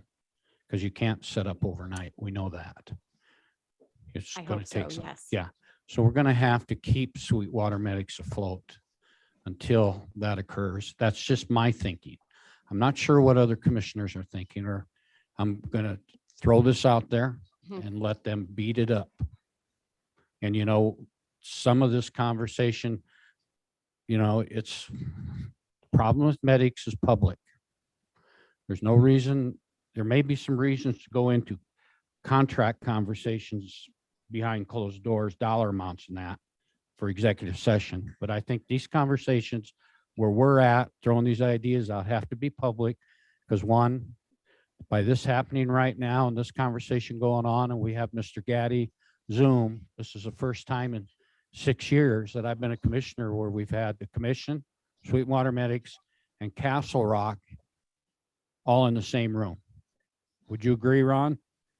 Yeah, it's believe And it I'm or not, hearing- I think it's, And I'm hearing both groups saying things finally in a manner that we all need to hear and are willing to work towards a solution. But because this is public conversation, Rock Springs, City of Rock Springs, the city of Green River, if they're not watching, they can get on and watch and realize this conversation is taking place and maybe moving in a direction. So they're not going to be surprised. Neither is the ambulance board. The ambulance board, I truly believe I notified Scott when prior last meeting, talked about the contract and that type of thing. So I hope part of that ambulance board is listening. I don't know. But anyhow, there'll be no surprises now as we move forward, if this is how we laid out. So I'm confident that I can see you guys having a conversation tonight. If it's your board tells you, let's move forward. You can let our commissioners know. We may have to set a special meeting or something to look at possibly what it would look like, what your needs are. And then also involve Sweetwater Medics in that conversation as well, as if you two are able to come to an agreement. And then out there, what's the date to transition it over? How much time? Did I miss anything other than all the details? Mr. Chairman, Yes, go ahead, Mr. Gaddy. I think your assessment is spot on. Keeping the Rock Springs site afloat by matter of logistics, giving there to be time to come to a resolution of an intermediate / long-term is probably what we need to do. I don't, if you're telling me you don't have these monthly installments, you're going to give 30 days notice, which I believe I'm hearing you say, I don't think we can do that, City of Rock Springs. I think we're handcuffed a little bit to help Rock Springs out. Can I say, A lot of it.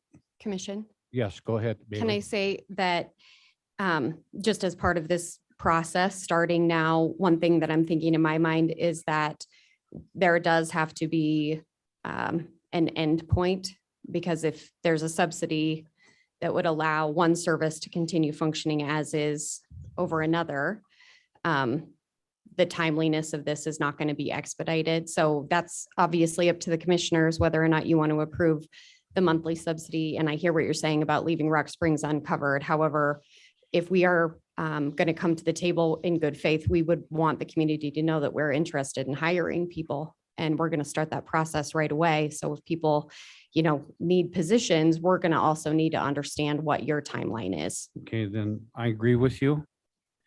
And I don't think I'm looking down the table. Any commissioner disagree with that? Okay, so then here's what I'm thinking. And I'll accept any other commissioner's advice as well. Is I'm thinking you need to have a board meeting tonight. We are.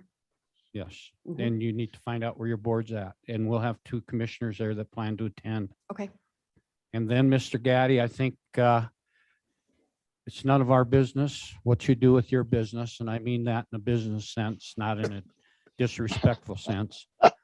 And I think once their board meets tonight, and if that's the direction they're going to go, I think it becomes imperative that Castle Rock get a hold of you, and I don't know how you want to handle that. That's between you guys. But if you're sincerely tied to that belief that that can occur, we need to help make that happen. But we have no qualms with that whatsoever. But I expect it done in good faith, please. Oh, absolutely. Oh, yeah. I appreciate that sentiment, and we Okay, feel then. the same way. All right. To be honest with you, the real care that we have is, we want to see our employees go to whoever's gonna do the service, and that's, it's about people and about they've been very dedicated, and they've been through a lot, and we want to make sure that they can continue their employment and take care of their families. Yes, I agree. So I think then also Commissioner Smith was involved in an RFI with to look at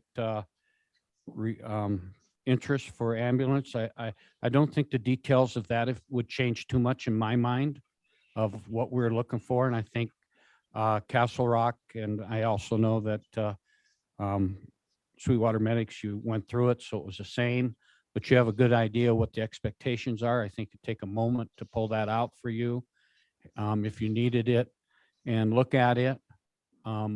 Commissioner Smith was in the middle of that as I was, and when that came to fruition, we were looking at it. I think we're all pretty well satisfied that that might be a outline for you and your board to look at.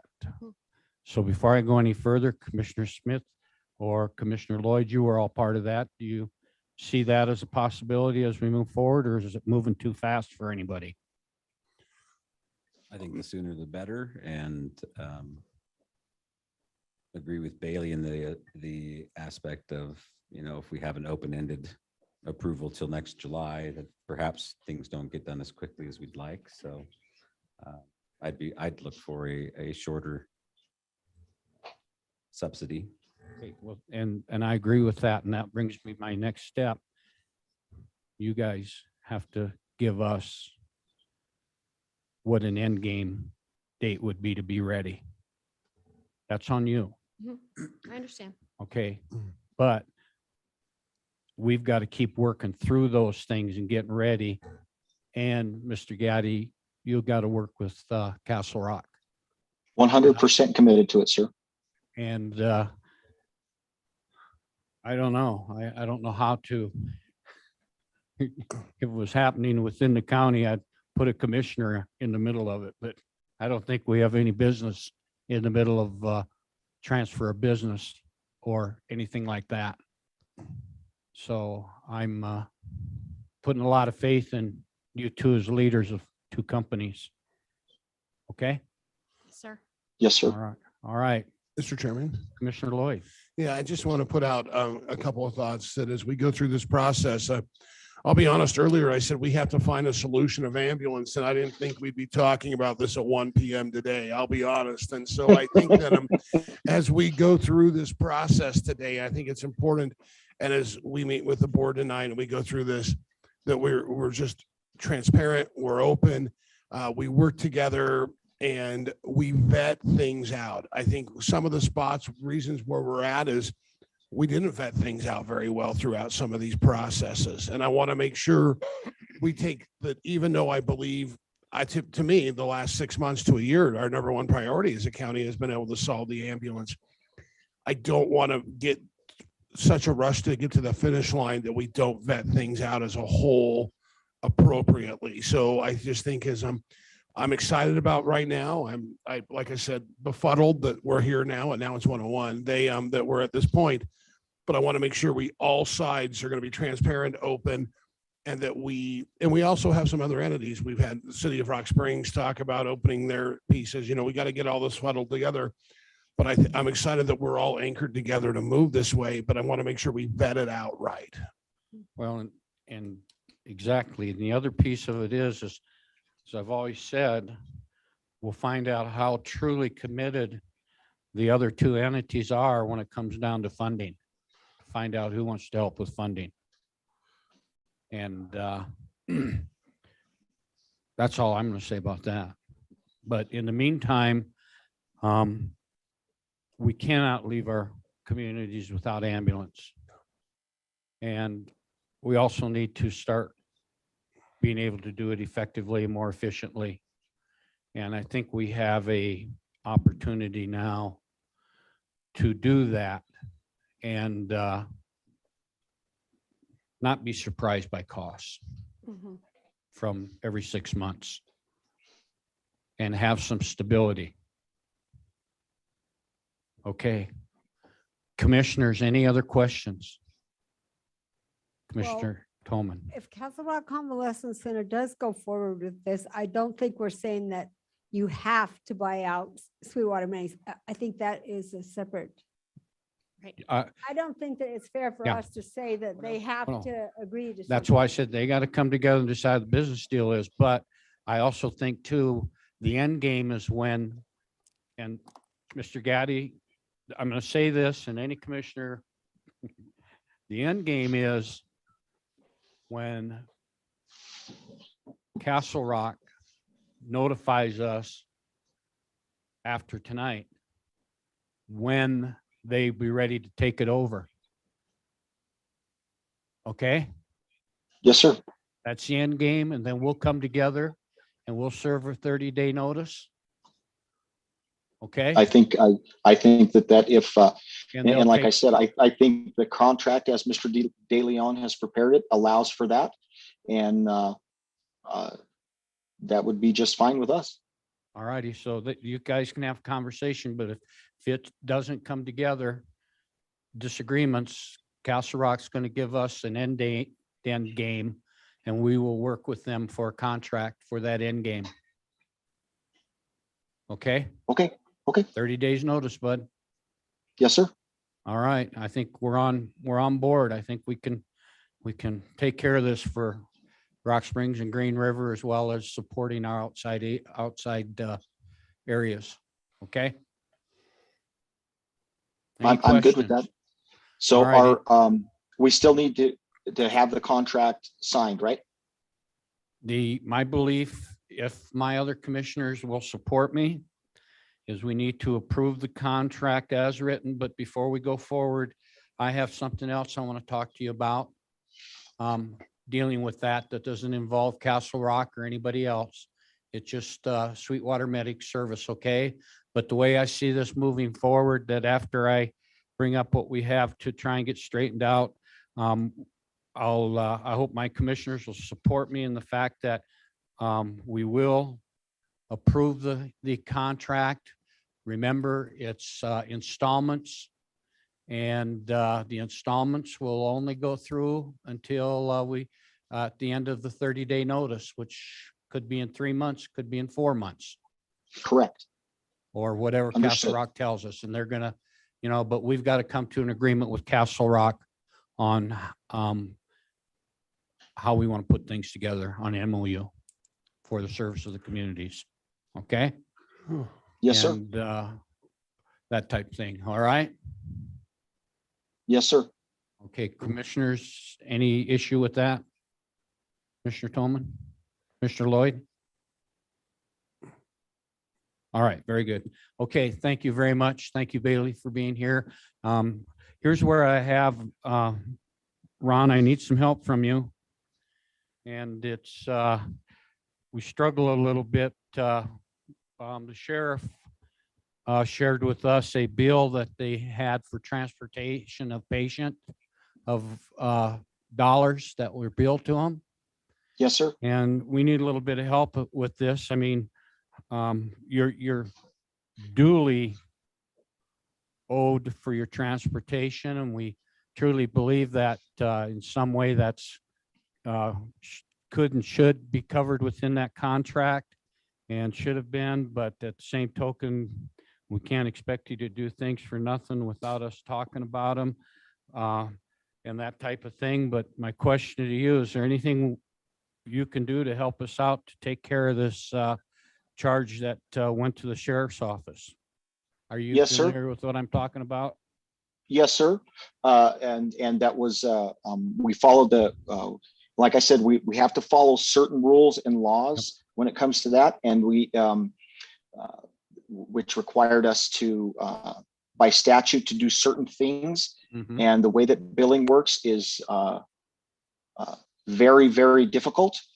And so I was fully expecting you to address this with us. I didn't even know you had it. So yeah, because I had to give it to the county attorney's office and this, that, and the other.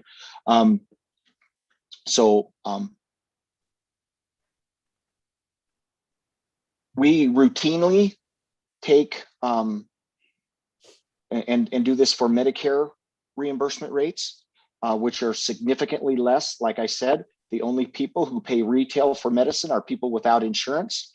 And so if we would get a request to accept Medicare rates for that particular transport that we're discussing from you, if that's verbal right now, I would accept that. And since we have a record of it, we would accept that for Medicare rates. What is Medicare rates? Can you share?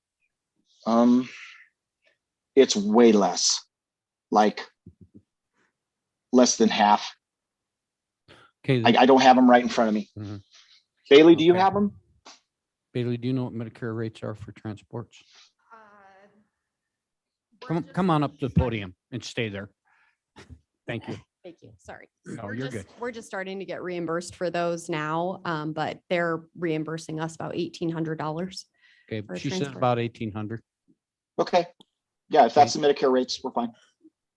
Okay, and Is that what you're That's to Salt requesting? Lake. Because then That's I'll to accept well, it. really, what I'm really requesting as we move, I'm requesting to get this one settled.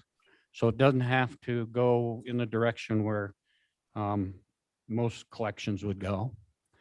But I'm also looking to the future as to within our contract, if that can be considered, it to us as appears like, I hate to use this word, that we're being double dipped on because we're giving you a county subsidy for service, but yet we're getting billed for county services on top of a large subsidy. You see what I'm saying? I totally understand where you're coming from and what the perception is. And like I said, if really all it requires is a request from you, just like you just did. And I say, okay. And then it's less. Okay, so, but would that be for all future ones as well? Is that what you're asking? Yep. Okay, yes. Or can we build or are all future ones taken care of based on the contract and we won't be billed at all? Well, that's not in there right now. Only the transports from the jail to the to Memorial Hospital are in there. This was a transfer after they were discharged from Memorial Hospital of Sweetwater County, and the state statute takes over in that instance. And so if you would like, I will agree that for the future of the Sweetwater Medics contract, and this is public, if you would, we will accept Medicare rates from you for anything outside the contract. Okay, Mr. De Leon, your thoughts on that based on the contract? Mr. Chairman, so I'm hearing two different things here. I'm hearing one, I'm hearing you as chairman asking that the current outstanding bill is resolved, that there would be zero owed on that based on the potential approval of up to $235,000 in an additional contract, which would be paid monthly, not requiring the full amount. I don't know that I heard Mr. Gaddy say that he agrees that that amount is zero. I'm not sure if he's saying that he wants the Medicare amount for that one.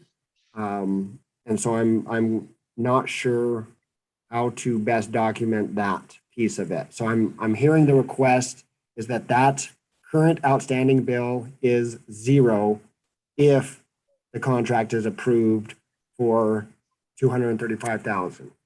Am I understanding you correctly, Mr. Chairman?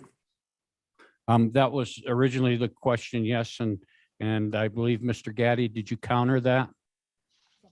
Sure. And to make things simpler, if you would like, since you made that request from us and we have agreed that anything else that we do that's outside the contract that would be Medicare rates, which is not even paying for what it costs to do the trip, which we're fine with.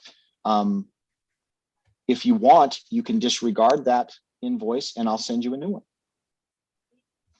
And what would that new one be for on the strip? About $1,800. All right, so answering the question is, you will bill us. There will be a charge for that trip. Yeah, and it doesn't have to be tied to the contract. This is just us talking. Okay, John, I think the answer is no, it won't be disregarded, but it would be reduced to Medicare rate, which is approximately $1,800. And then also all future transfers of this would come under come in at $1,800. Yes. So I understand that one would be resolved, that would be the amount for this particular transaction. Yes. And I know that, and from there, I guess, I don't know if that's a particular service that Castle Rock is able to participate in and to provide the service for less than the Medicare rate in the future. So if that's something that they would like to, that the board would like to use both Sweetwater Medics and Castle Rock, if there is a lesser amount available through Castle Rock, that's the only outstanding variable that I think I see on that particular issue, if that's something the board would like to explore. I think when it comes to money at this point in time, I don't think any one of our commissioners would disagree with exploring that avenue with Castle Rock to see if they would like to participate in providing those types of transfer at a less than Medicare rate or even at zero cost for the future. I don't know if Bailey can say that right now or she has to talk with her board. Bailey, your thoughts? Just in the spirit of making things efficient, I can understand why, if we're doing the ground transports to Salt Lake City, that we would also consider doing them to the jail. We just have to have the staff ready to do it. But of course, anything that we can do to help would be fine. And I think Medicare allowable is appropriate for that because it is a fraction of what our actual costs are. So. Okay, so I think what I'm hearing is from Castle Rock, it would be at a Medicare rate as well. And was your question to me the $1,800? I was texting one of my board members at the beginning of this. I was giving you the figure for taking a patient from Rock Springs to Salt Lake. Was that the question for the reimbursement? Yeah, no, the transfer was from the hospital to the jail. Is that correct? That is incorrect. That is from the hospital to Logan, Utah. Oh, okay. Oh, to Logan, Utah. Okay. And yeah, and by statute. I see. Yeah. Okay. Sorry, So- when you said jail, Well, it's I, not for 18. some reason, thought Okay. it was jail. I'm sorry. My It was a prisoner. That's why this is so confusing. Oh, it was a prisoner. So it would be somebody that was at the jail that was admitted to the hospital as a inmate and then transferred to Logan, Utah. Is that correct? That is correct. Okay, thank you. And so Bailey, it would be done, you think, you believe by the Medicare rate? I or agree. I believe that's appropriate. Yes. Yeah. Mhm. So I think as much as Castle Rock would be willing to be a partner, we're looking at all future transfers of that type at Medicare rate as Ron proposed. Is that correct? Ron, For you me, okay yes, with sir. that? Yes, sir. Okay. Commissioners, your thoughts now regarding the Logan transfer issue. Nice job. Okay. Commissioner Mr. Tomlin? Chairman, Yeah, John? I would document that as that, those transfers would be billed at a maximum of the Medicare rate, understanding that Castle Rock may have more information when they're able to look into that, and Sweetwater Medics may have a different, different abilities when they gather more information as well. You agree, John? You speaking Or with me? Mr. Gaddy, Ron, I'm sorry. Would you agree, Ron? Yeah, I'm good with that. Okay. All right. And Bailey does too. So I'll summarize. For the bill that we presently have for the sheriff's office, that will be rebilled out at Medicare rate. Yes, sir. Maximum. Yes, And sir. then all future will be maximum rate of Medicare. Yep, And got it. Castle Rock will also participate in it. Okay? Yes, Very sir. good. All right. Mr. What else Chairman? do we got? Yeah, go ahead, Mr. De Leon. Couple other issues that were on the table that I wanted to at least identify. There was some questions with regard to the transfer of information to the county and with Sweetwater Medics, and I think, and Commissioner Lloyd can help me out, or Mr. Gaddy, on what the desired communication methodology is. There was, I think, some requests for information from, I believe it was from finance, from Mrs. Berry to Sweetwater Medics. I think there was some information being transferred. There was a request that the process that is identified in the contract be used. And so I just didn't want that issue to be an impediment to communication. I think the goal is to be able to have the parties communicate freely. And so I think there's a concern there that is best to make sure everybody's on the same page so that communication can take place easily and quickly.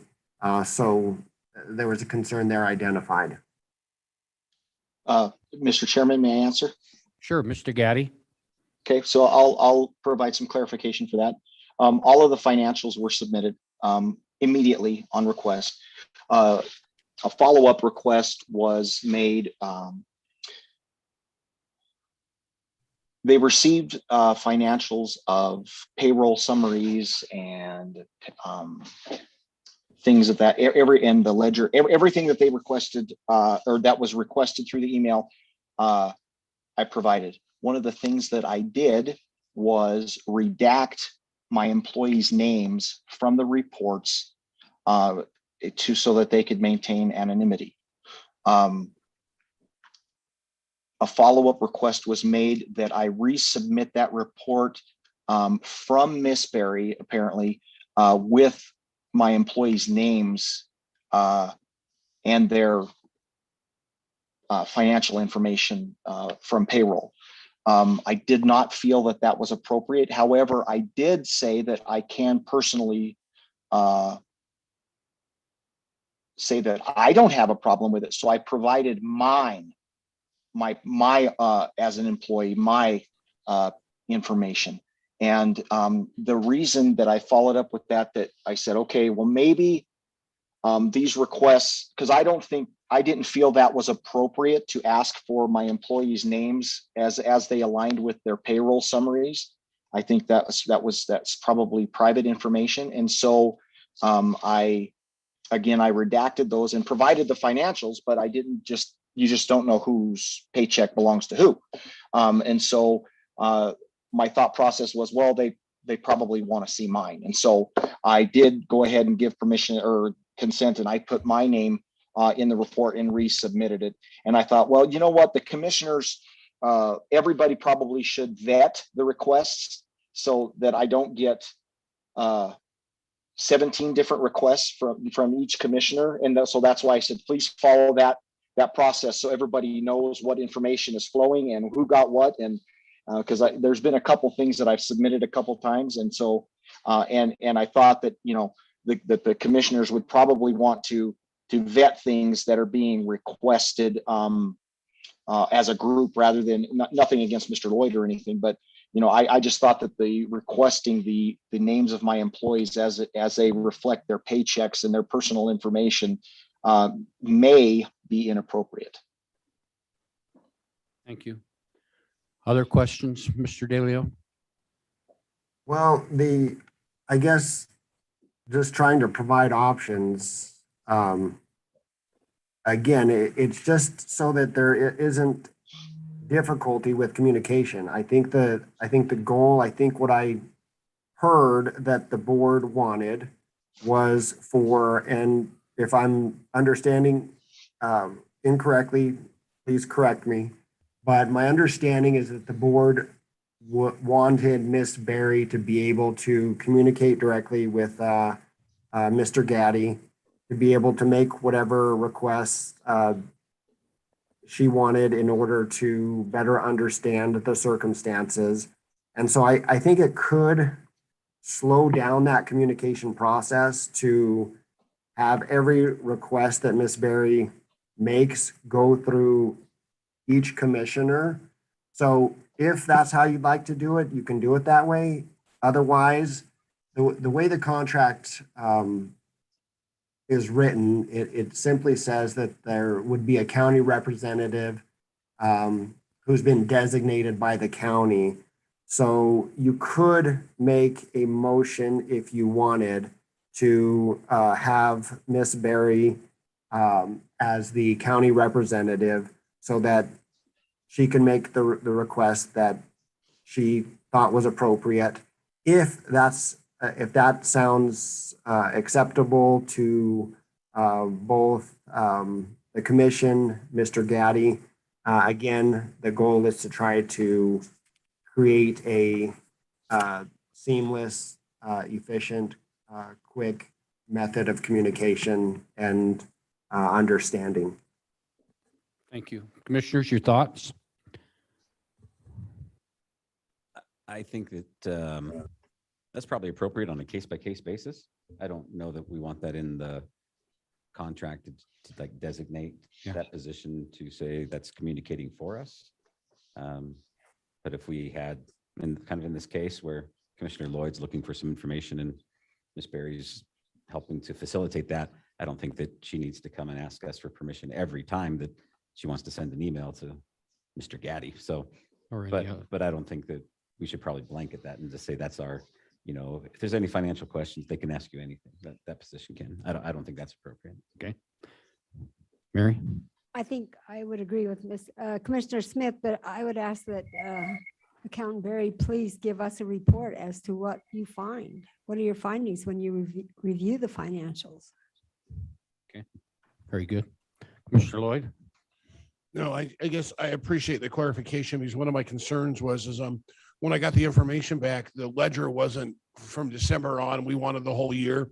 And I didn't know if I could actually ask for that information saying, hey, could you complete the request based upon the response? So this helps. So I was able to, that's why I brought John into it and to find out what that process was. But I also think some of the processes that have happened in this meeting have negated the need for some of that information to be requested at this point. So I agree. Very good. Very true. We Very will true. be expecting a refund, Ron. No. Okay. Well, we got a little bit of a refund based on transfers. At least one free ambulance Yeah. ride. I want to ride somewhere. Anyhow, anything else? Was there any other open-ended stuff, John? One more. One other issue, and Mr. Gaddy, I didn't want to leave it out. There was a request for payments to be made that I believe the invoices in the past were made on a quarterly basis. And the contract is, I believe it's explicit, and I just want to make sure everybody's on the same page and there's no confusion, that if for any reason, if the parties are able to come to a resolution that services end at any particular time, then services would only be paid for that point in time. Yes, sir. That being said, Mr. Gaddy asked that he be able to submit invoices on a quarterly basis. Now, what that would end up doing is that no longer needed, Mr. Gaddy? I don't think so. I think we've discussed that, and we're going to go month to month. That was just for clerical ease. No problem. We're good. So I'll just do month to month. Okay, and the last issue, Mr. Chairman, Board and Mr. Gaddy, is I think I'm hearing, and correct me if I'm wrong, I think I'm hearing that it is acceptable to put in the contract. I think there was some variability, but do I address that the ambulance provided will be transferred to any other entity in the event that there is a transfer of services without any transfer cost for that particular piece of property? Am I hearing that correctly? And do I put that in that language in this contract, Mr. Chairman? Thank you. Good point. Mr. Gaddy, did you hear it? Did you understand it? Yes. It's I would and it's prefer, referencing the ambulance that was bought out of the industrial siding money. yes, I would prefer that we, just for, so we can get the contract signed today, we can discuss that. Well, I've already said that when that happened, we didn't pay for that ambulance, and we will make sure that I'm committing to that publicly right now. We'll make sure that is available to providing service, but we'll have to do some 1 cent thing. It's registered to us. So, and that's what the county at the time wanted to happen, but we won't sell it. How's that sound? We won't sell it for more than a penny. We don't need to. So we didn't pay for it. We've been lucky enough to use it. And if things change, I don't think it needs to be part of the contract, just so we can get the contracts approved and signed. Very good. Are we okay with that, John, since it's on public record?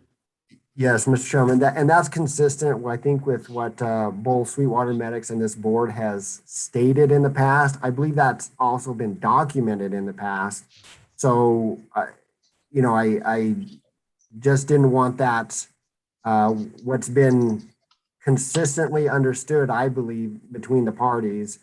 I thought I heard variability, but I think I did not. I think it was more of an issue of how to get just like with the quarterly, it was more of an issue of ease of paperwork and practicalities than the mind's not meeting on that particular issue. So I will make the one modification, which will be to add Medicare rates, and I'll give that to the chairman, and then I'll have that ready for Mr. Gaddy today. Sounds good. I'll be here for a while, and we also have DocuSign. So we'll have a contract for you, Mr. Gaddy. Does that need to be a motion to allow you to sign that? yeah, Okay, I think we might have skipped that. Yeah, we're not there yet. We're still asking questions. Yeah, so with that, any other questions, commissioners? Bailey, I'd like to thank you for being available Sure. and appreciate you waiting up there. I was going to have you get up and down in case there were That's all right. Thank you. questions. Thanks And for having me. No, and thank you for being here. Thank you for being patient. Very patient. All right, commissioners, any other questions?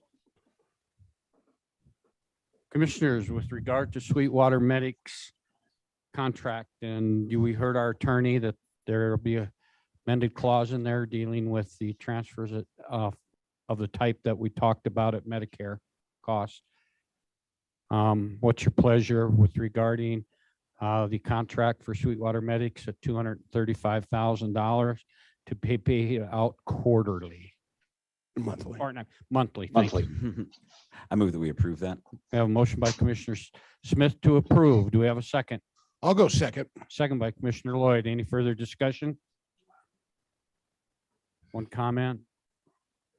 I think Commissioner Lloyd, we're further ahead. Again, great strides from where we were today. I agree. Very good. Way farther than I thought we'd be at Well, 132 we today. only so. got that way because we brought together two good leaders that understood what was important, what needed to be done to not only help the people of Sweetwater County, but also to bear in mind that funding needs are at a strength as well. All those in favor signify by saying aye. Aye. Opposed, same sign. Motion carries. Thank you, everybody. Appreciate it very much. Moving on with Mr. our Chairman? agenda. Yes, did anybody? That was me, Yeah. Ron. Thank you, Um, Ron. Yeah, I just want to let everybody know I'm available. Miss Bailey, if you would, or Mr. Smith, whatever, whenever you guys want to get together.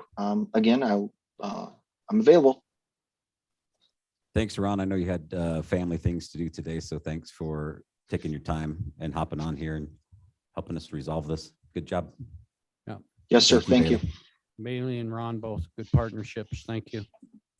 Okay, with that, commissioners, our next item is other for the good of the order or anything you'd like to see on the next meeting agenda. Anything? I'll go down the line. Commissioner Tolman, anything? Mr. Lloyd? Nothing. Mr. Smith? Nope. All right, moving forward. Mr. Chairman, Yes. 5 minutes. Oh, yeah, definitely. I want to go make a motion to go into executive session Oh. and then we'll take a break.